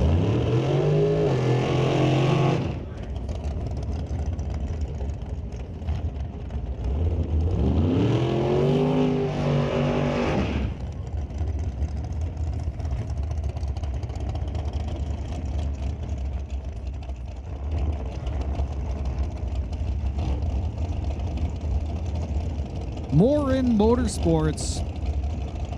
Colton Morin, left lane, driving his rear engine dragster powered by a 615 big block Chevy up against Daniel Rodrigue out of Chilliwack in an 08 T&T powered by a 615 big block Chevy. We got a 775 dial in the left lane and a 714 in the right lane.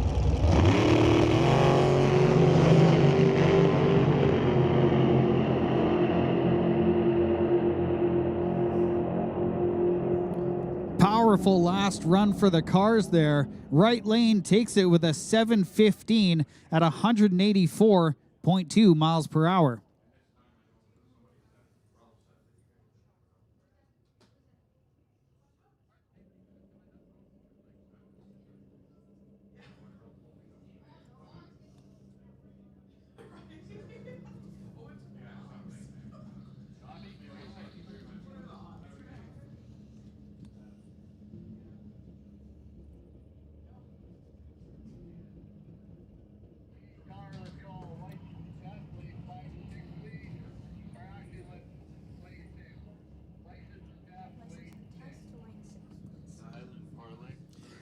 Attention in the pits, attention in the pits. License and test into lane 6.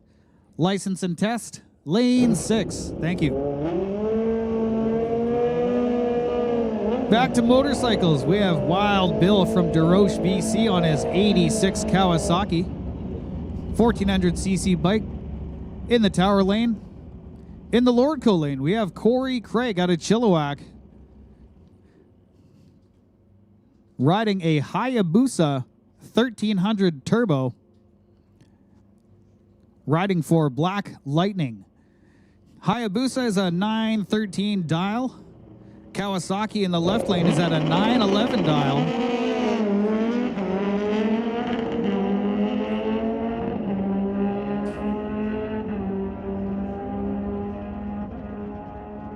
Left lane, green light, 943 at 136 miles per hour.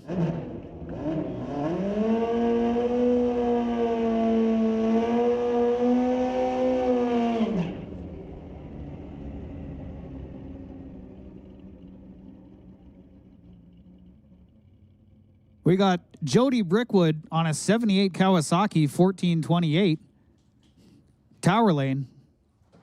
And in the Lordco lane, we have Dwayne Stevens, a 08 Hayabusa 1300.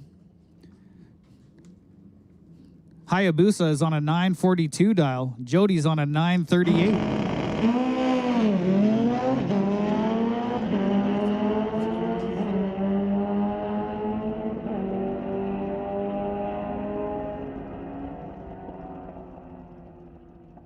Jody takes it with a 942 at 125 miles per hour.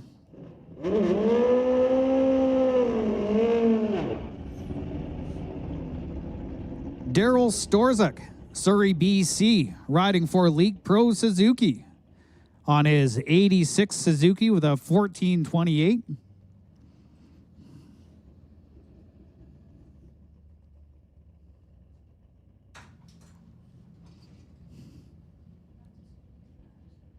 And he is pre-stage. He is on a 828 dial.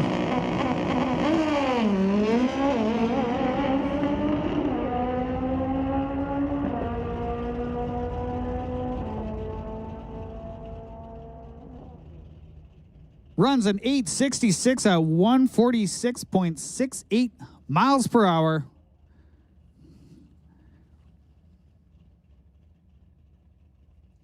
Here comes Hot Rod.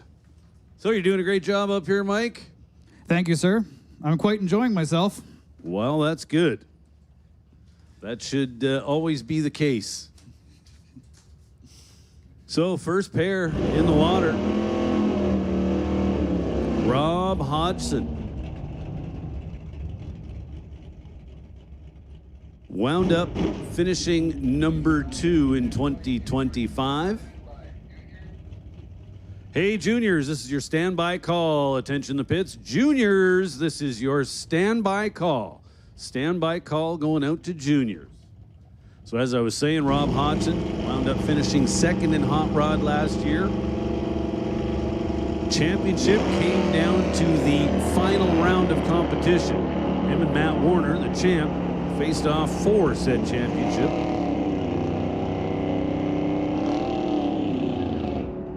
And it's going to be Walter Johnson with the win light over in the right-hand lane. Walter to the stripe first. Goes 11:15 on the 11:10 dial. Had a sizable starting line advantage. Walter Johnson was 20 on the tree. Rob Hodgson's lights started with a 1. And look at this, husband and wife facing off here in round one. You guys got to figure out a better strategy on when to leave the pits and head to the lanes. If you do it side by side, that drastically increases your chances of running each other. And that's what we've got here.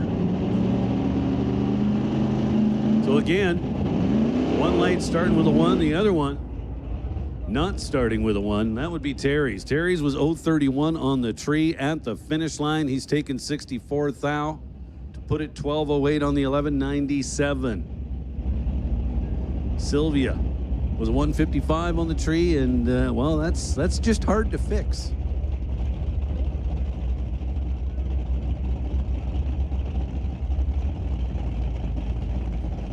Two more for you now. Dale Wood and Barry Patterson. Barry Patterson's in the right lane. Barry Patterson's your winner. You see his win light on. Dale Wood went red on the starting line by 33 thou. So Barry Patterson basically with another time trial here in round number 1.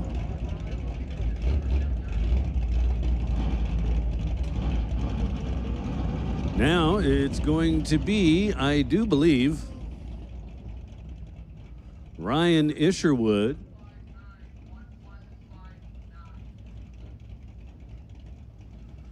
and Dennis Winton.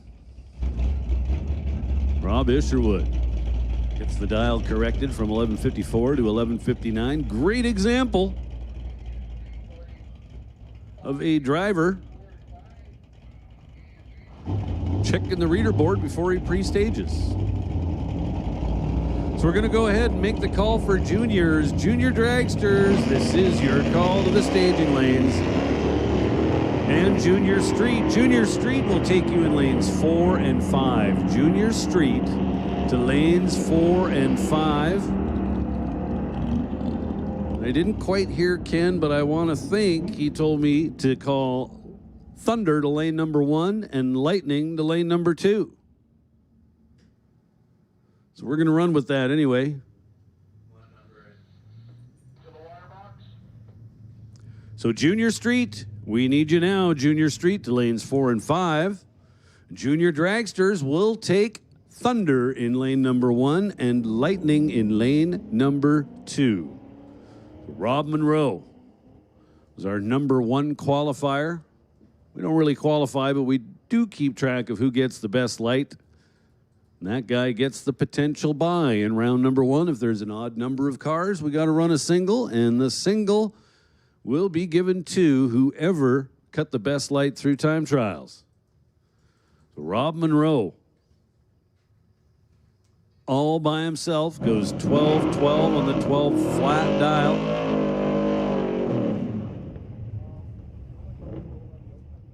That's going to bring up the first pair in McLeod Clutches BC Super Shifters action. The BC Super Shifters, very pleased to have McLeod Clutches on board once again as the presenting sponsor of the BC Super Shifters for 2026. So Dan Piskacek and Joel Smith. Piskacek is away, clean and green. Joel Smith kind of got this one in the bag. Caught Dan Piskacek way before he should have. Piskacek just flat out missed the tree. Joel Smith with somewhat of a freebie. It was 049 on the tree. And well above what he dialed, but it was kind of irrelevant.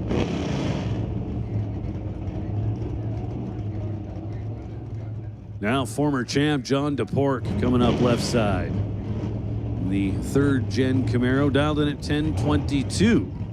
He's going to get the starting line handicap as Keith Winterbottom over in the right lane dials 966 in the Rags to Riches 68 Camaro.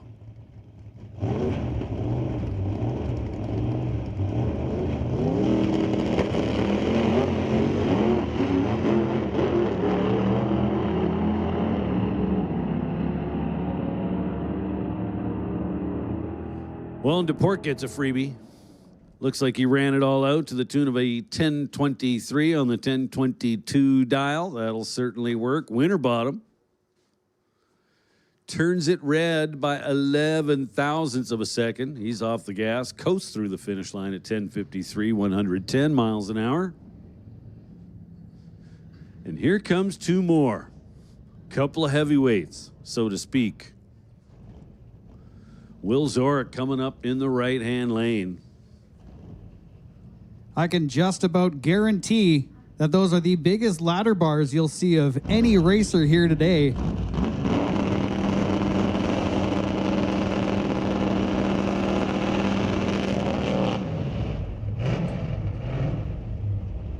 Yes, they most certainly are. Dan Gray, tower side for Gray Performance Motorsports. Dials 1165 in the big F250 extended cab. Still got all the heavy stuff on it. This thing's got to weigh 5,000 pounds easy. And it's a clutch car, well, clutch truck. This thing is just brutal on driveline parts. He's making it work. Will Zorick turns it red by 35,000. Dan Gray essentially on a time trial. If he notices his wind light on. Will Zorick in the 62 Bel Air is done for the day. Wound up going 11:03 on the 11:0 dial. So Dan Gray with a freebie here in round one, and well, he probably needed it. Wound up 11:76 on the 11:65 dial, so was leaving himself pretty wide open dial-wise there. Now the reigning champ, Jamie Roth, left lane. Scott Winterbottom in the right lane. Chevy versus Ford.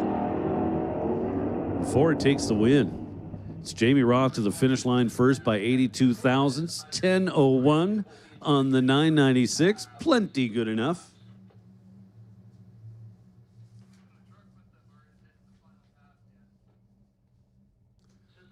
And now Al Lougheed out of North Van. Screen's telling me that's a 1970 Falcon. That is not true. The screen is lying. Hard launch off the line. Snaked it down the track a little bit. Crossed the line with a 10:47 at 99 miles per hour. He kind of looked like my last run. Did you see that?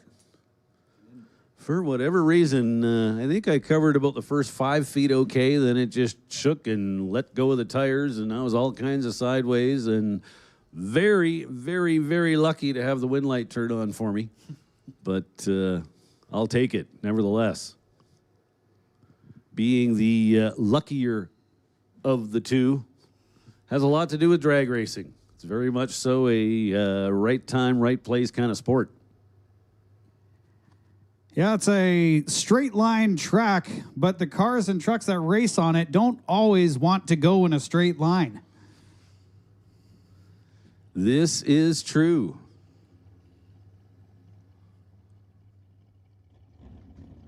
So Junior Street going to be coming up for round number 2.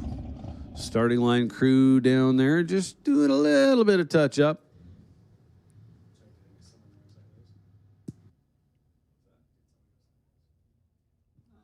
Yeah, but he does every run, so that Al Lougheed.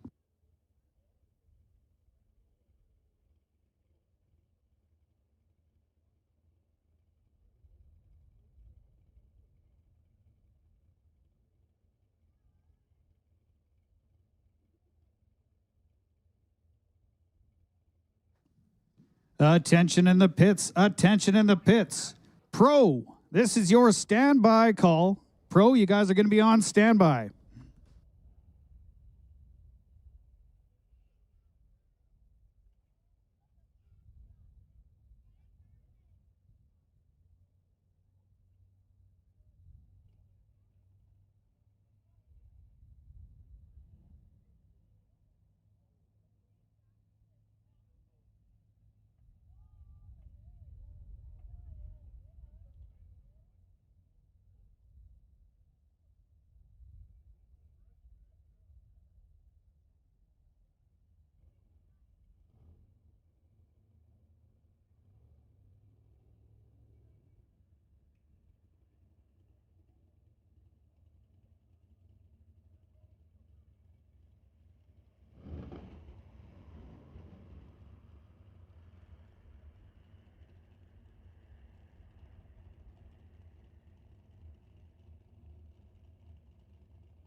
So some test passes coming at you, and well, we put Pro Bracket on standby, and so I'm going to go out there and stand by. I will be back, Mike. All right, well, I'll hold the fort down here.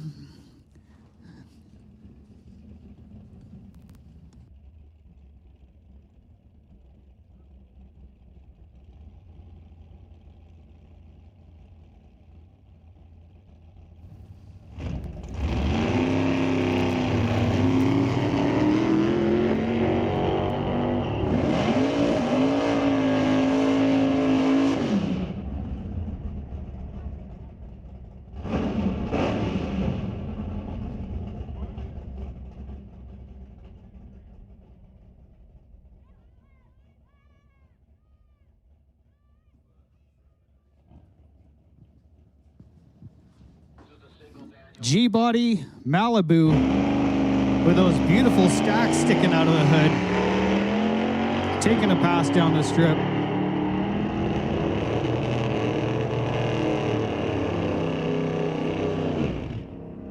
Breaks the beams with a 1069 at a 111.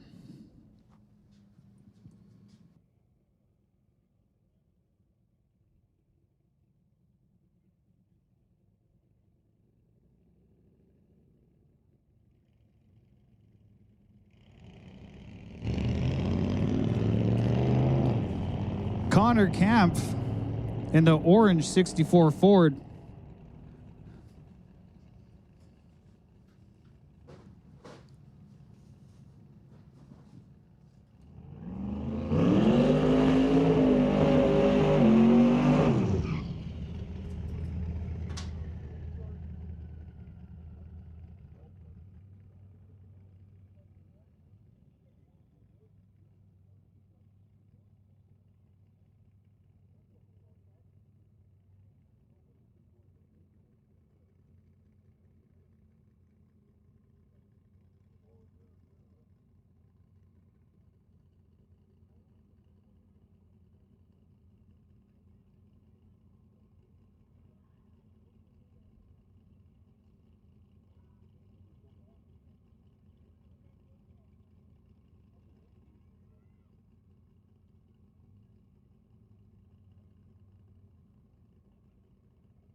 Justin Berkeley taking that Camaro down the strip, that twin turbo Camaro.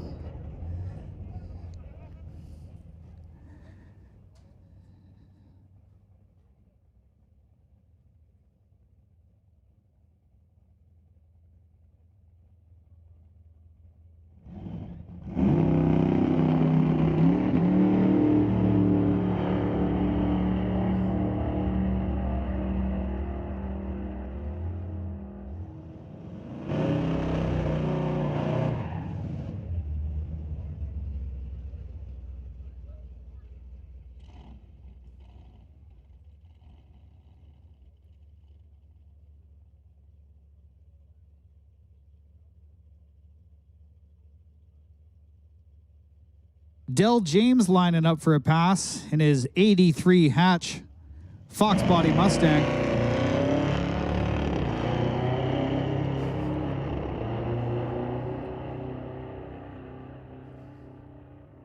With an 0.26 reaction time, and he breaks the beams with a 12.24 at 106 miles per hour.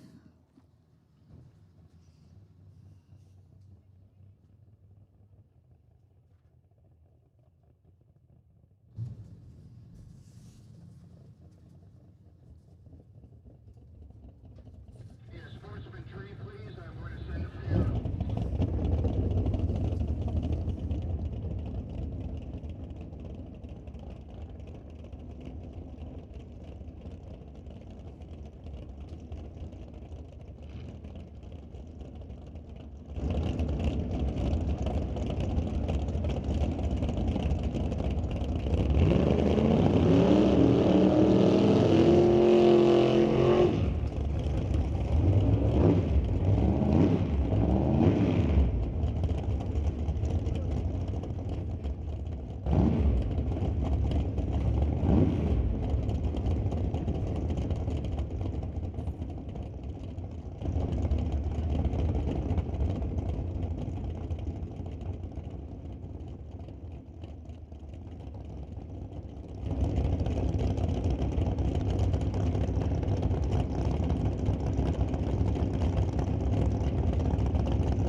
Rear engine rail car shut down. It might be dripping a little bit.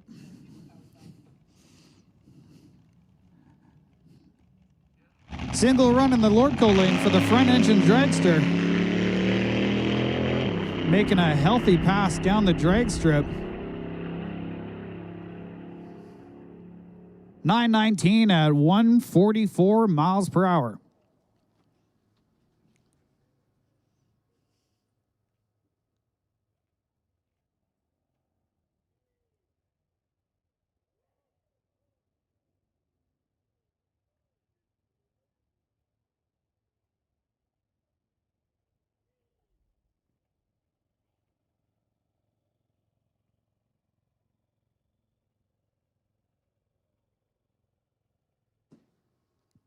Just wanted to take a moment to remind you guys about next weekend. Mopac Auto Supply Friday Night Street Legal, number 1, April 24th. It is the first Friday Night Street Legal of the season.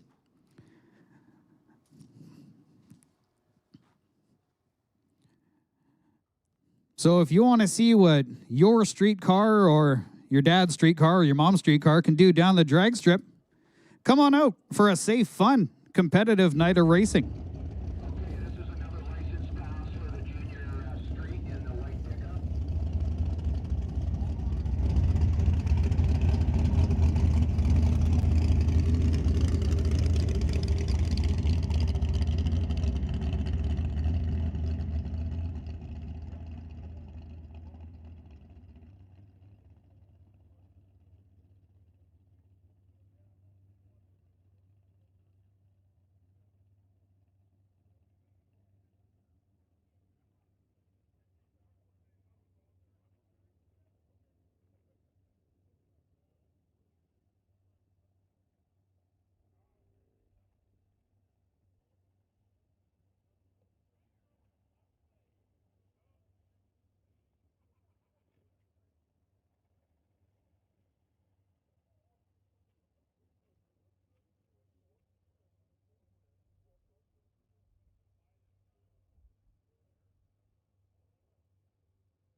We got McKenna lining up for another licensing pass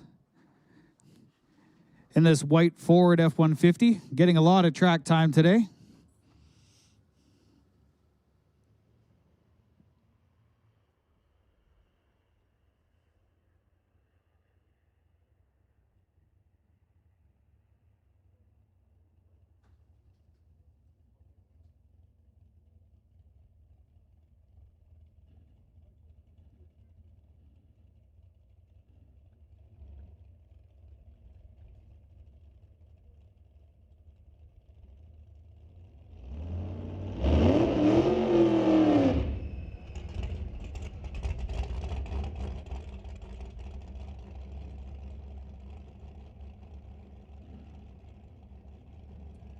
Attention in the pits. Attention in the pits. I need pro bracket to the staging lanes.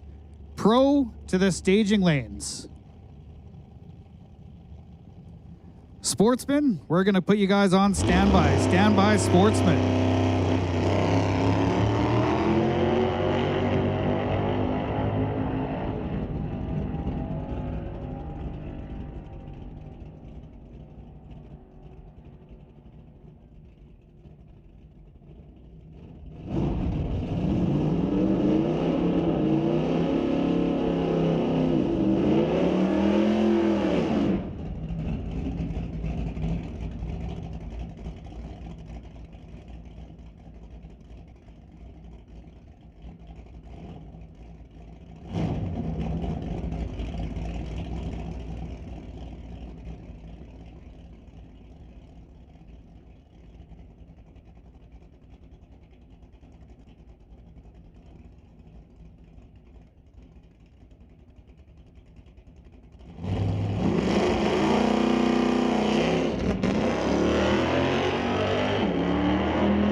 Junior Street pulling into the water box right now.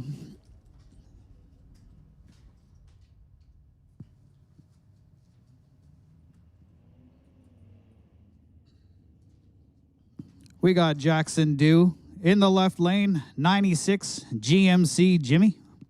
In the right lane, Shelby McNeil in her 2010 Nissan, driving for McNeil Racing Team. Jackson Dew, sponsored by Grandpa and JBS. Jackson Dew's got a 1066 dial. Shelby's dialed in with a 980.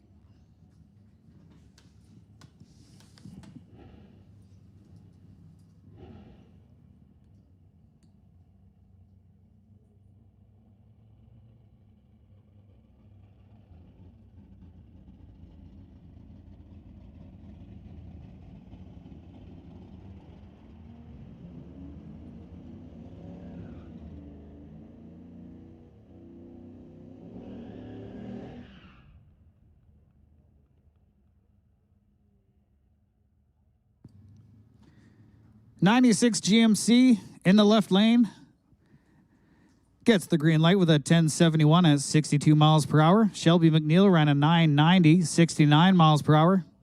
And now we have James McNeil in the right lane in his Mustang up against Josephine Smith in a 2007 Chevy Silverado in the tower lane.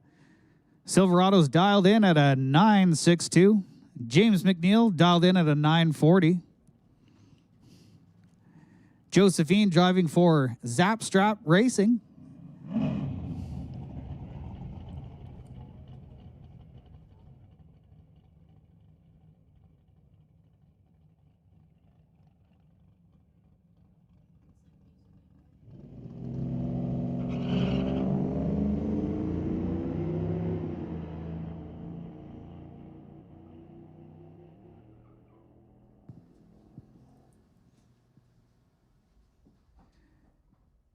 James McNeil gets a 941 at 73 miles per hour. He was the 2024 Race of Champions winner, Northwestern Wally winner, second-time Door Wars finalist. On any elimination, it is a license pass for Junior Street.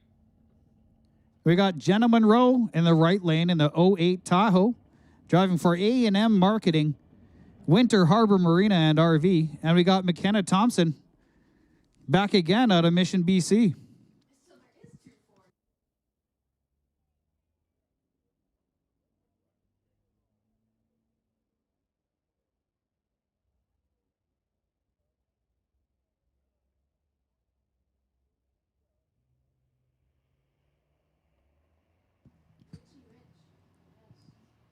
Jenna Monroe lighting up that cherry. So McKenna Thompson's going to take this one.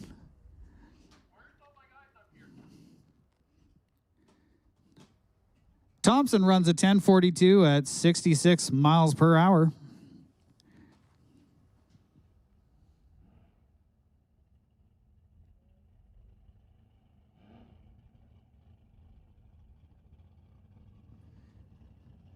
And an almost identical F-150 pulling up through the beams behind her for another licensing pass. All right, safety. There's a white Ford pickup.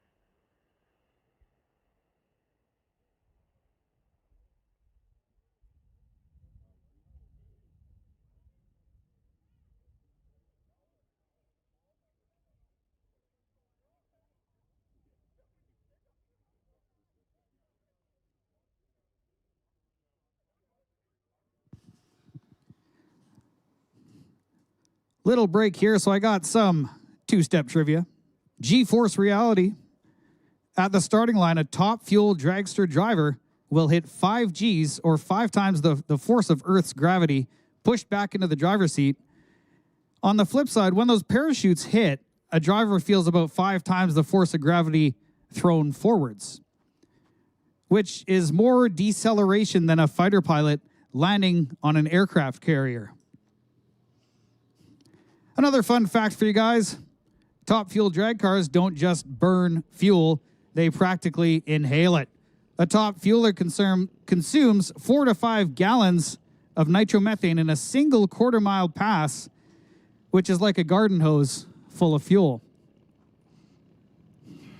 Juniors, coming back at you, pulling into the burnout box.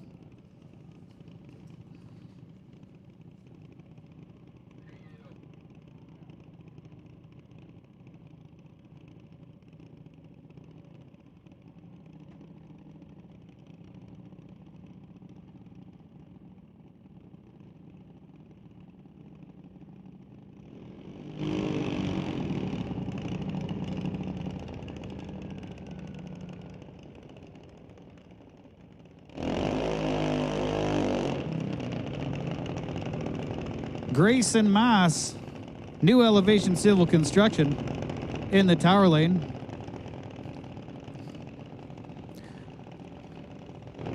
Pulling up to the staging lights now, we got Nash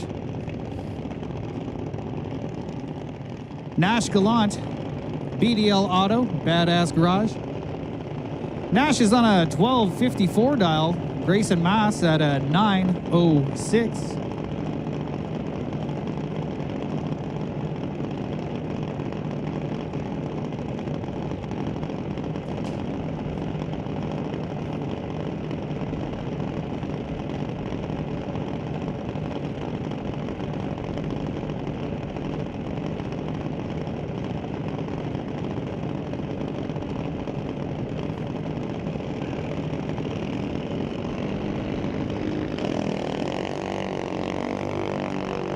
Second car leaves.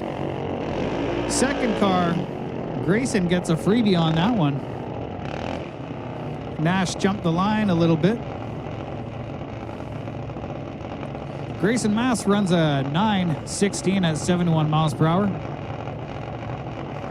We got Nate Green in the left lane, driving for True North Mechanical. Cadence Rodrigue in the right lane, AM for Amsoil. Nate Green, 891 dial-in. Cadence on a 893 dial.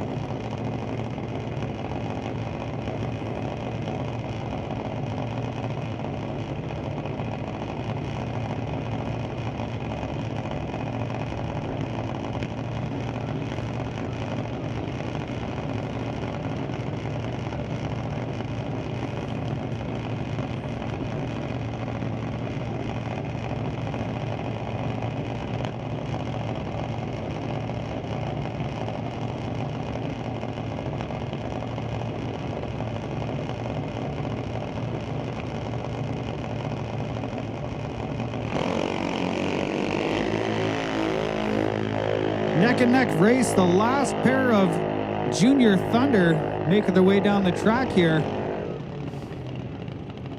Cadence Rodrigue gets the W with an 897 at 72 miles an hour. Owen Armstrong and Dallas Jackson, the first pair of Junior Lightning coming up. Owen Armstrong from Chilliwack, BC, driving for Fountain Tire Chilliwack. We got Dallas Jackson in the right lane, Extreme Hydrovac and Cascade Capital. We got an 1190 and an 1198 dial, so we should have another close race here.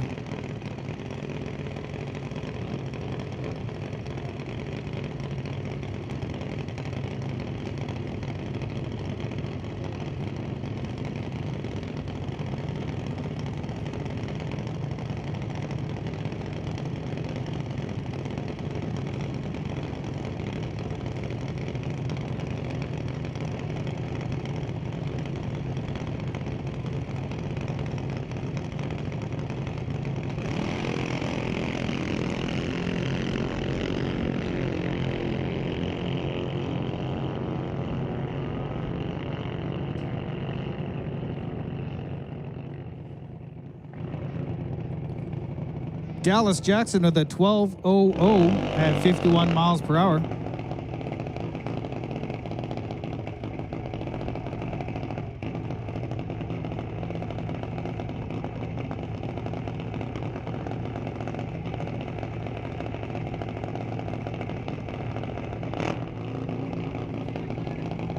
Now we have Hunter Gallant out at Chilliwack, BC on an 819 dial for a solo run.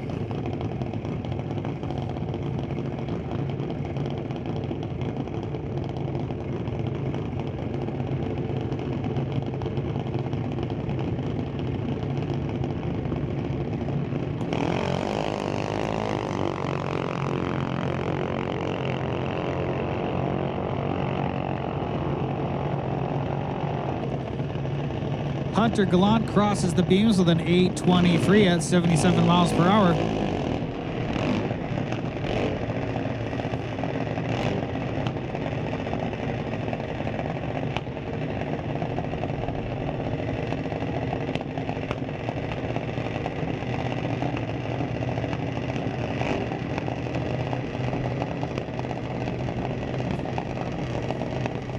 April Bond in the pink machine in the tower lane, driving for JBS. We got Emily White in the right lane, White Lightning Racing, dialed in at a 794. April's dialed at a 803.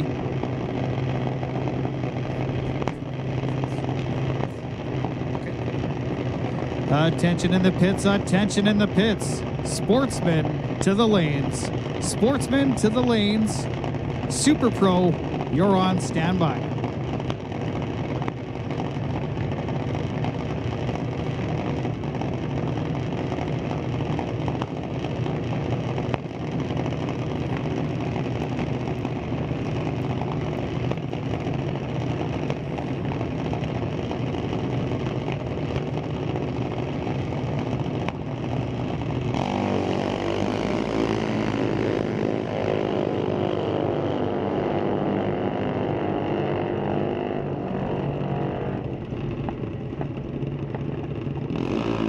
Emily White crosses with a 797, 76 miles per hour. We got Bentley Johnson in the left lane, dialed in at a 790.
Bentley Johnson takes it with a 795 at 81 miles per hour.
Yeah, okay.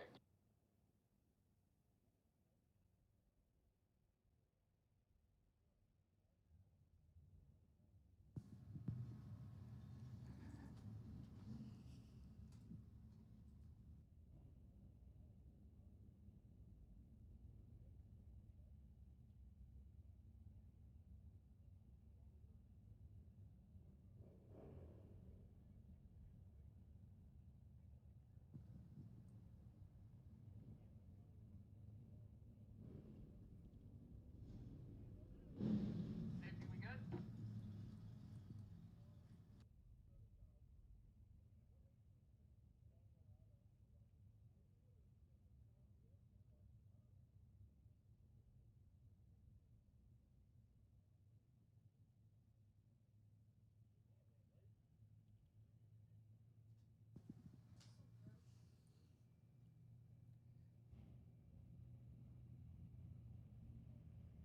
Green light for the white F-150. This is the Junior Street test run. Truck that we have seen come around many times today. Testing and licensing.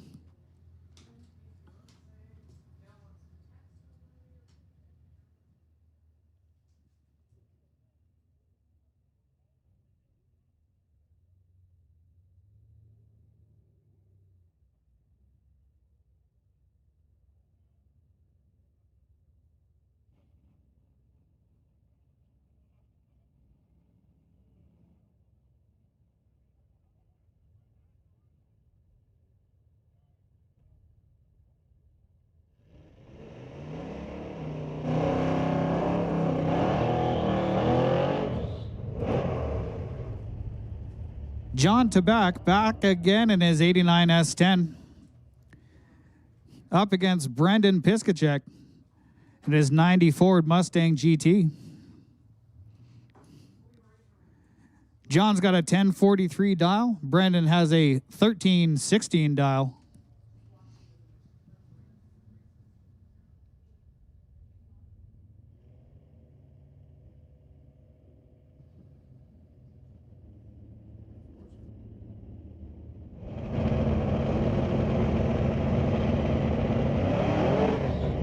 Oh, lots of wheel spin off the line for John.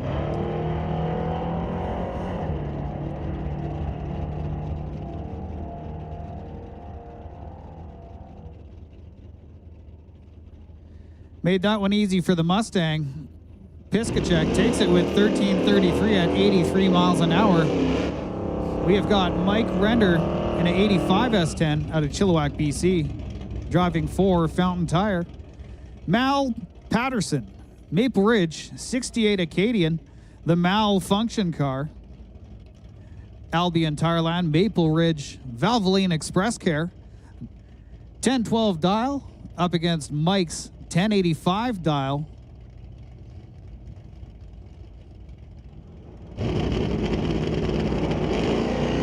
Big wheel stand for the malfunction car.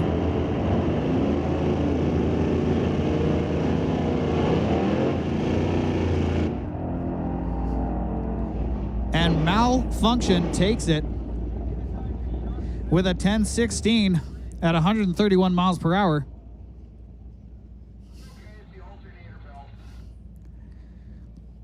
We have Elijah Copeland, Surrey, BC, in the 81 Chevy Camaro, that is, the blue car. Justin Winston, 66 Bel Air.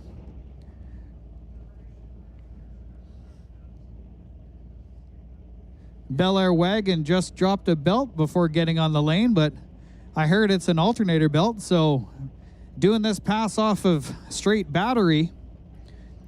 The wagon's got an 1180 dial. Elijah Copeland has a 1291 dial.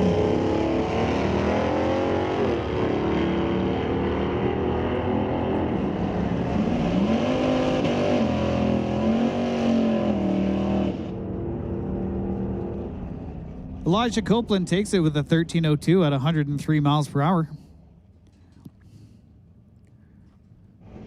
Nick Douglas in his 23 Super Bay up against Lorenz Schwartz, 83 Monte Carlo powered by a 468.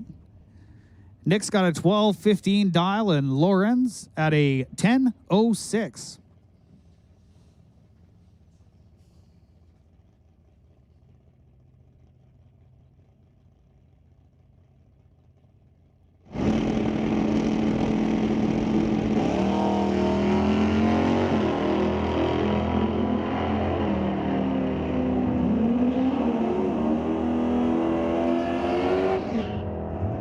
Hard on the brakes for the Super B, and he takes the win with a 1218,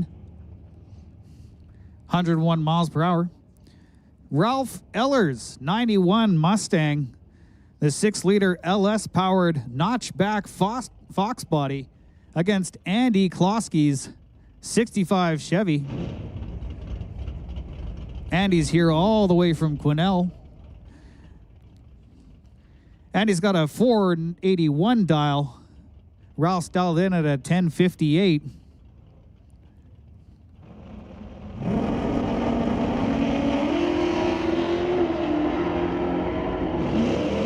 Bit of a wheel stander for the strip teaser, and that makes an easy win for Andy, as that Fox body inched its way across the line before the lights dropped.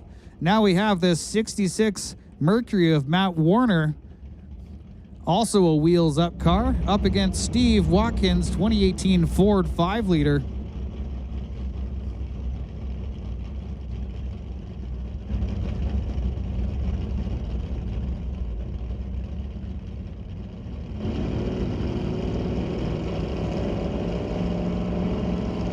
Inching into the beams, watch those front tires. Green light.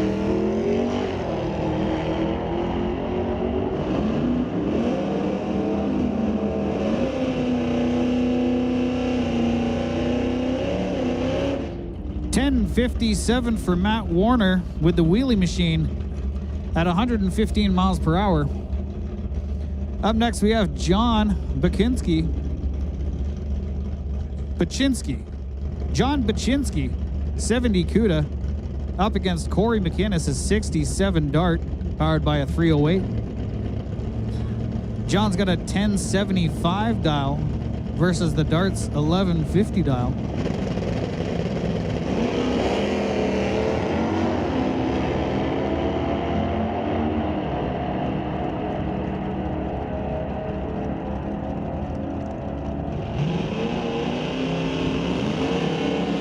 John takes it with a 1087, 106 mile per hour. Now we have the Lost in Time 66 Chevy, driven by Dennis Winton, up against Chris Stone, Stone Cold Racing, in his 68 Dodge powered by a 440. Chris Stone's car is a 1016 dial versus Dennis Winton's 1028. We got the last pro cars on the line moving into Sportsman.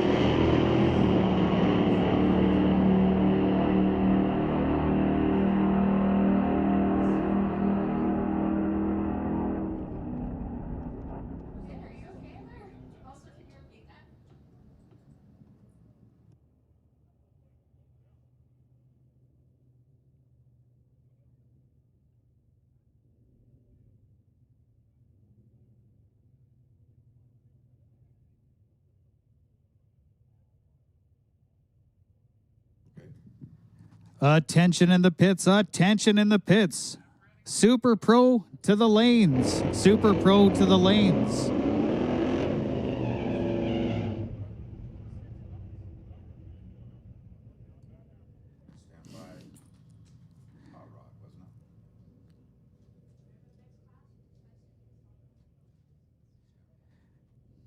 Attention to the pits. Attention to the pits. We need motorcycles in lane 5 also. Motorcycles in lane 5.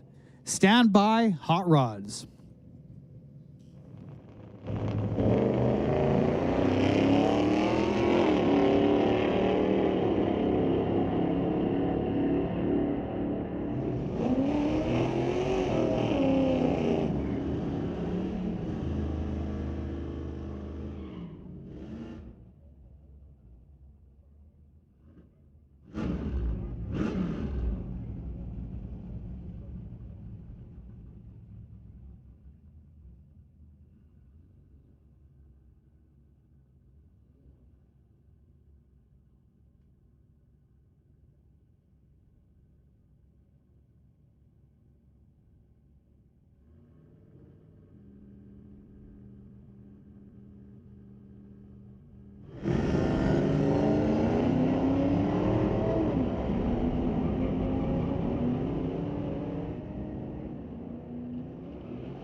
Steve Baskerville back again with his Volkswagen Golf R up against Isaac Hazelton, 06 Chevy Silverado.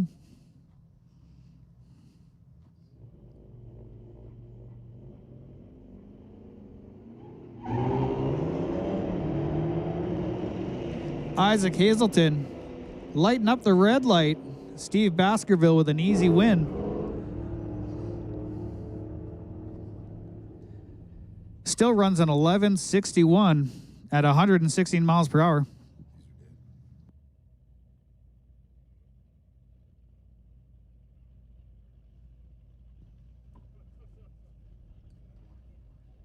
Brendan Piskacek back again from Burnaby. 1990 Ford hatchback Fox body. Up against Mark Ferguson in the right lane in his 02 Firebird.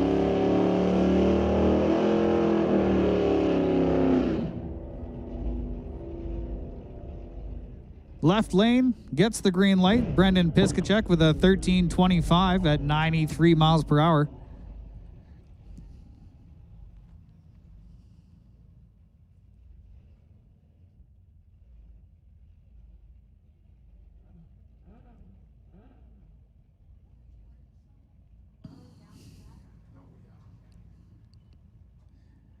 Veronica Hodgson in the right lane, 69 Dodge, powered by a 360. Up against late model Trans Am, the white car in the tower lane. Pontiac is dialed in at a 1416.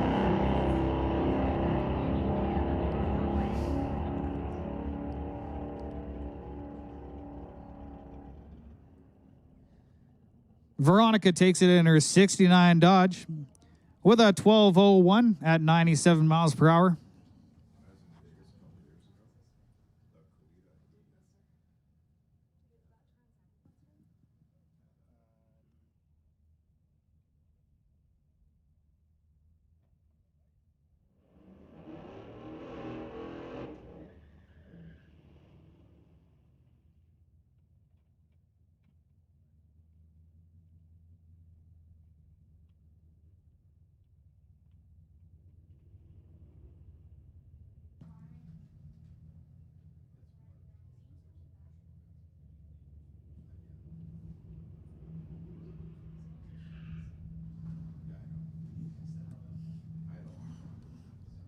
Rob gets out of Kamloops, BC in the right lane in the gray Ford F-150 up against Steve Watkins in the 2018 Mustang.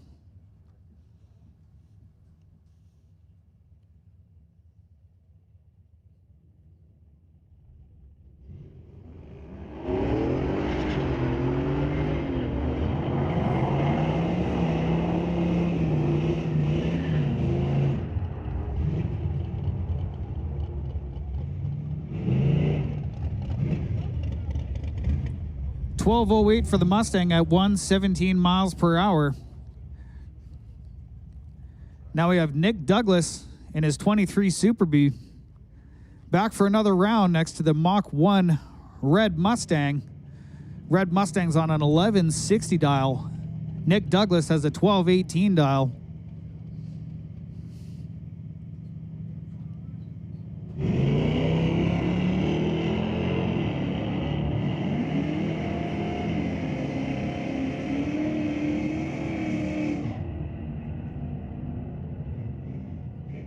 Left lane, green light, 1163, 115 mile per hour.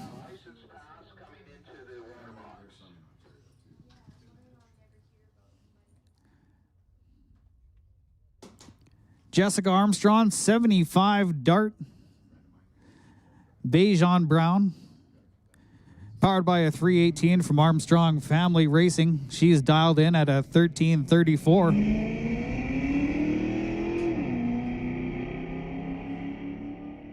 And then we have another white F-150 for another licensing pass.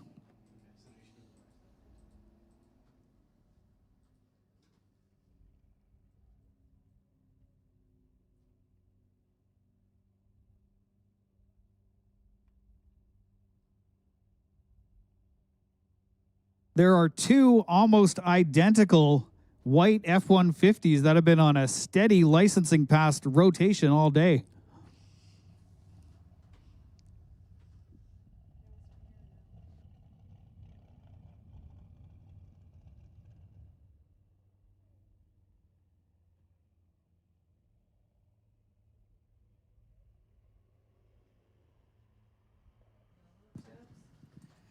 And if watching all these licensing passes making you a little bit curious, if you want to take a truck or a car down the drag strip, come on up to the tower.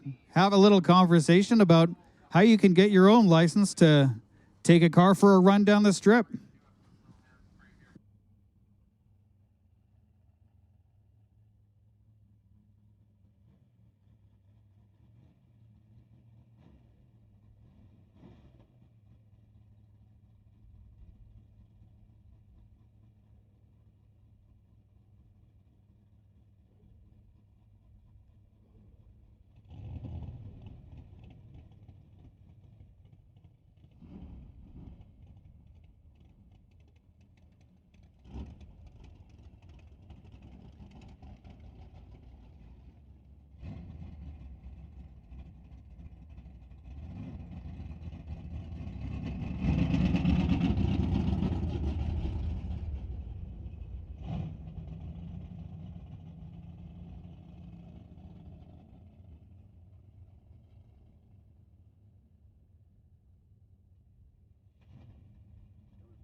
Hey, Tony.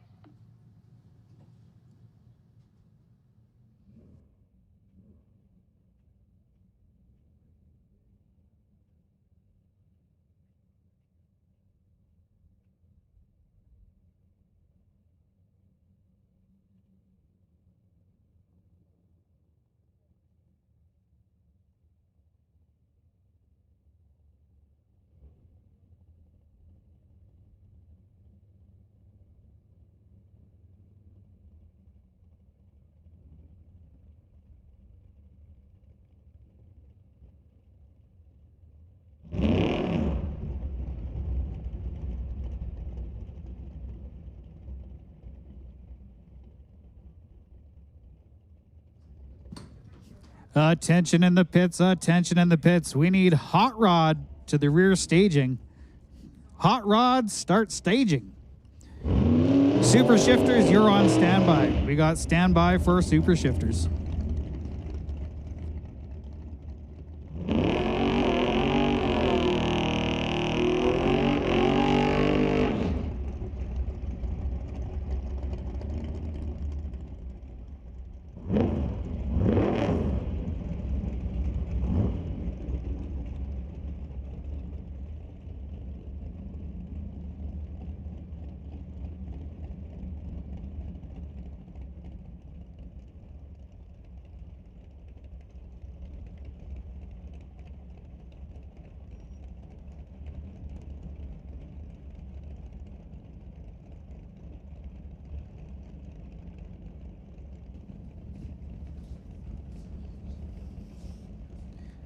White 67 Chevy in the tower lane, driven by Mike Stewart, up against Emily Gerard in the rail car in the Lordco lane. Mike's on a 1003 dial. Emily's got a 749 dial.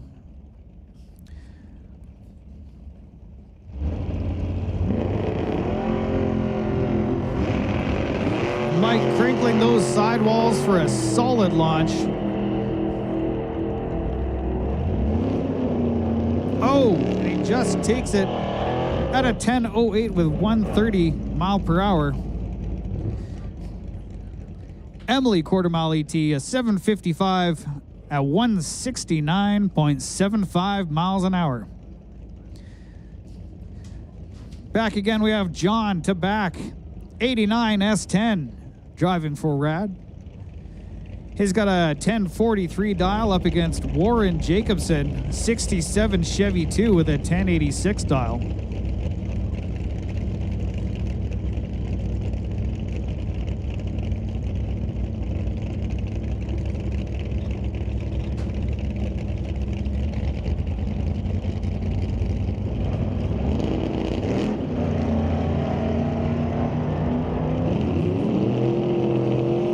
John lights up the cherry this round, which gives Warren an easy win. Warren crosses the line with a 12.05.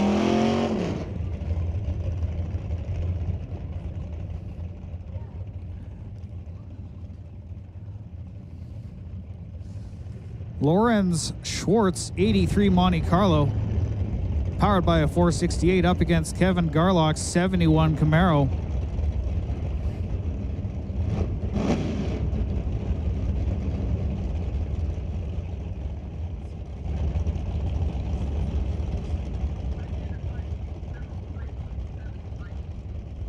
Attention in the pits, attention in the pits. Super Shifters, this is your call to staging lanes 5 and 6. Super Shifters, staging lanes 5 and 6. Thank you.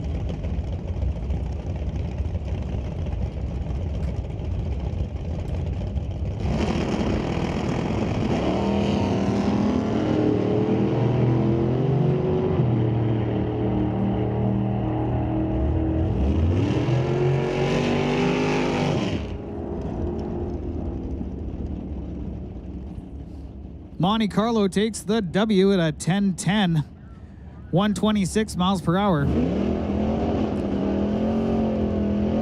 Now we got Daniel Rodriguez from Chilliwack, BC, driving an 08 T&T rail drag car.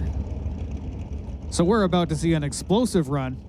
615 big block Chevy up against the Wheelie Machine Malibu wagon, driven by Craig Johnson. Craig Johnson on a 1047 dial-in. Daniel Rodriguez at 1015.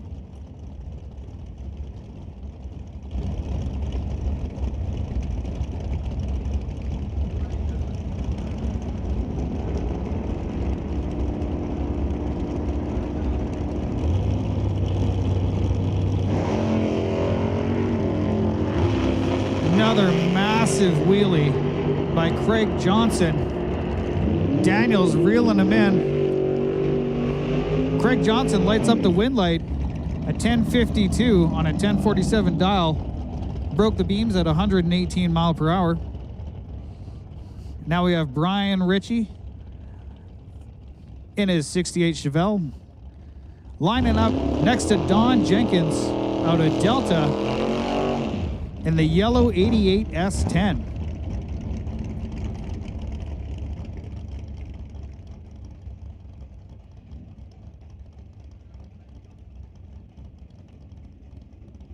'88 S10 driving for West Coast Building Restoration.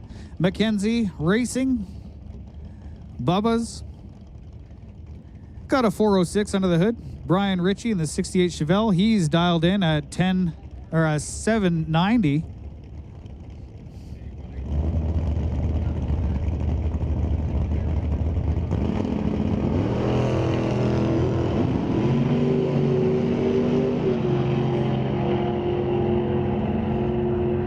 Brian Ritchie leaves early, giving John Jenkins the win with a 10:09 at 130 miles per hour.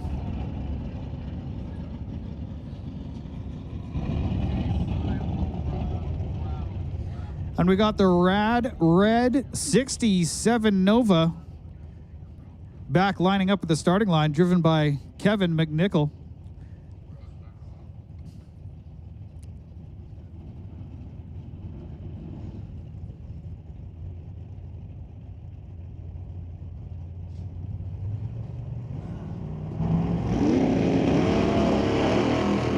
Steve Veach launches off the starting line in his 72 Plymouth, powered by a 416 Mopar. He's trying to get down there.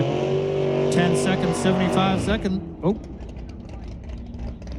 Kevin McNichol takes the W with a 979 at 135 miles per hour.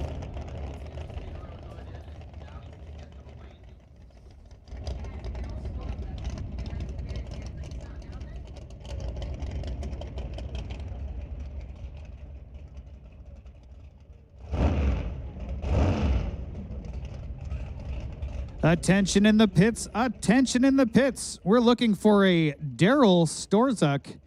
This is your call to the lanes. Daryl Storzak, come on down to the lanes.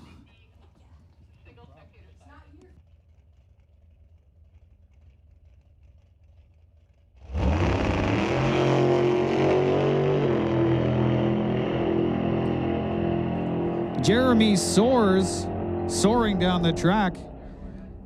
736, 179 miles per hour. I want to go down and check the track.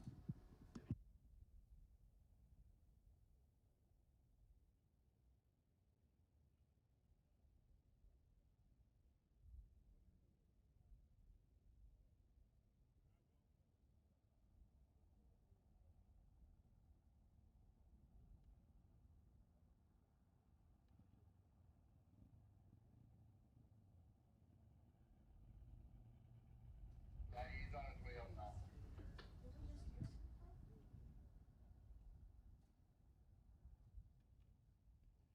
Looks like we got the white F-150 back for another licensing pass. Some quiet time on the track, so I'm going to share another two-step trivia technical mind blower with you guys. This one is about tire life. Pro-level rear tires, slicks, are lucky to last 2 miles. Compare that to your street car's 60,000 mile warranty. No, you're not going to get it. Not going to get it with drag racing. Here's a fun one for you. Air intake. A Pro stock engine sucks in more air per minute than it takes to inflate the Goodyear blimp.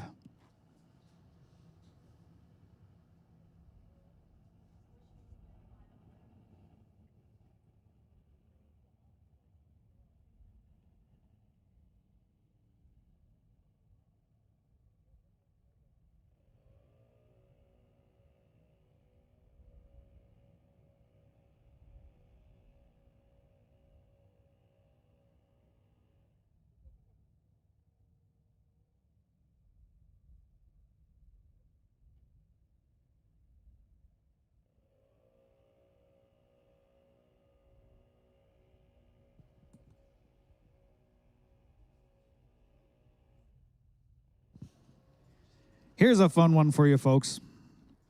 The first official race. While kids were racing on dry lake beds in the 30s, The first commercial drag race didn't happen until June 19th, 1950, at an airport runway in Santa Ana, California. Wondering why they chose the quarter mile?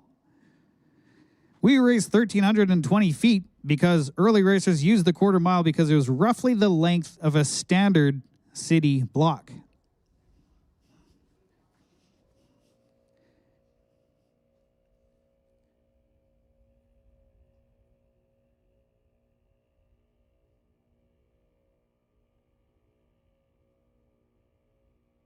The Christmas tree at the starting line that we all know and love was brought into existence in 1963. Before the lights, there were flagmen.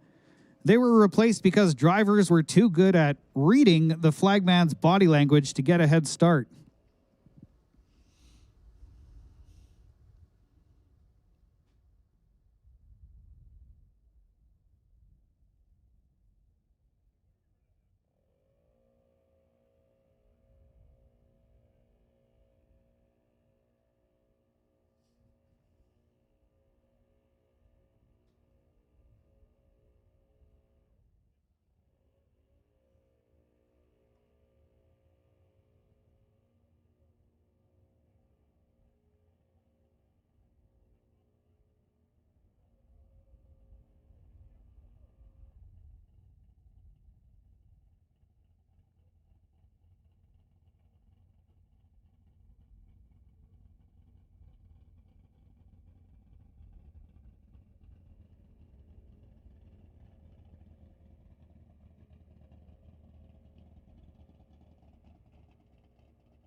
Attention in the pits, attention in the pits. We need license and test.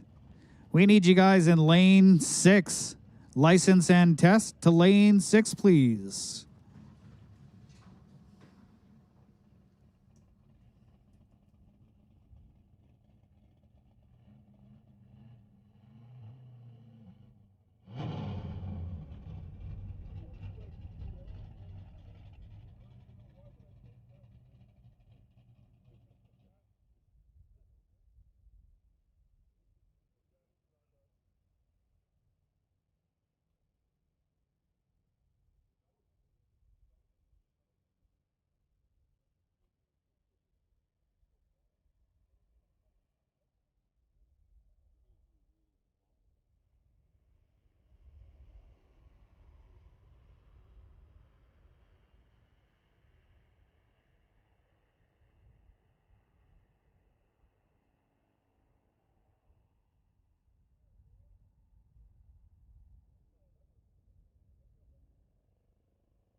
Wild Bill back on the track in his 86 Kawasaki. Daryl Storzuk in the Lordco lane for Leak Pro Suzuki on his 86 Suzuki. Wild Bill, he's got a 931 dial in. Daryl's got a 865 dial.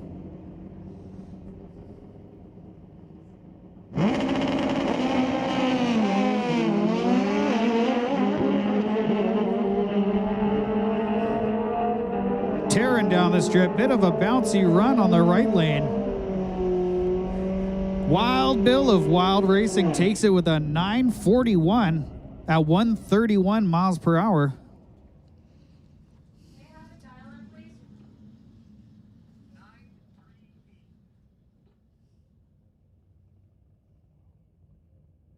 Thank you. Jody Brickwood, Lordco lane, 78 Kawasaki. Brickwood renovations on a 938 dial.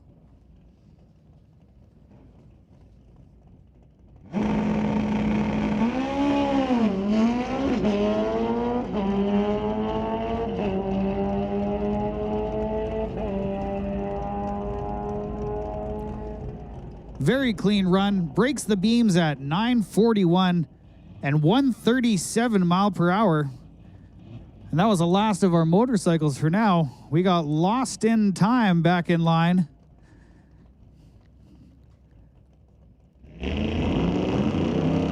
As well as Terry's 66 Chevy 2.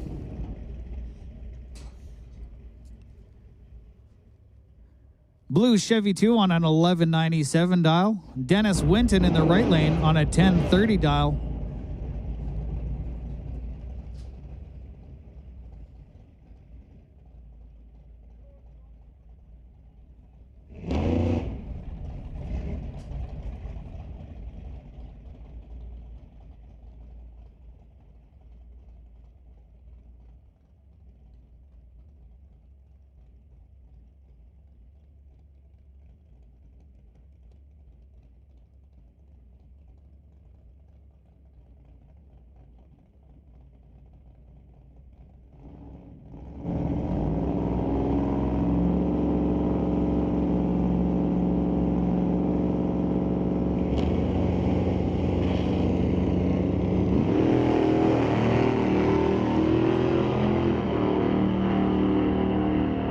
Both lanes, both cars hook. Solid launches. And we got Terry in his 66 Chevy on the tower lane. Taking the green light with a 1202 at 104 mile per hour. Attention in the pits, attention in the pits. We have final call for license and test. License and test, this is your final call.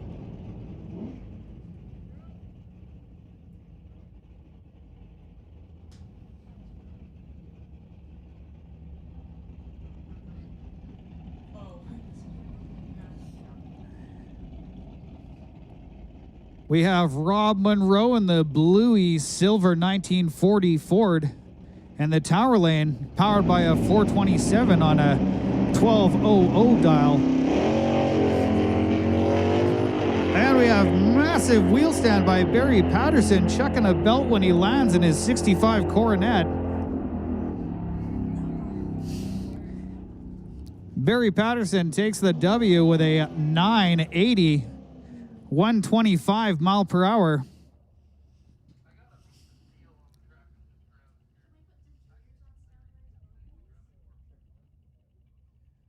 Attention in the pits, attention in the pits. Junior Dragsters, you guys are going on standby. Stand by, Junior Dragsters.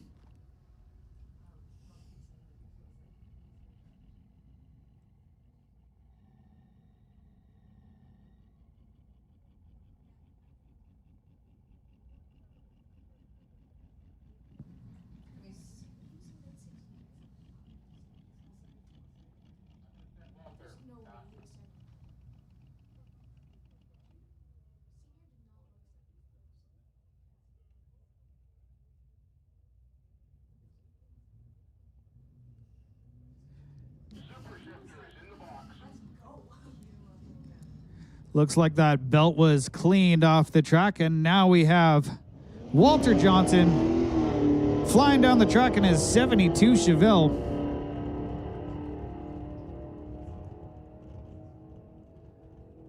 .111 dial, and he breaks the beams with a 113 at 118 miles per hour.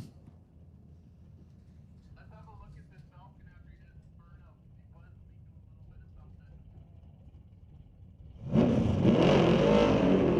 something. First two cars in the burnout box for the Super Shifters.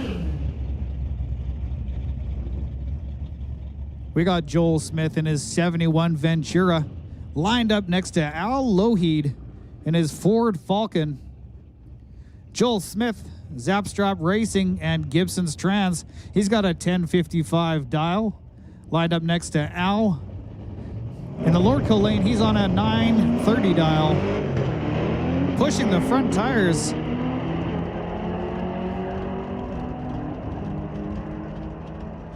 Push the front tires through the beam. So Joel Smith takes it with a 1056 124 mile per hour dial.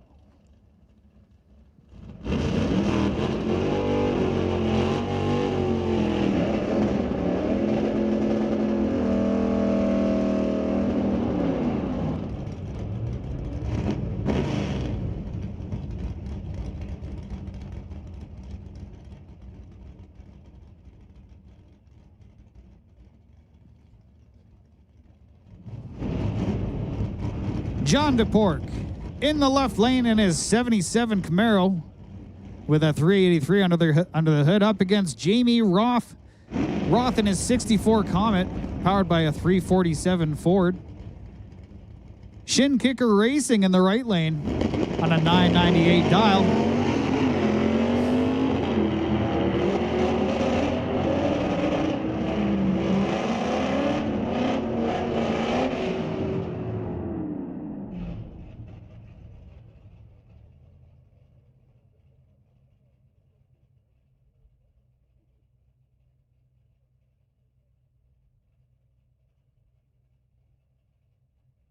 I think you already made the call for Junior.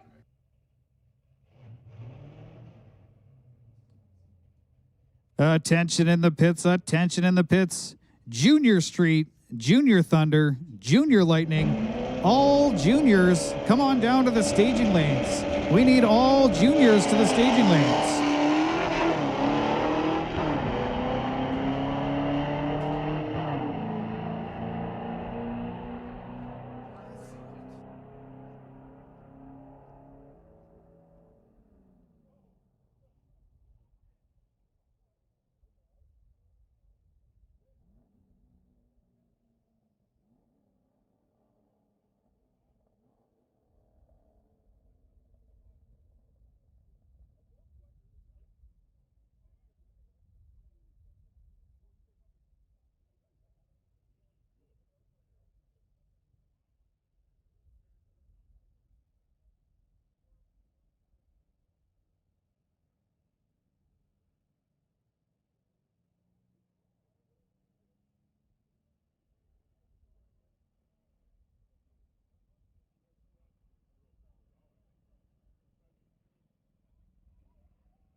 Well, well, well, guess who's back in the tower?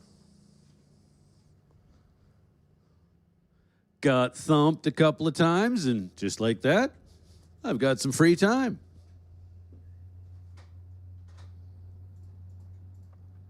So the new guy, Mike, been doing a great job. He's going to take a well-deserved break. Go get a little bite to eat at the Mission Raceway Park Half-Track Snack Shack.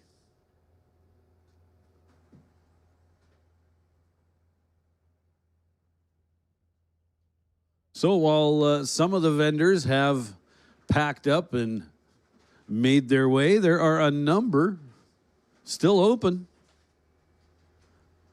Go check them out if you have not yet done so.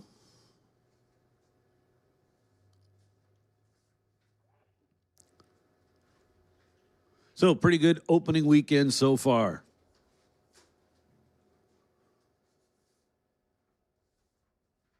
Started off a little on the cold side this morning, but that kind of took care of itself, and we now have this beautiful day on our hands.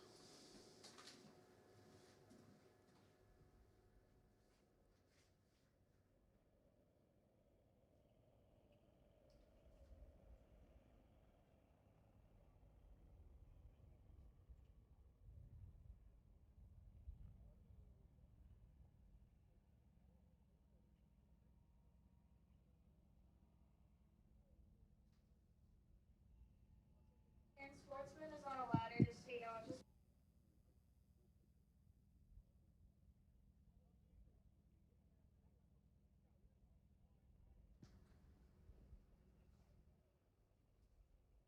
So opening weekend for the JBS ET Series here at Mission Raceway Park. So once again, big shout out going out to Justin Bond and JBS Equipment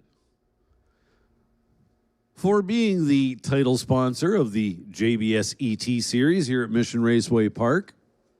So for all of us that race in the JBS Equipment ET Series here at Mission Raceway Park, well, there's kind of an extra layer of cool to that, because we've got something in common with all those that race NHRA Pro Mod. Because Justin Bond, JBS Equipment, also the title sponsor for the JBS Equipment NHRA Pro Mod Drag Racing Series.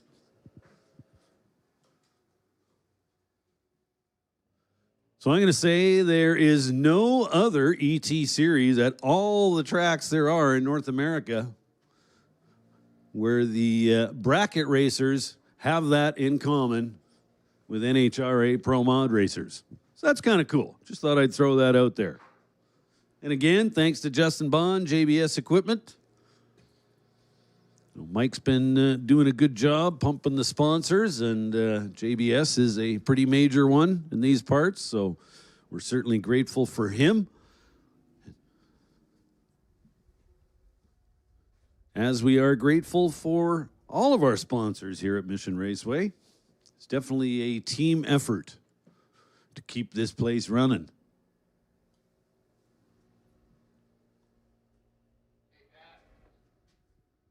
So safety out there, just checking the track surface, making sure everything is A-OK.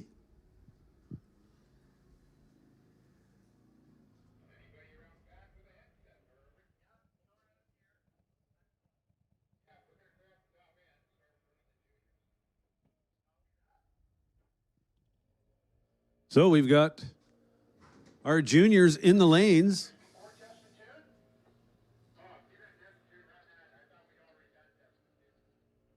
Got them just about ready to go. We've got some test cars, possibly some licensed cars that we will be running ahead of round 3.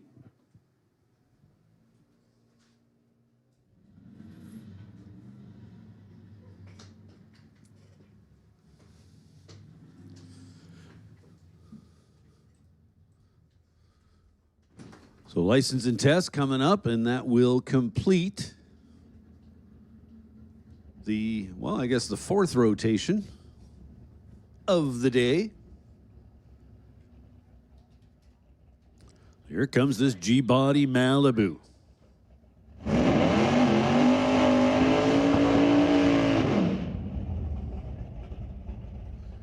Absolutely cannot miss the stacks sticking out of the hood. cool look.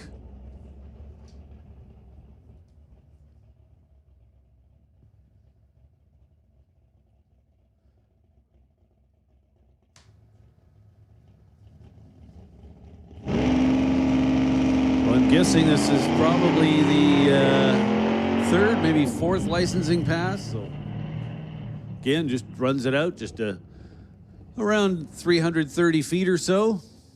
Clicks it off. It was 034 on the tree. That ain't bad.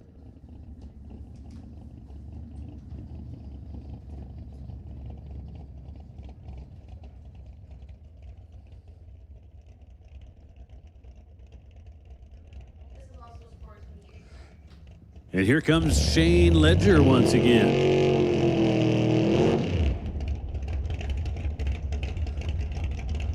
Ledger, the SS Nova 67. Will be coming at you left side of the racetrack, the TCS lane. Big block Chevy based. Power plant, 565 cubic inches.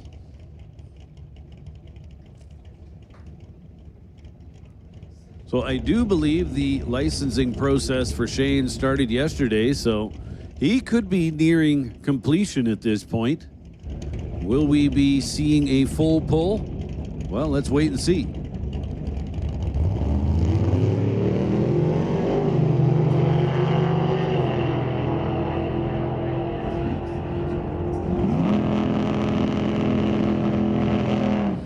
Well, how about 871 and how about 154 miles an hour? Nice looking pass for Shane in the left lane.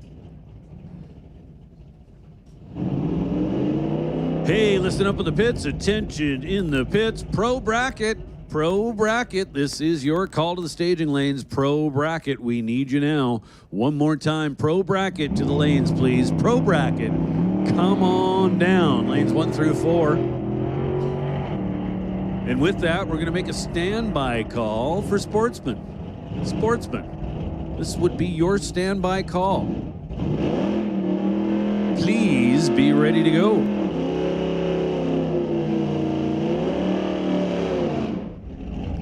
So 973, 138 miles an hour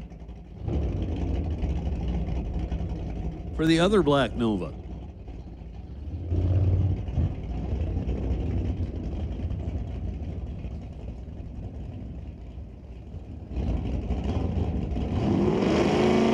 Now up is gorgeous SS Nova in the left lane. Uh-oh. Uh-oh. I see a whole bunch of smoke. That is never a good sign.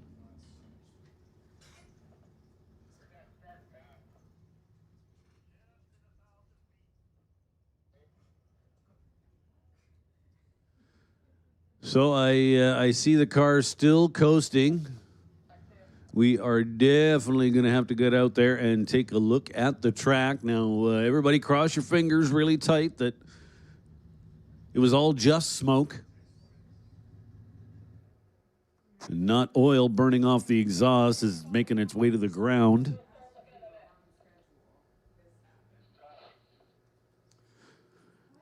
The good news, car and driver okay, as best as I can tell.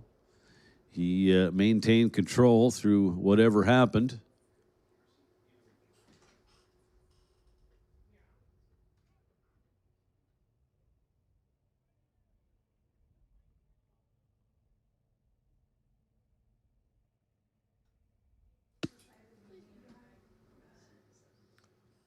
So we will await word.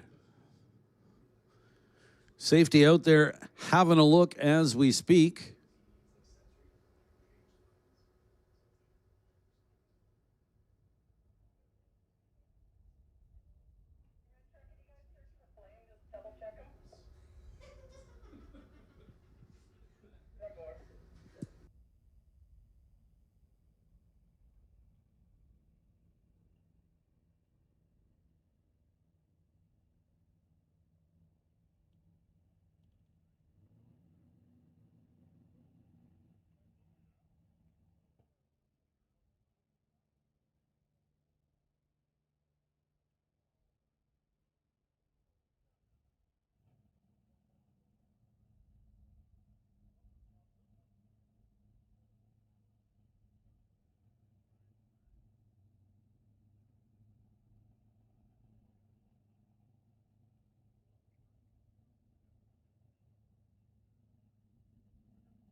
Well, we do not yet have 100% confirmation, but from what I'm hearing, we might have got away with one.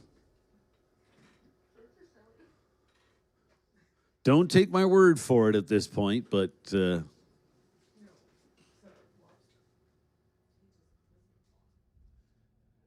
at the very least, we can live with this much. It's not a 1,000-foot long, 4-foot wide swath of fluids on the track. I mean, if they got to look hard to find it, that's a good sign, right?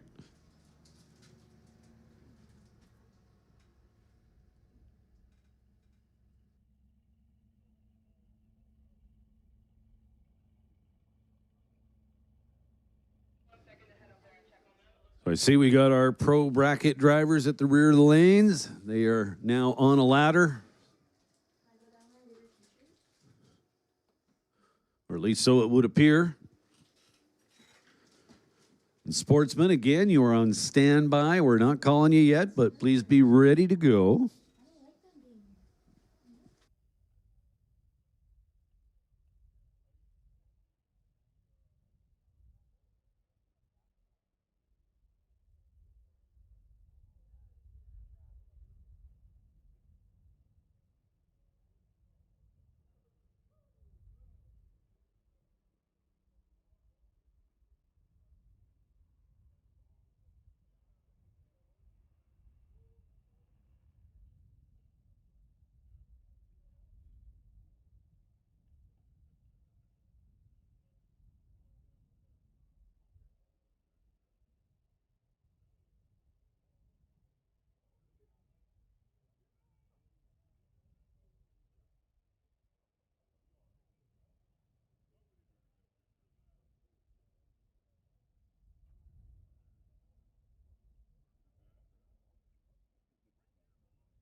Well, that's a pretty amazing little piece of news.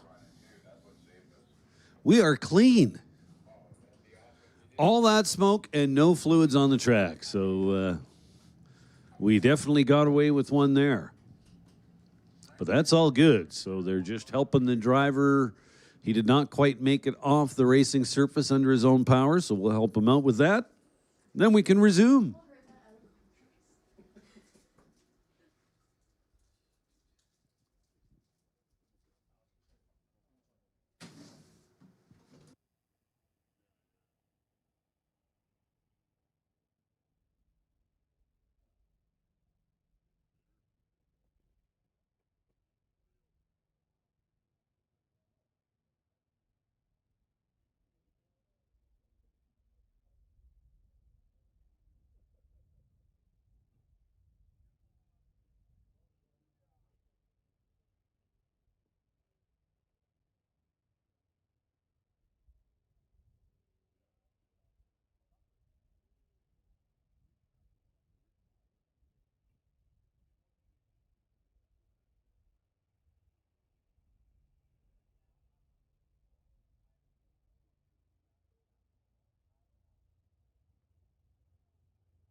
So we should be ready to go here momentarily. We're going to have, by the looks of it, side-by-side test passes coming up. Brad Powell and Shay Svetic. Ready to go.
So we got the car off the racing surface.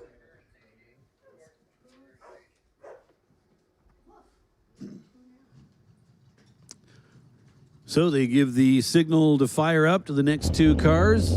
Hey, listen up in the pits, Sportsman. Sportsman, this is your call to the staging lanes. We now make the call for Sportsman. Sportsman, come on down.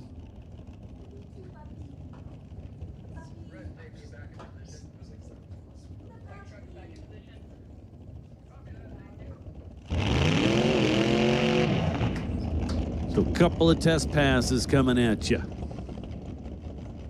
Again, Brad Powell and Shea Svedik. Shea Svedik, Tower Lane. In that oh so cool old school front engine dragster.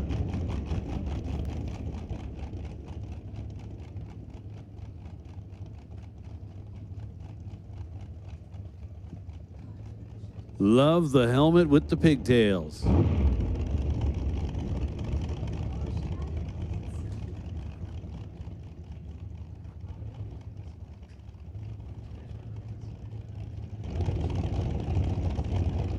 So Brad Powell in the right lane.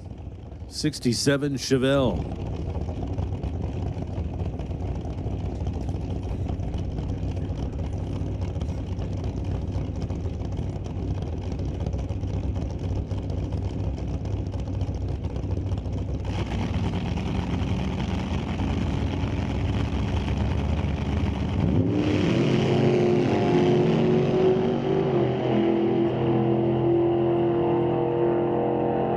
Couple of solid lights at the finish line. It's Powell there first in the door car, 836, 162 miles an hour.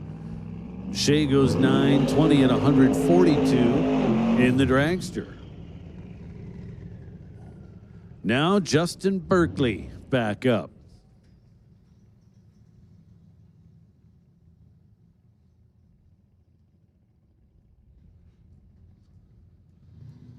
Not yet sure if he has completed the licensing process or whether they are still in the midst of that.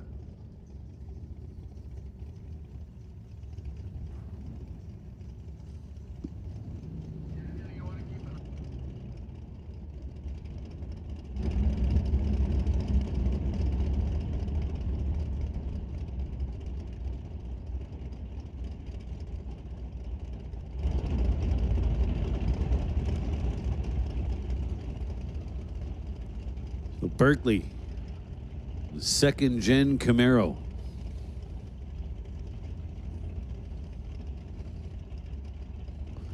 Twin turbo small block deal.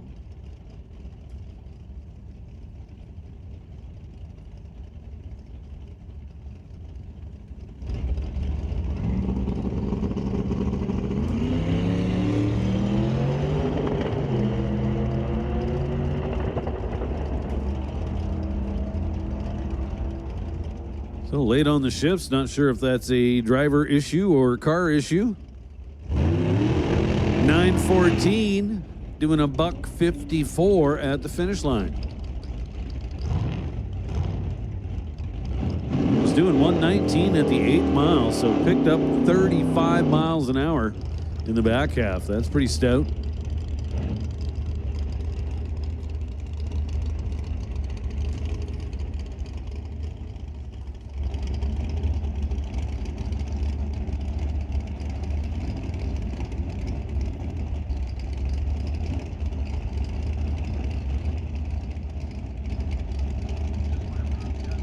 So it looks like side-by-side test passes coming at us now. Not sure who's behind the wheel of the dragster. Pretty sure it's Ryan Isherwood in the Mopar over there in the right lane.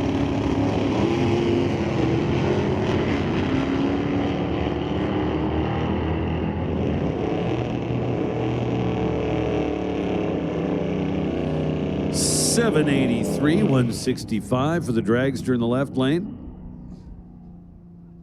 And 1175 at 116 for the Mopar. Now the little Falcon coming back up. the ground pounder.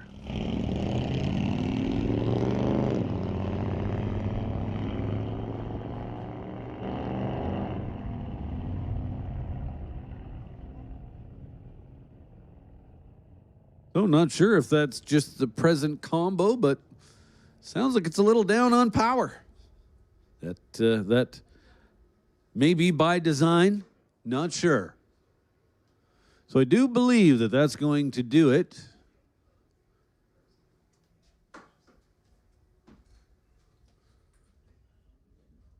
For test passes. So here comes Junior Street.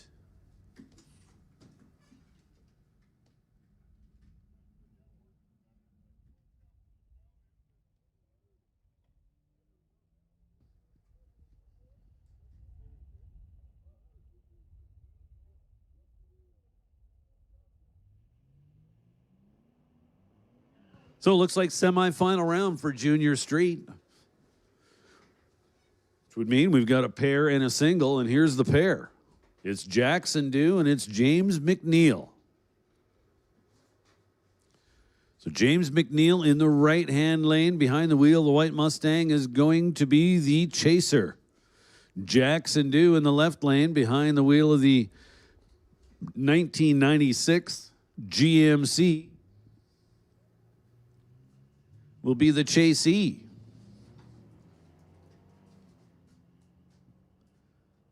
So one of these drivers with a sizable starting line advantage, that would be your winner. Jackson Dew picked up almost 0.2 of a second advantage on the starting line, put it to good use at the finish line. Comes up 1068 on the 1066 dial. James McNeil left second, got to the finish line second, and was under the 937 dial. So it's going to be Jackson Dew and McKenna Thompson in our upcoming final. McKenna Thompson with the bye here in the semis. Got the F-150 dialed in at 1022. Safety, once this white pickup truck passes you, if you can open up the safety gate, please. That will open the gate after the guy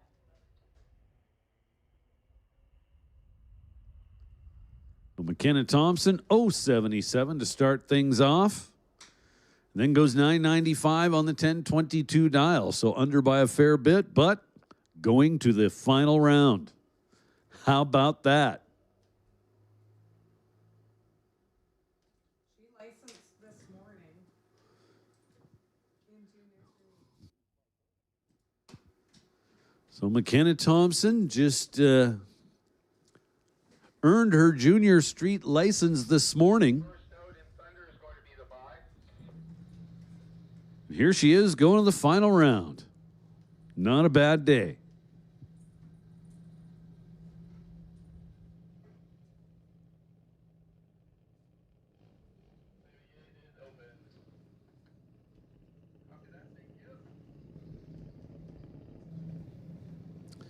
So that sets up our final round for Junior Street.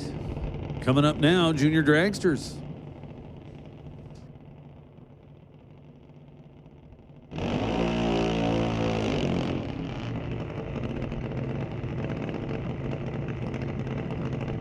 So here comes Junior Thunder, down to 3 cars.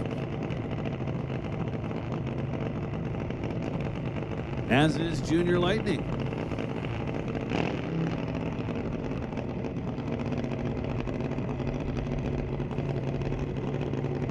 So Cadence Rodrigue will be a player in the final round. She scores the bye here at 3 cars.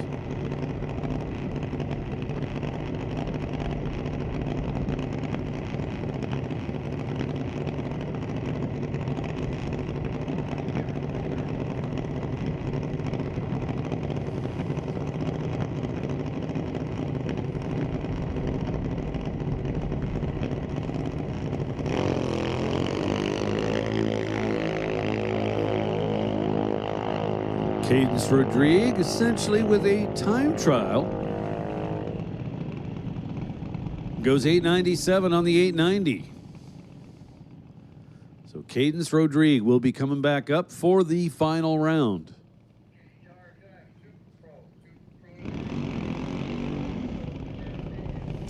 Attention in the pits. Attention in the pits. We need Super Pro. Super Pro, come on down to the staging lanes. We call Super Pro to the staging lanes. Once again, Super Pro, this is your call to the staging lanes. So as I was saying, Cadence Rodrigue is going to the final round. Now let's find out who she will face. It's going to be one of these two gentlemen, Grayson Maas or Dallas Jackson. Dallas Jackson is in the right-hand lane for Extreme Hydrovac and Cascade Capital. Grayson Maas over here tower side for New Elevation Civil Construction. So Grayson Maas going to have to be a patient young man as he watches Dallas Jackson drive away. Dallas Jackson dialed in at 1196. Grayson Maas dialed at 914. So well over 2.5 seconds separate these two by the dials.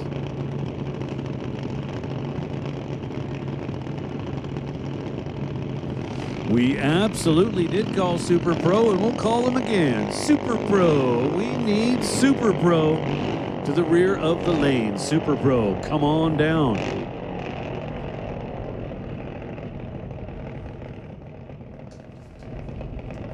It's going to be Grayson Maas and Cadence Rodrigue in the final round of Junior Thunder. Grayson Maas goes 915 on the 914 dial. Just one above. Had a sizable starting line advantage. That made the difference as Dallas Jackson was also one above. 1197 on the 1196.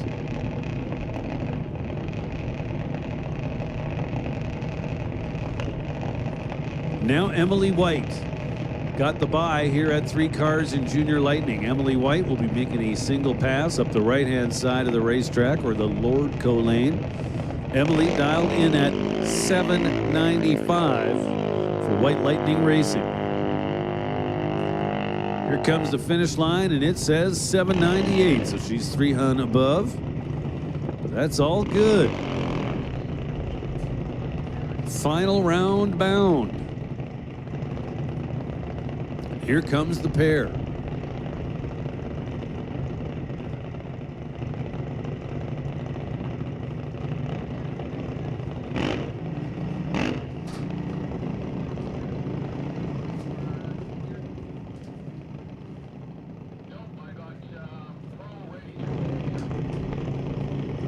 Hunter Gallant and Bentley Johnson. Hunter Gallant in the right lane.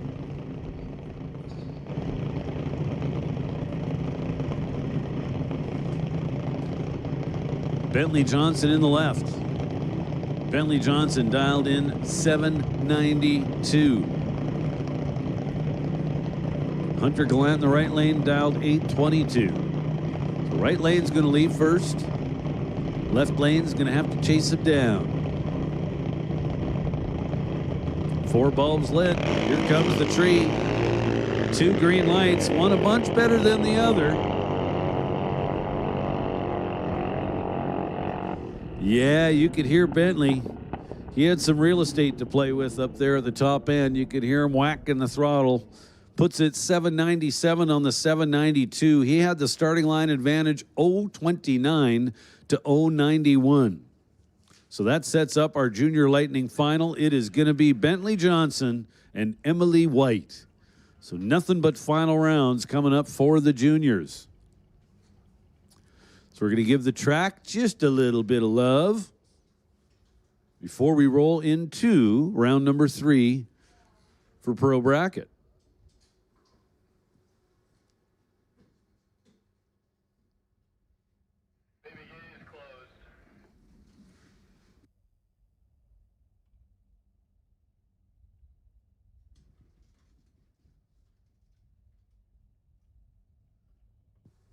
So Brian out there spraying some of the good stuff.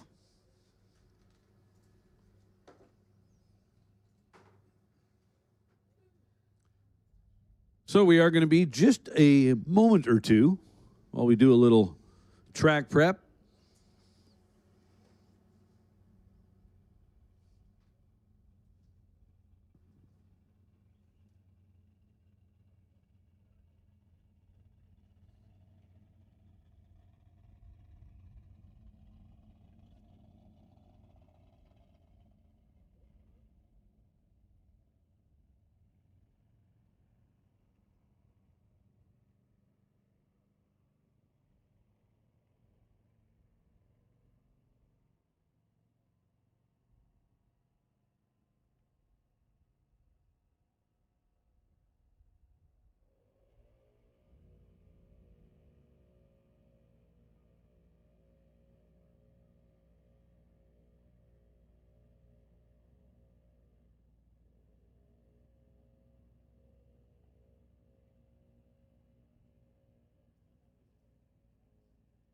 So Shelly's up here in the tower, and she's got a big stack of checks. Well, envelopes anyway.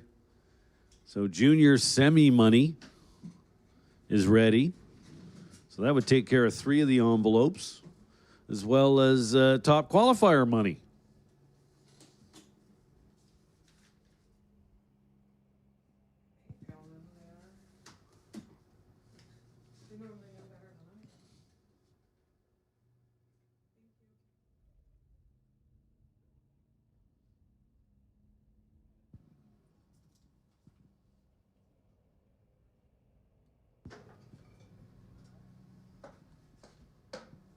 It's Mike back on the mic, and I know you've heard a few times today that it is my first day as an announcer at Mission Raceway Park, and my wife and kids are watching the live stream at home right now. So Katie, Elsie, and Chevy, love you guys. Dad's having a good time up here. Well, that's awesome. And speaking of which, big shout out, well, to Mission Raceway Park, I guess, along with Lordco Auto Parts. Lordco TV is where you can find all the live streams, and we live stream everything, even test days. For the larger events, we make a fair little production out of our live stream, and many will tell you that we're among the best live streams that you're going to find anywhere. Multiple camera views. We got the drone action going. Now, that's not for weekends like this, but for Door Wars and Smoke, Fire, and Thunder, that's exactly what we do. Absolutely. And even on days when I'm stuck in my shop working away and I can't make it to the track, I put the live stream on in the shop so I can listen to the sound of those V8s pounding the pavement down the strip while I work. John mentioned Lordco Auto Parts. Just wanted to give a shout out, a 100% Canadian owned company. Founded in 1974 in Maple Ridge, BC, it has grown into Western Canada's largest automotive parts retailer with over 85 store locations across BC and Alberta, plus 19 truck centers. Lordco has become the go-to parts supplier for racers, weekend wrenchers, and truck builders all across Western Canada. And they have been a huge supporter of what we do here at Mission Raceway Park from the get-go. As you can see, they sponsor the bridge. Can't miss them. It comes in pretty handy. People are often thrilled, well, people that aren't familiar with the area, to find out that what they've got available to them literally just across the street, and that would include Lordco. Kind of a funny story last year at the ET Finals. I'm not sure if you're familiar with that race, but it's all the tracks in Division 6 get together and have one big race at the end of the year. And last year we were fortunate enough to host it. So I believe there was over 400 cars and lots of Americans in attendance that weekend. And so the story goes, there was a woman from, I believe she was from Oregon or something like that, and first time in Canada, first time at Mission, and she's ranting and raving about how beautiful everything is, and she says, you know, right across the street, they've got this huge health food store. And, you know, most of us are wondering what she's talking about, but she was actually talking about Save On Foods. You know, now, as far as Save Ons go, that one in Mission here is actually a pretty impressive one with the bakery and the deli, and especially the way it's all set up right when you walk in. But she couldn't believe that was just a regular grocery store here. She said the amount of healthy food choices that are on the aisles in that place and the fresh food, she was just amazed by it. So got a bit of a kick out of that story. I believe she called it a health food store. A health food store right across the street, and a stone's throw away down the street is Lordco, which is a automotive health store. We could call it an automotive health store. Sure, we can call it anything we want. Because nobody else has microphones, right? So they can have an opinion, but we won't hear it, and therefore we don't care. We're just kidding, of course. So here we go, round number 3 of Pro Bracket. We've got John Buczynski coming up in his Stalker. This is a stock eliminator legal car, e-stock automatic car. He's going to take on Mal Patterson. Mal Patterson in the big wheel-standing Nova. The malfunction car over there in the right-hand lane. Mal is dialed in at 10:18. John Buczynski.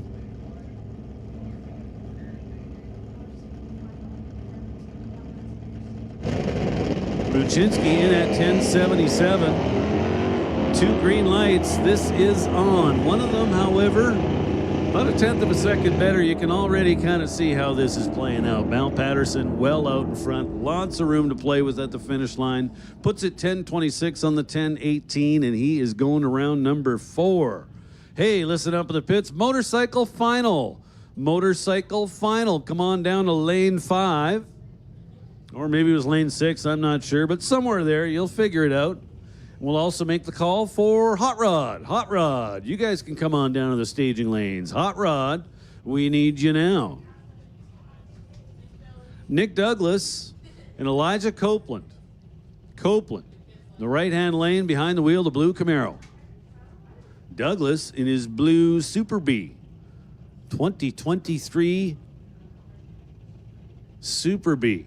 Nick Douglas out of Lake Stevens, Washington. He's a Boeing employee.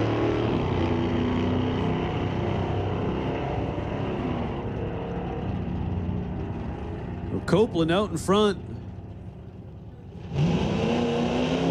But it is Douglas able to run him down. Nick Douglas takes 001 at the stripe.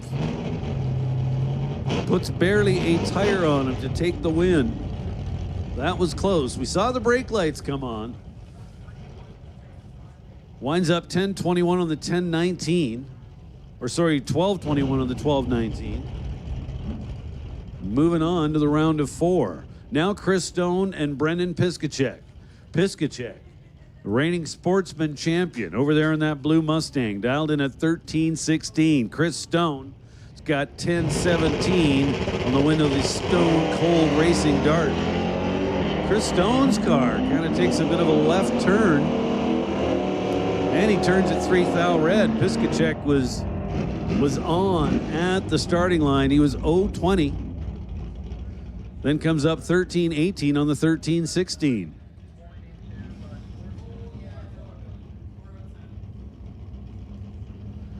Here's our final pair of the quarterfinal round in Pro Bracket.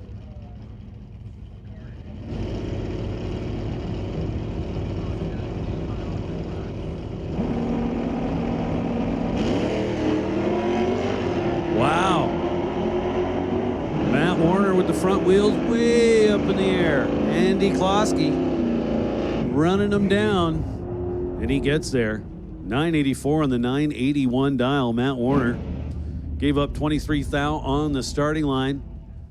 Comes up 1050 on the 1048. Klosky able to drive around him and claim the win. So that'll set up the round of 4 in pro bracket. And here we go with Sportsman. We down to 4 cars? Is this the semis? Yeah.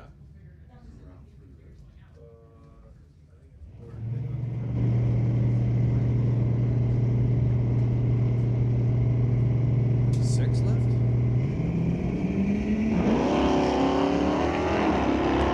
Jessica Armstrong and Veronica Hodgson, the ladies out there going at it. So 11th thou difference in the lights, and it's Veronica with the win light. 1186 on the 1185 dial gets the job done. Jessica Armstrong comes up 1339 on the 1336 dial. She did have the starting line advantage by that 11th thou.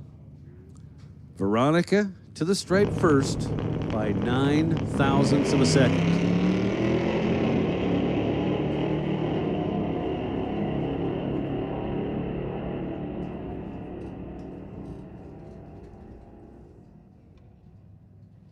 Tyler Smith with the round win against the Mustang. Tyler Smith 036 to start things off, then 62 on the 1160.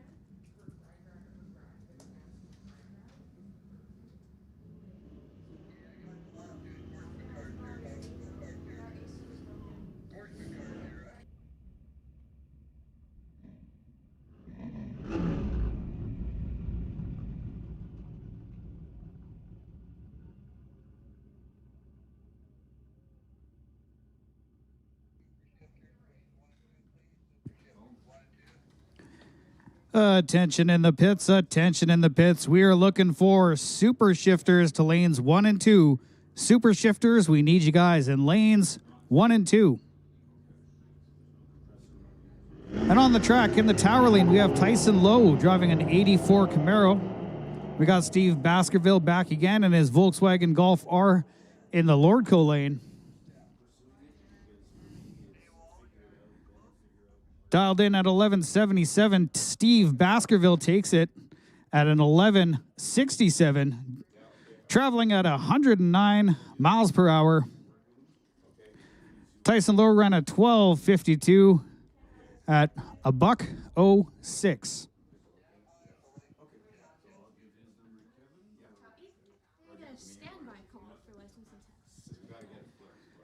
Attention in the pits, attention in the pits. License test. This is your standby call.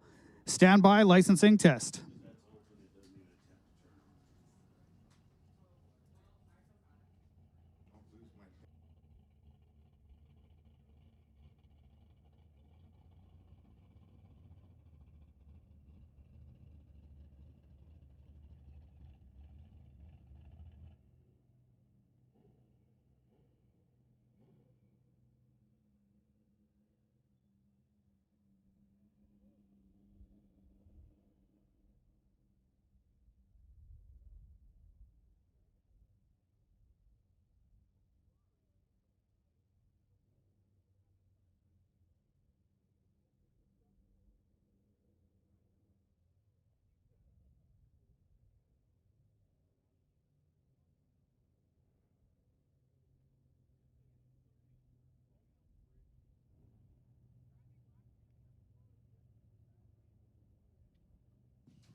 Well, Mike, here we go. Final pair for this quarterfinal round of Sportsman. Who you got? Well, looking out onto the track, I think I'm going to go with the blue Mustang for winning this one. Wise choice. Yes. Those are the words of a wise man.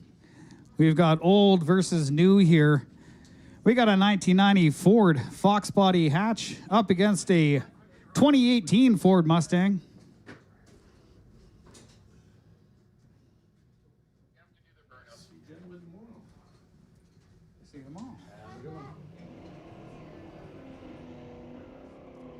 So Brendan Piskacek rather, in the right-hand lane, dialed 1319, and Steve Watkins out of Hillsboro, Washington. dialed in at 12:05. As I mentioned before, Brendan, you're reigning champ. Okay, whose water's through here?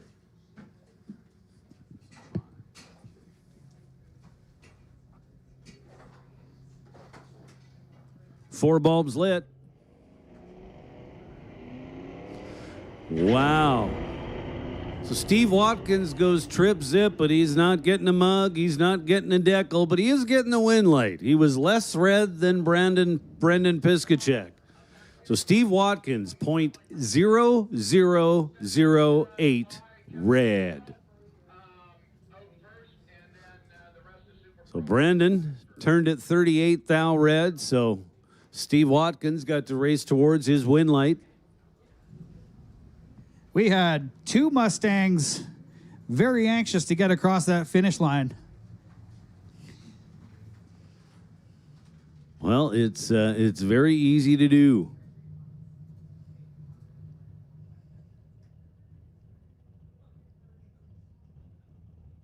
Kevin McNichol back in his 67 Nova Rad Torque Systems car, powered by a 434 small block Chevy. Nice smoky burnout on a 979 dial for a solo run.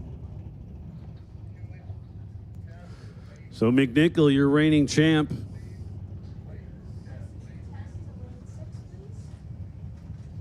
Hey, listen up in the pits. License and test. License and test. Come on down to lane 6. Yes, Shay, that would be you. License and test. Come on down to lane 6.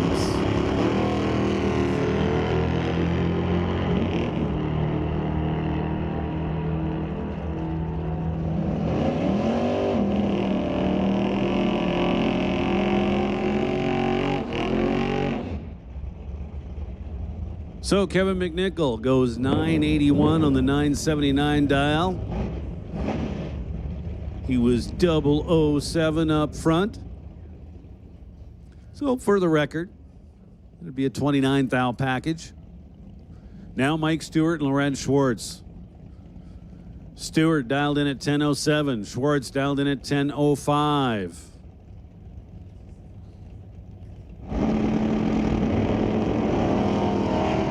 Stewart turns it red by 29. Lorenz was there for the taking. 082 on the treat for Lorenz.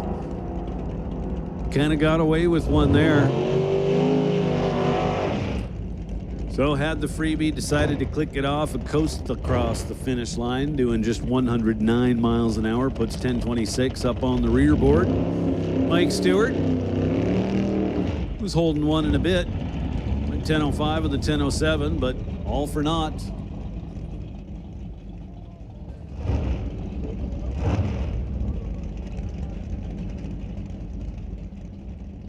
So who do we have now, Mike? Well, right now in the tower lane, we have Warren Jacobson, his 67 Chevy 2. Lordco lane, we got Jeremy Soares coming here from Terrace, BC in his 2001 Cameron body rail car, powered by a 584 big block Chevy. Warren Jacobson leaves early, of course. Jeremy Soares tries to reel him in, but he's already past the line before the light went green, so he red lighted by a 0093. Warren Jacobson takes it with a 1088 at 140 mile an hour. So earlier off the mic, we were talking about the super classes, super gas, super street, super comp. Warren Jacobson regularly runs in those classes, and that's why, I don't know if you noticed, when he left, he was making use of a throttle stop. That car will go much quicker than 1088, but all of his data is using that throttle stop. So for the most part, he's going to be dialed up somewhere around the Super Street Index of 1090, even though the car would probably run more like 9 something wide open, possibly. So now John Jenkins and Craig Johnson. We're in Super Pro, but Craig Johnson is over there foot braking. Just about dragged the bumper on the ground. John Jenkins trying to run down the G-body wagon, and at the finish line, wow, It's Jenkins getting there first by 16 thou. Craig's going to be smacking himself because he definitely gave that one back. Down to 115 miles an hour, comes up a tenth above, 1061 on the 1051 to allow John Jenkins to get there first by 16 thou. So Jenkins is moving on to the semifinal round. There we go.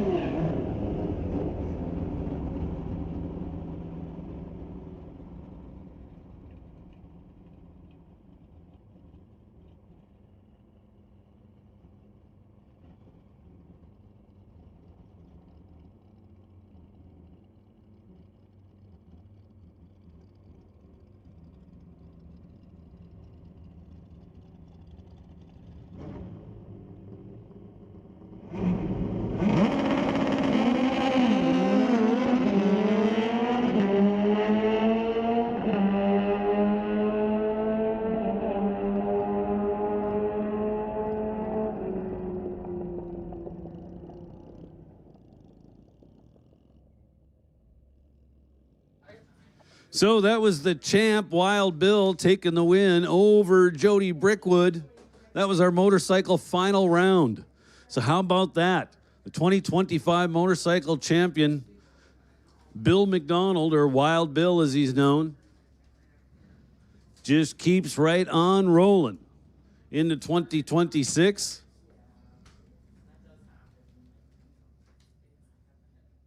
He's going to end the day undefeated.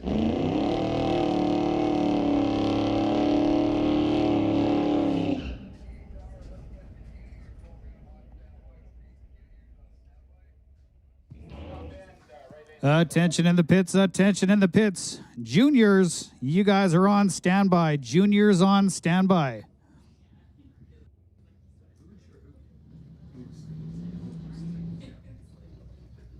So Terry Hoogston's, the 66 Chevy 2, dialed in at 1197, down to 3 cars.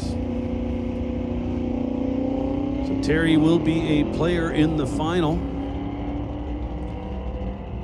033 on the starting line. At the finish line, comes up 1194 on the 1197.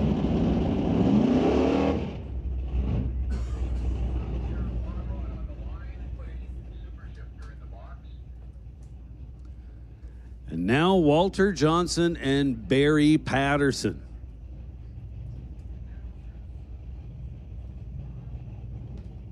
Walter Johnson with a 408 cubic inch LS combo under the hood of the Chevelle. Barry Patterson with the big block Dodge.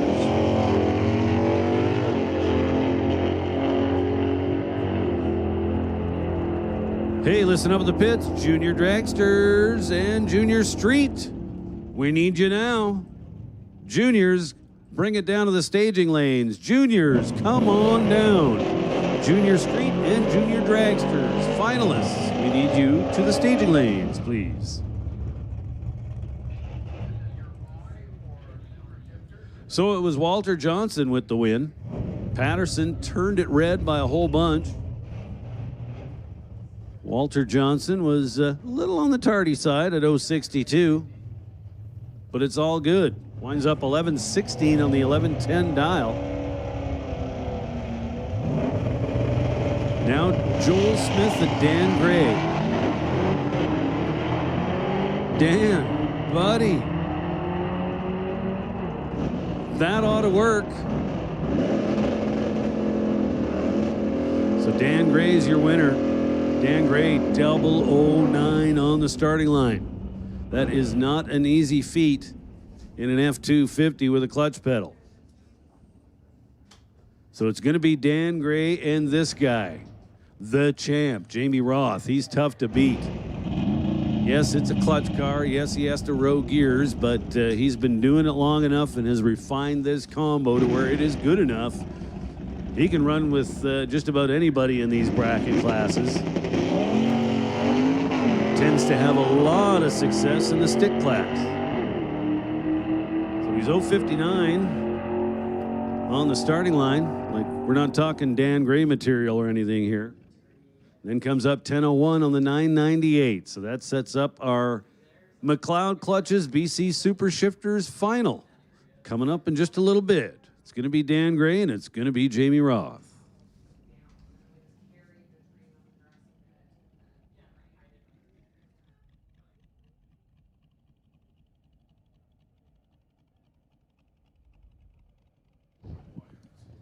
Attention in the pits, attention in the pits. Pro, you're on standby. Standby, Pro.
So Shane Ledger's back up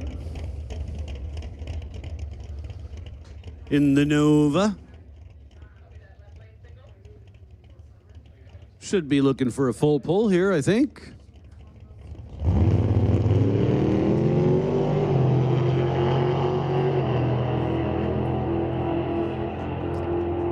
Still not leaving super clean, but getting cleaner all the time.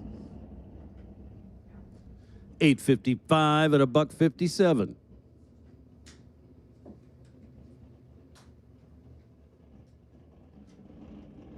Well, what do we have here?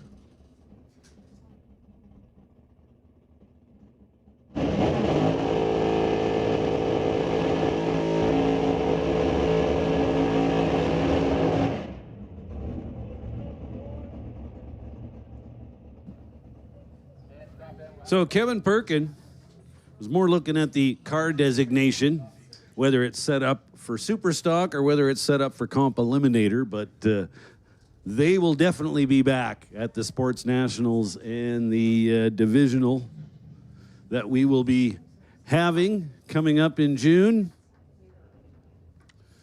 So D Super Modified. So it looks like the car is currently set up in competition eliminator trim.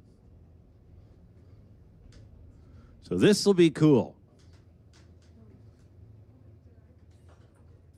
So not a whole bunch of cubic inches. There's going to be some form of a small block underneath the hood. And they're probably going to turn somewhere in the neighborhood of 11,000 RPM while rowing through the gears.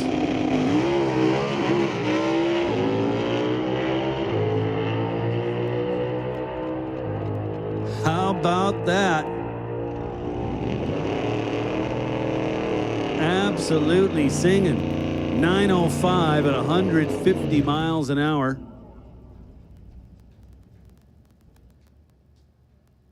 Nice job, Perkins Brothers.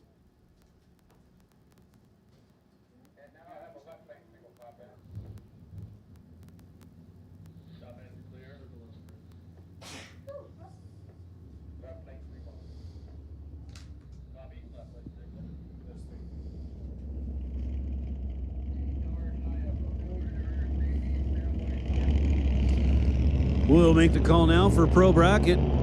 Pro Bracket. Bring them up to the staging lanes. Pro Bracket, we need you now. Sportsmen, get ready. Your call will be coming up shortly.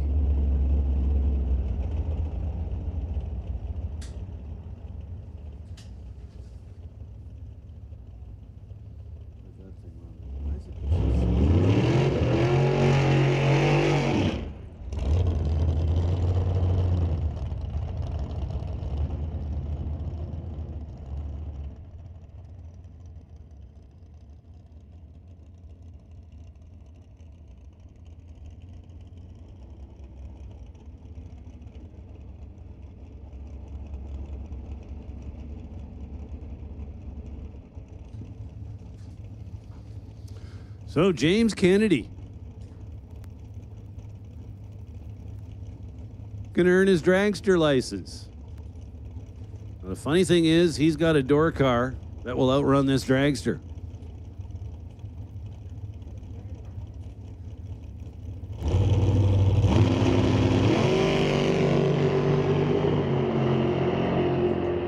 Turns it 23 thou red and goes 714, 184. I'm going to say he got off the gas at about 1700 feet.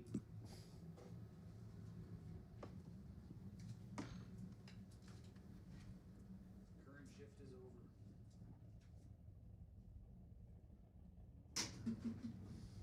Said my shift is over, 9 to 5, so I hit clock out. Oh, that has nothing to do with anything. Basically, we go till we're done. Oh, yeah? Yeah, so if you want to stay and get paid, you do. No. Those are big predictions. Oh, when is it? When? Do you have the ability to clock back down? Okay, so we'll just get Cynthia to change it on her end. So we'll just make a note of what time you leave.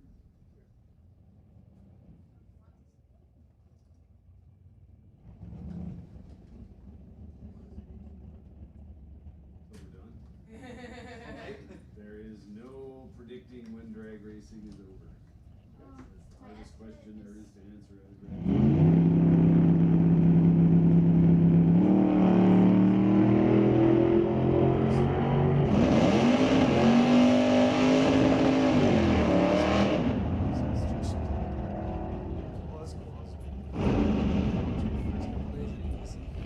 Until I get the.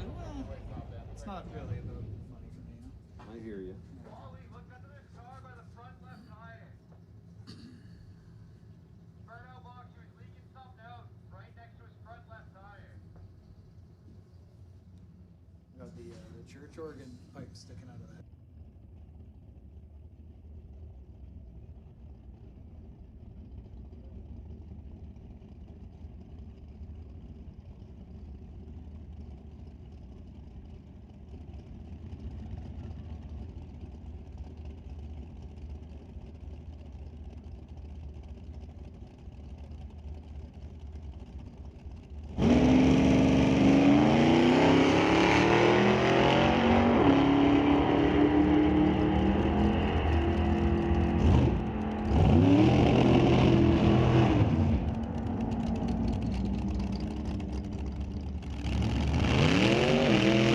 So the G-body gets down the track. Pretty soft on the 60 foot at 164. At the finish line, 10:38 and 133. So there's potential for more. No doubt about it.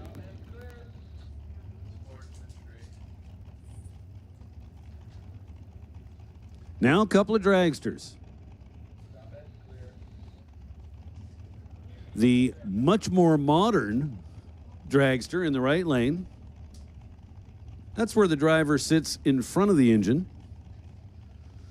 And the old school dragster over here in the tower lane or left lane. It's where the driver sits behind the engine, kind of right on top of the rear end.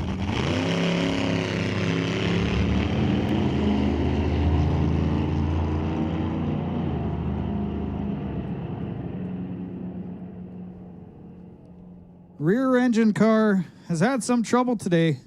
They were pushed off the starting line the past two races, so I think at this point they just wanted to get down the track. Left lane runs a 919, 142 mile per hour. I'm going to say that was a pretty predictable number for Shea. No idea what was going on with the dragster in the right-hand lane. First, when it left, I thought it might have been on the throttle stop, but it just never came off. So, Yeah, they ran into some problems today, so maybe it was just a data run.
Hey, Pro Bracket, if you're not in the staging lanes, it's where you need to be. Pro Bracket. So we need 4 of you. I see at least 3. So we're making a final call for Pro Bracket. If you're still in, you need to be in the lanes.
So that was Justin Berkeley.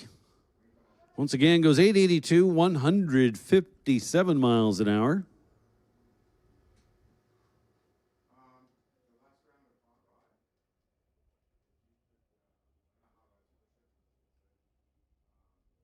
So picking up 32 on the back half this time.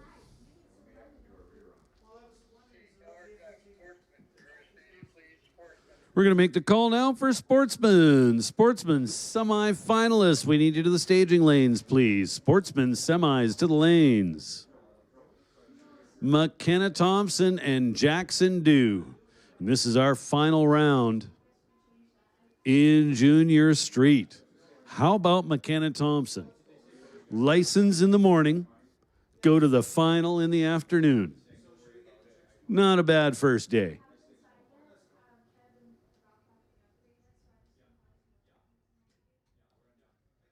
Jackson Dew in the right-hand lane.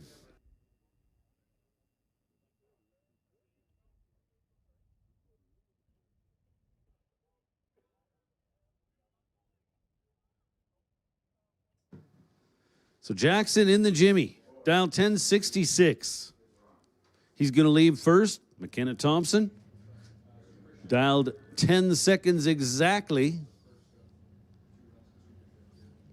And it's over. How about McKenna? License in the morning, win the final round in the afternoon. Man, this is fun. I think I want to do this again. Winds up 998 on the 10-0 dial, but that's all good.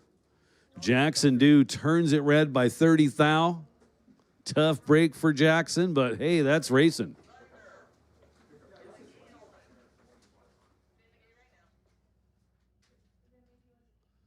So that'll do it for Junior Street.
Cadence Rodrigue, Grayson, Mass. Junior Thunder final round. Here we go. Cadence in the left lane, dialed 897. Grayson Mass in the right, dialed 914.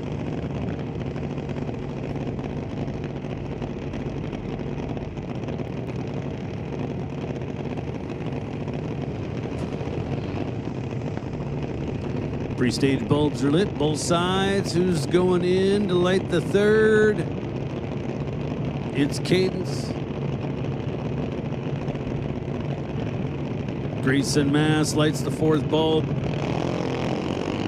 And we decide it once again by a red light. Grayson Mass turns it red by 19 thousandths of a second.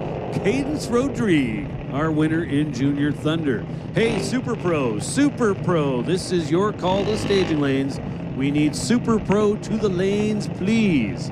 Once again, Super Pro, this is your call to the lanes. Super Pro to the rear of the lanes.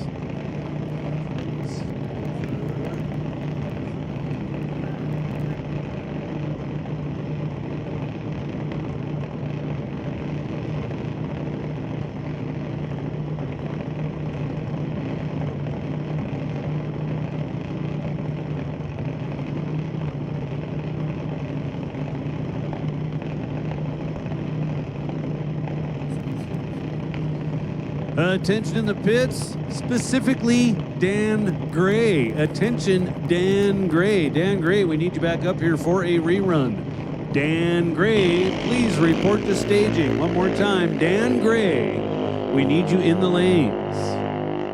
Bentley Johnson, Emily White, it's Bentley Johnson. Taking 85 at the stripe to be 799 on the 792, had the starting line advantage. Bentley Johnson, your winner today in Junior Lightning.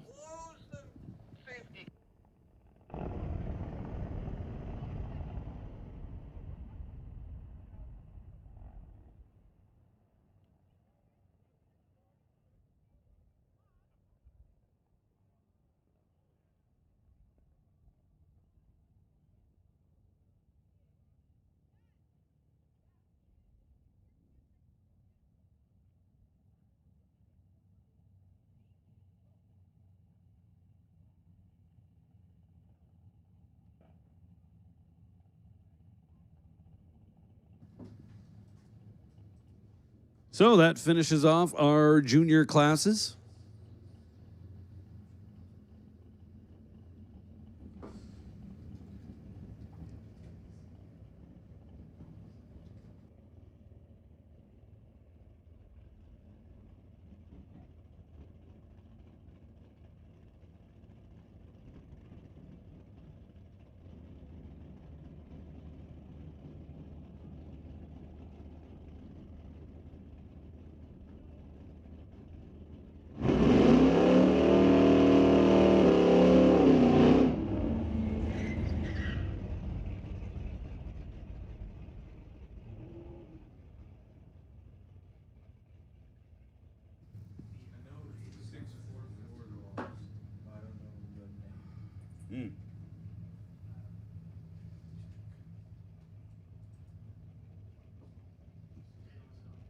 Pro bracket semifinals.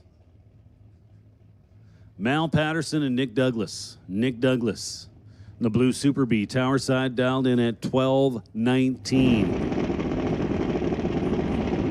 The malfunction car in the right-hand lane is your winner.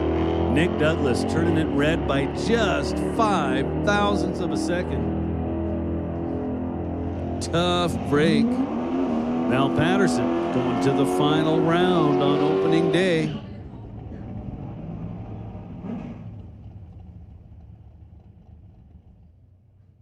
So that sets up half of our final round.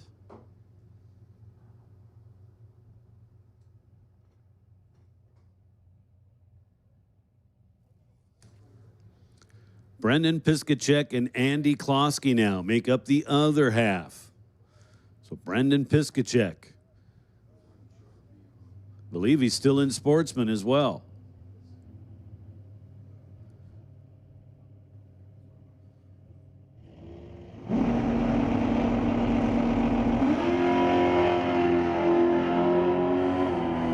Well, one of these drivers with over a 1/10 of a second in their back pocket. That would be Andy Klosky.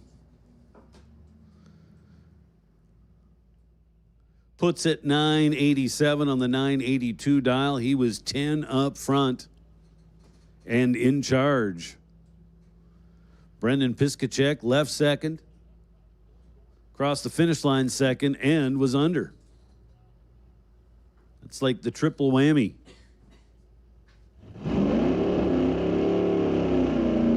I guess that'll do it for Brendan.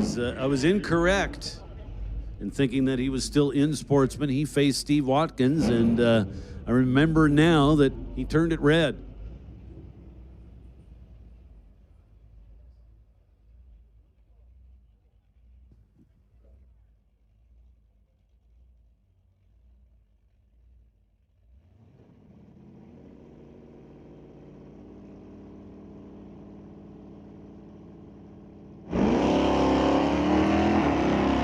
Steve Watkins turns it red by 11th thou. Veronica Hodgson is going to the final round.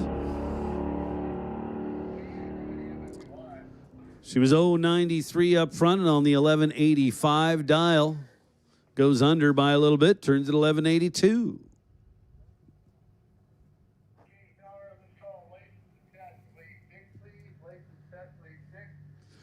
So we'll make a call now for license and test. License and test, you can bring them back up to lane number 6. License and test.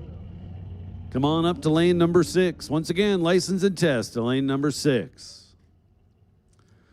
Now, who will Veronica face in said final? It's going to be one of these two characters. Tyler Smith or Steve Baskerville. Baskerville in the right-hand lane. Driving a 2016 Volkswagen Golf R. Tyler Smith behind the wheel of the Smith family Chevelle. Tyler getting it done. 006 up front. Nicely done at the finish line. Taking just 7th thou at the stripe. Coming up 1169 on the 1160. So we'll make the call now for Hot Rod. Hot Rod. We need Hot Rod to the staging lanes.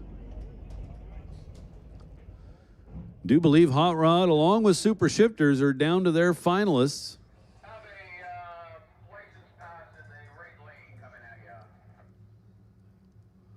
So we're pretty much at the point in the day. If you're still in competition and you're ready to come on up here, well, don't hold back. You can just come on up.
Semi-final round in Super Pro. Here we go, first pair. A couple of second-gen Chevy 2s. One of them's a Nova. Kevin McNichol, tower side, dialed 980. Warren Jacobson, dialed 1088 in the right lane. It's one of these drivers packing 38 thou advantage from the starting line. And that was your winner. Warren Jacobson, 002, then one above with a 9. 21 thou total. Kevin McNichol was 40 up front and, well, pretty much mathematically eliminated at that point. Kevin McNichol winds up 979 on the 980 dial. So he got beat on the starting line. He arrived at the finish line second, and he was under. 3 strikes, you're out. So Warren Jacobson going to the Super Pro final today, where he will face one of these two guys. It's going to be Lorenz Schwartz, or it's going to be John Jenkins. Jenkins in the yellow S10. Lorenz in the white Monte Carlo. Both these guys doing a great job at the tree, but Lorenz was definitely better. How about Trip Zip? There's another mug you owe somebody there, Bo. Lorenz Schwartz. Trip Zip on the starting line. Then 10-14 on the 10-05. John Jenkins taking 91 thou at the stripe to be 10-06 on the 10-08. So Lorenz will come back and take on Warren Jacobson in the Super Pro final round in just a little while. Again, we have made the call that if you're in competition and you're ready to come on up, please come on up. You're all invited. Anyone left in competition, this is your personal call to the staging lanes.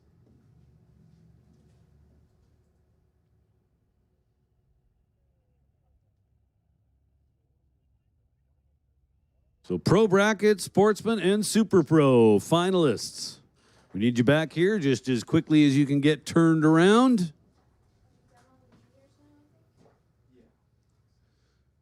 Hot Rod and Super Shifter finalists should be in the lanes, just about ready to go.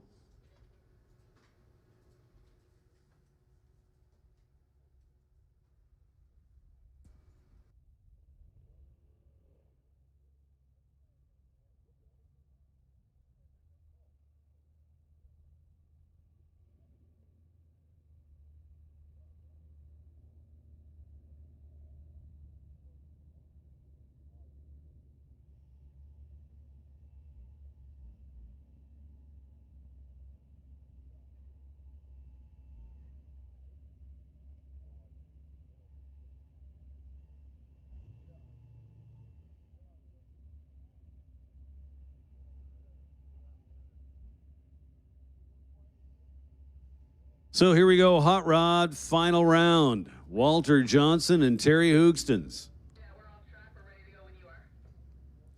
So Terry Hoogstens in the right lane, Walter Johnson in the left lane. Walter's going to be the chaser. Terry's going to be the chasee. Red car versus blue car.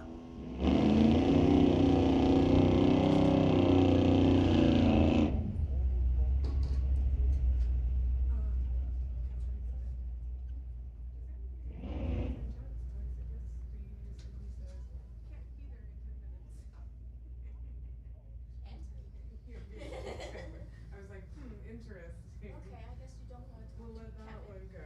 Yeah. Fine. No See checks how for this races. goes. Unless I try and forge this. No checks for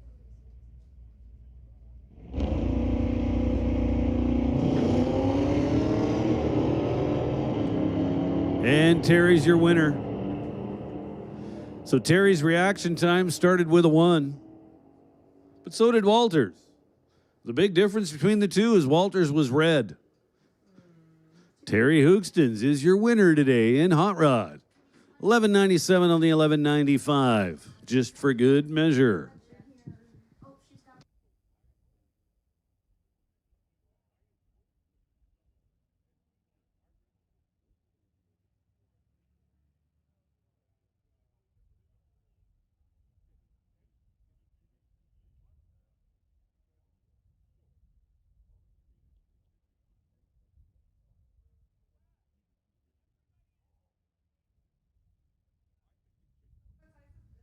So I see winner's circle activities already underway. So if you win your class today or runner-up, we're quite happy to have you come up. We'll take your picture with your vehicle, of course. Put you all over the internet. Try and make you famous.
So we're down to just 4 final rounds. So loud.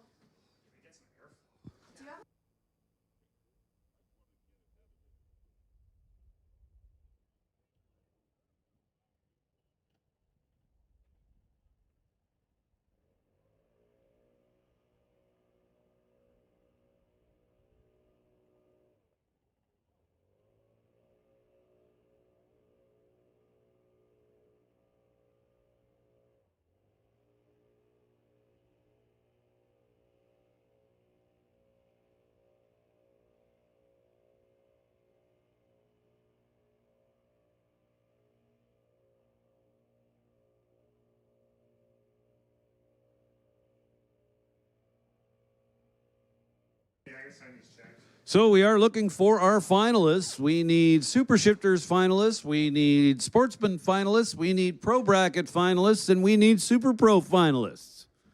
Come on down. This is officially your call to the lanes.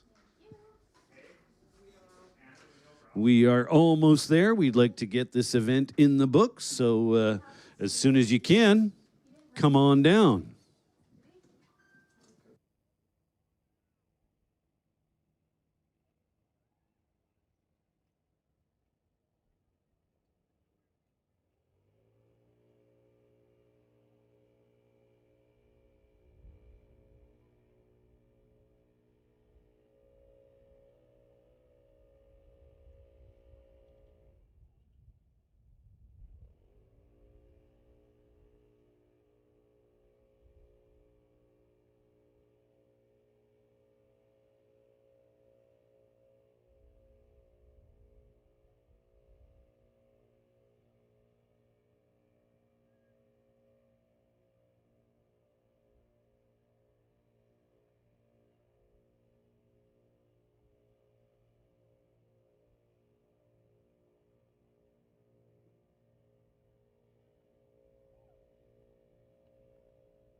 Well, looks like we got our Sportsman final back there. At least half of our Super Shifter final, maybe half of the Super Pro final. Once again, finalists, we need you to the lanes, please. It is time. Got just 4 final rounds before we can put a wrap on today's event. As I said, Winter Circle festivities are well underway. It's gas and go time.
So if you're still in competition and you're not in the staging lanes, I really got to ask, why not?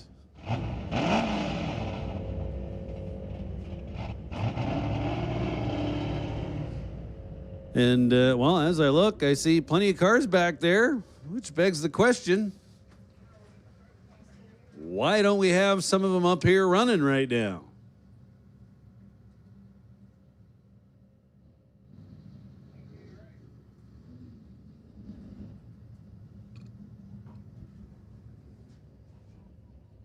Well, here we go. McLeod Clutches BC Super Shifters final round in the water.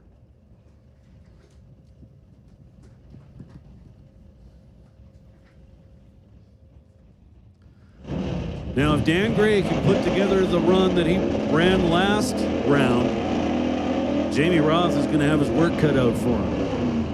Dan Gray was absolutely awesome. 005 up front, I think, and then one above, maybe. Jamie Roth, your reigning champ. Shin Kicker Racing in the left lane. 64 Comet, dialed 10 seconds exactly. Dan Gray in the big pickup truck.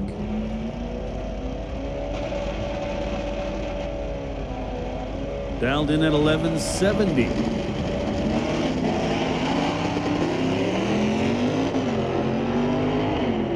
Well, nobody was 00, but somebody was pretty much twice as good as somebody else. Dan Gray gets it done. How about that? So Dan Gray's lights started with a 1, but Jamie Ross' lights started with a 2. So Dan Gray with a little bit of real estate to play with up top. Takes 33 thou at the stripe to turn on the win light.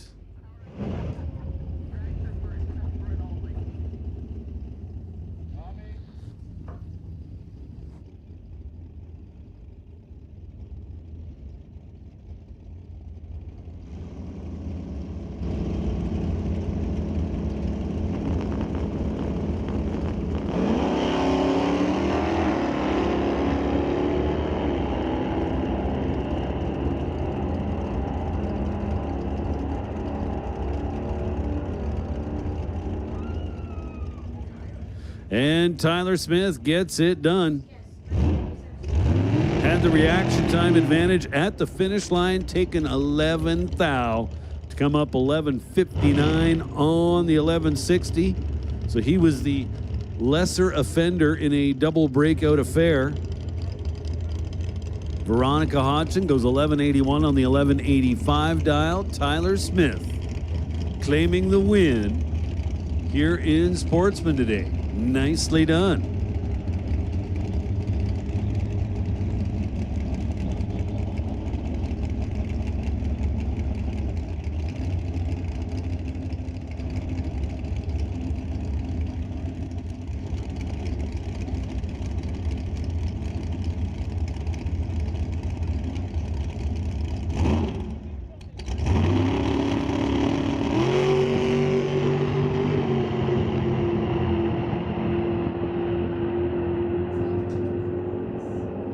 So test pass, left lane, how about 709 at 187 miles an hour? That'll certainly work.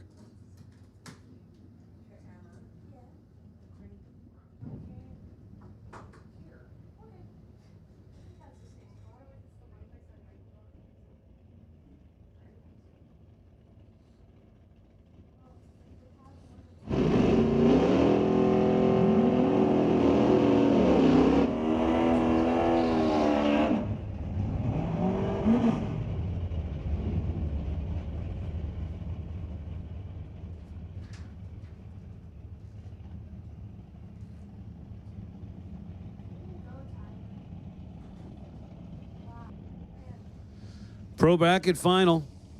It's Andy Klosky and it's Mal Patterson.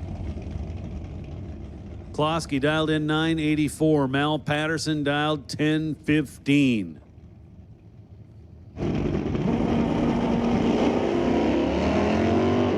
Oh boy. Couple of solid green lights. At the finish line, it is Andy Klosky.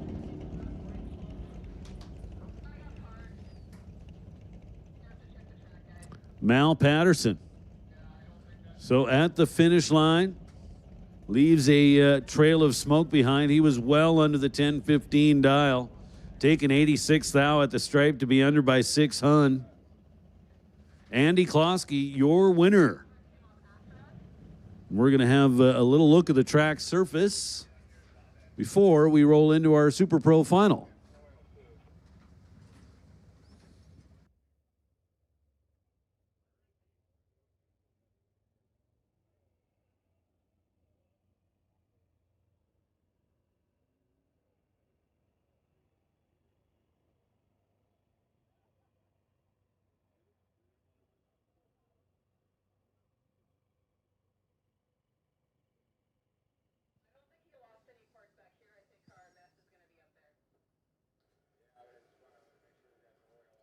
So safety obviously going to have a look. By the sounds of it, we might be looking at some fluids on the surface.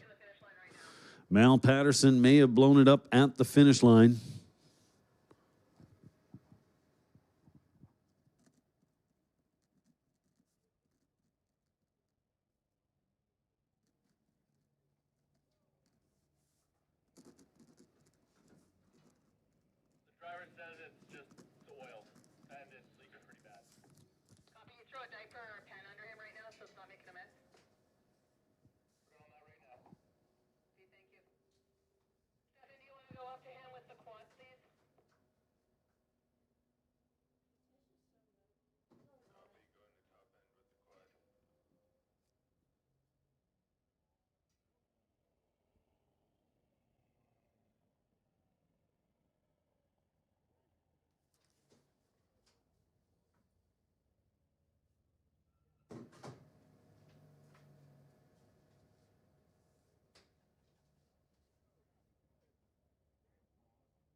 So we've got our Super Pro finalist sitting underneath the bridge. They're ready to go. Obviously, we are dealing with a little incident up there at the top end.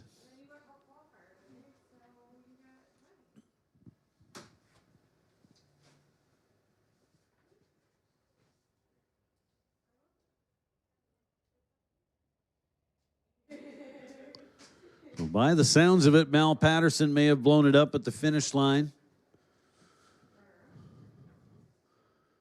At this point, can't confirm, but while we do have some mess on our hands up there, it seems to be fairly well contained to where Mal is parked, which is much better than having it spread over a large area. However, that is not rock solid information. Kind of saying that with my fingers crossed a little bit.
So down to just one pair to put day one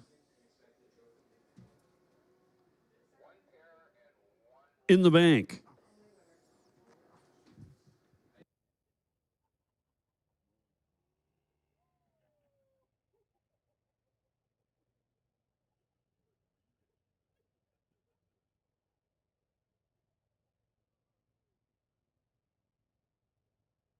Tyler. I assume you probably don't care about numbers. So still yet to complete our Super Pro final round, but we'll congrat our winners and runner-ups in all the other classes. In Junior Street, it was McKenna Thompson with the win over Jackson Dew. Big win for McKenna as, well, she just got her license this morning. So this was her first race in Junior Street. She goes all the way and turns the win light on in the final. Nicely done. In Junior Thunder, it was Cadence Rodriguez getting the win over Grayson Maas. In Junior Lightning, we saw Bentley Johnson take the win over Emily White. So the final round we just saw, that was Andy Klosky with the win over Mal Patterson. In Sportsman, it was Tyler Smith claiming the win over Veronica Hodgson. In motorcycle, Wild Bill continues his winning ways. Wild Bill McDonald over Jody Brickwood in motorcycle today. In hot rod action, it was Terry Hoogston's going all the way. Terry over Walter Johnson in the final round. And in super shifters, Dan Gray picking up the win in the F-250 Ford pickup truck over reigning champ Jamie Roth.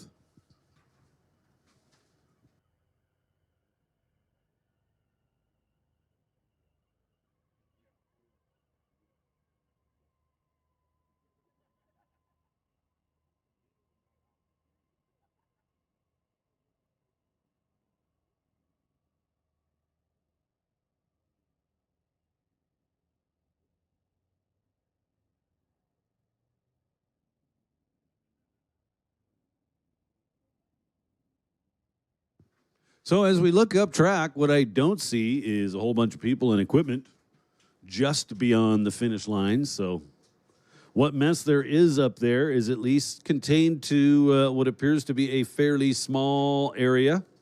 That's good news.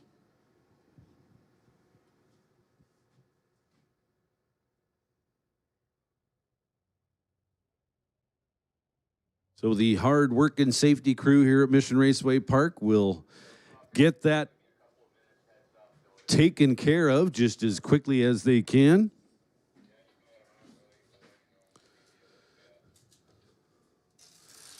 And we'll finish off our Super Pro final. And then I do believe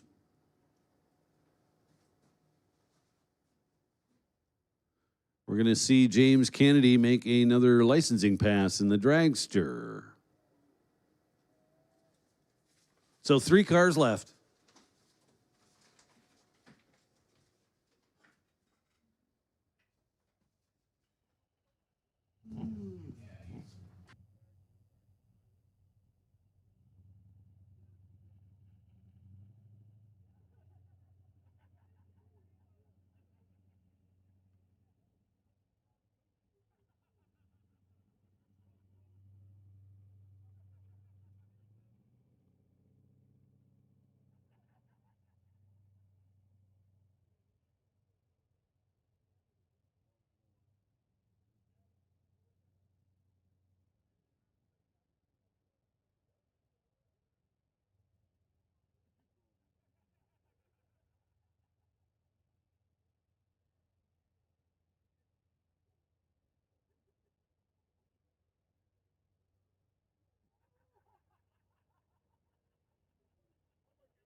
So by the sounds of it, we shouldn't be too much longer before we run our final. That'll be followed by one more quick licensing pass, and that'll end the day. So tough break for Mel Patterson in the final. I mean, it's one thing to lose. It's another thing to lose and break your stuff at the same time.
Well, here we go. Got the drivers strapped back in. They're giving the go-ahead to fire up the cars. Here comes our Super Pro final round.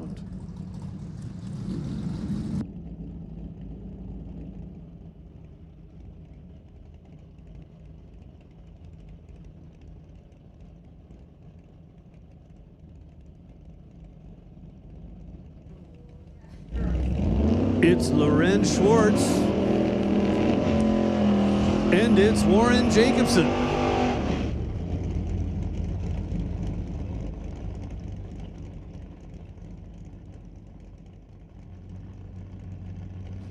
Tomorrow we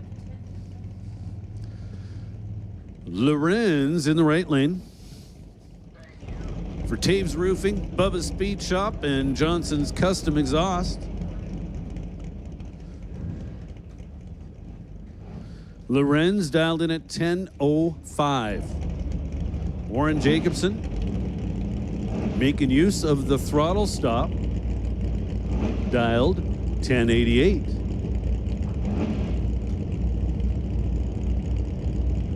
So we're going to see Warren leave first, but the car's going to idle down the track a little ways.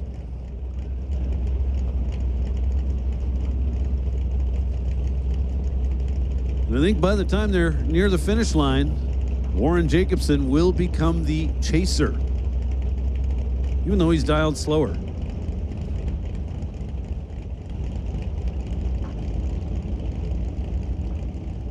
Who'd have thunk it? So Loren Schwartz, right lane, Warren Jacobson, left lane, 4 bulbs lit. Here we go. Oh, ho, ho, ho, ho.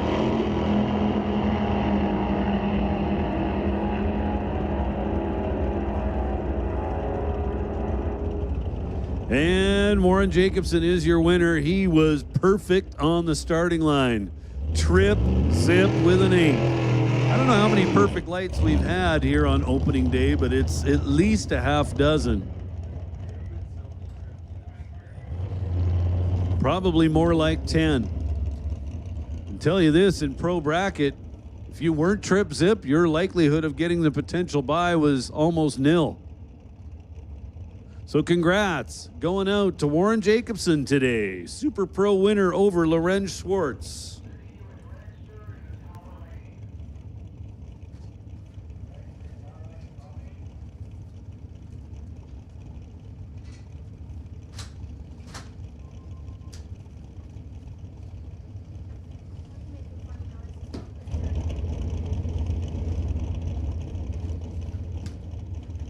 This is going to be our final pass of the day. James Kennedy.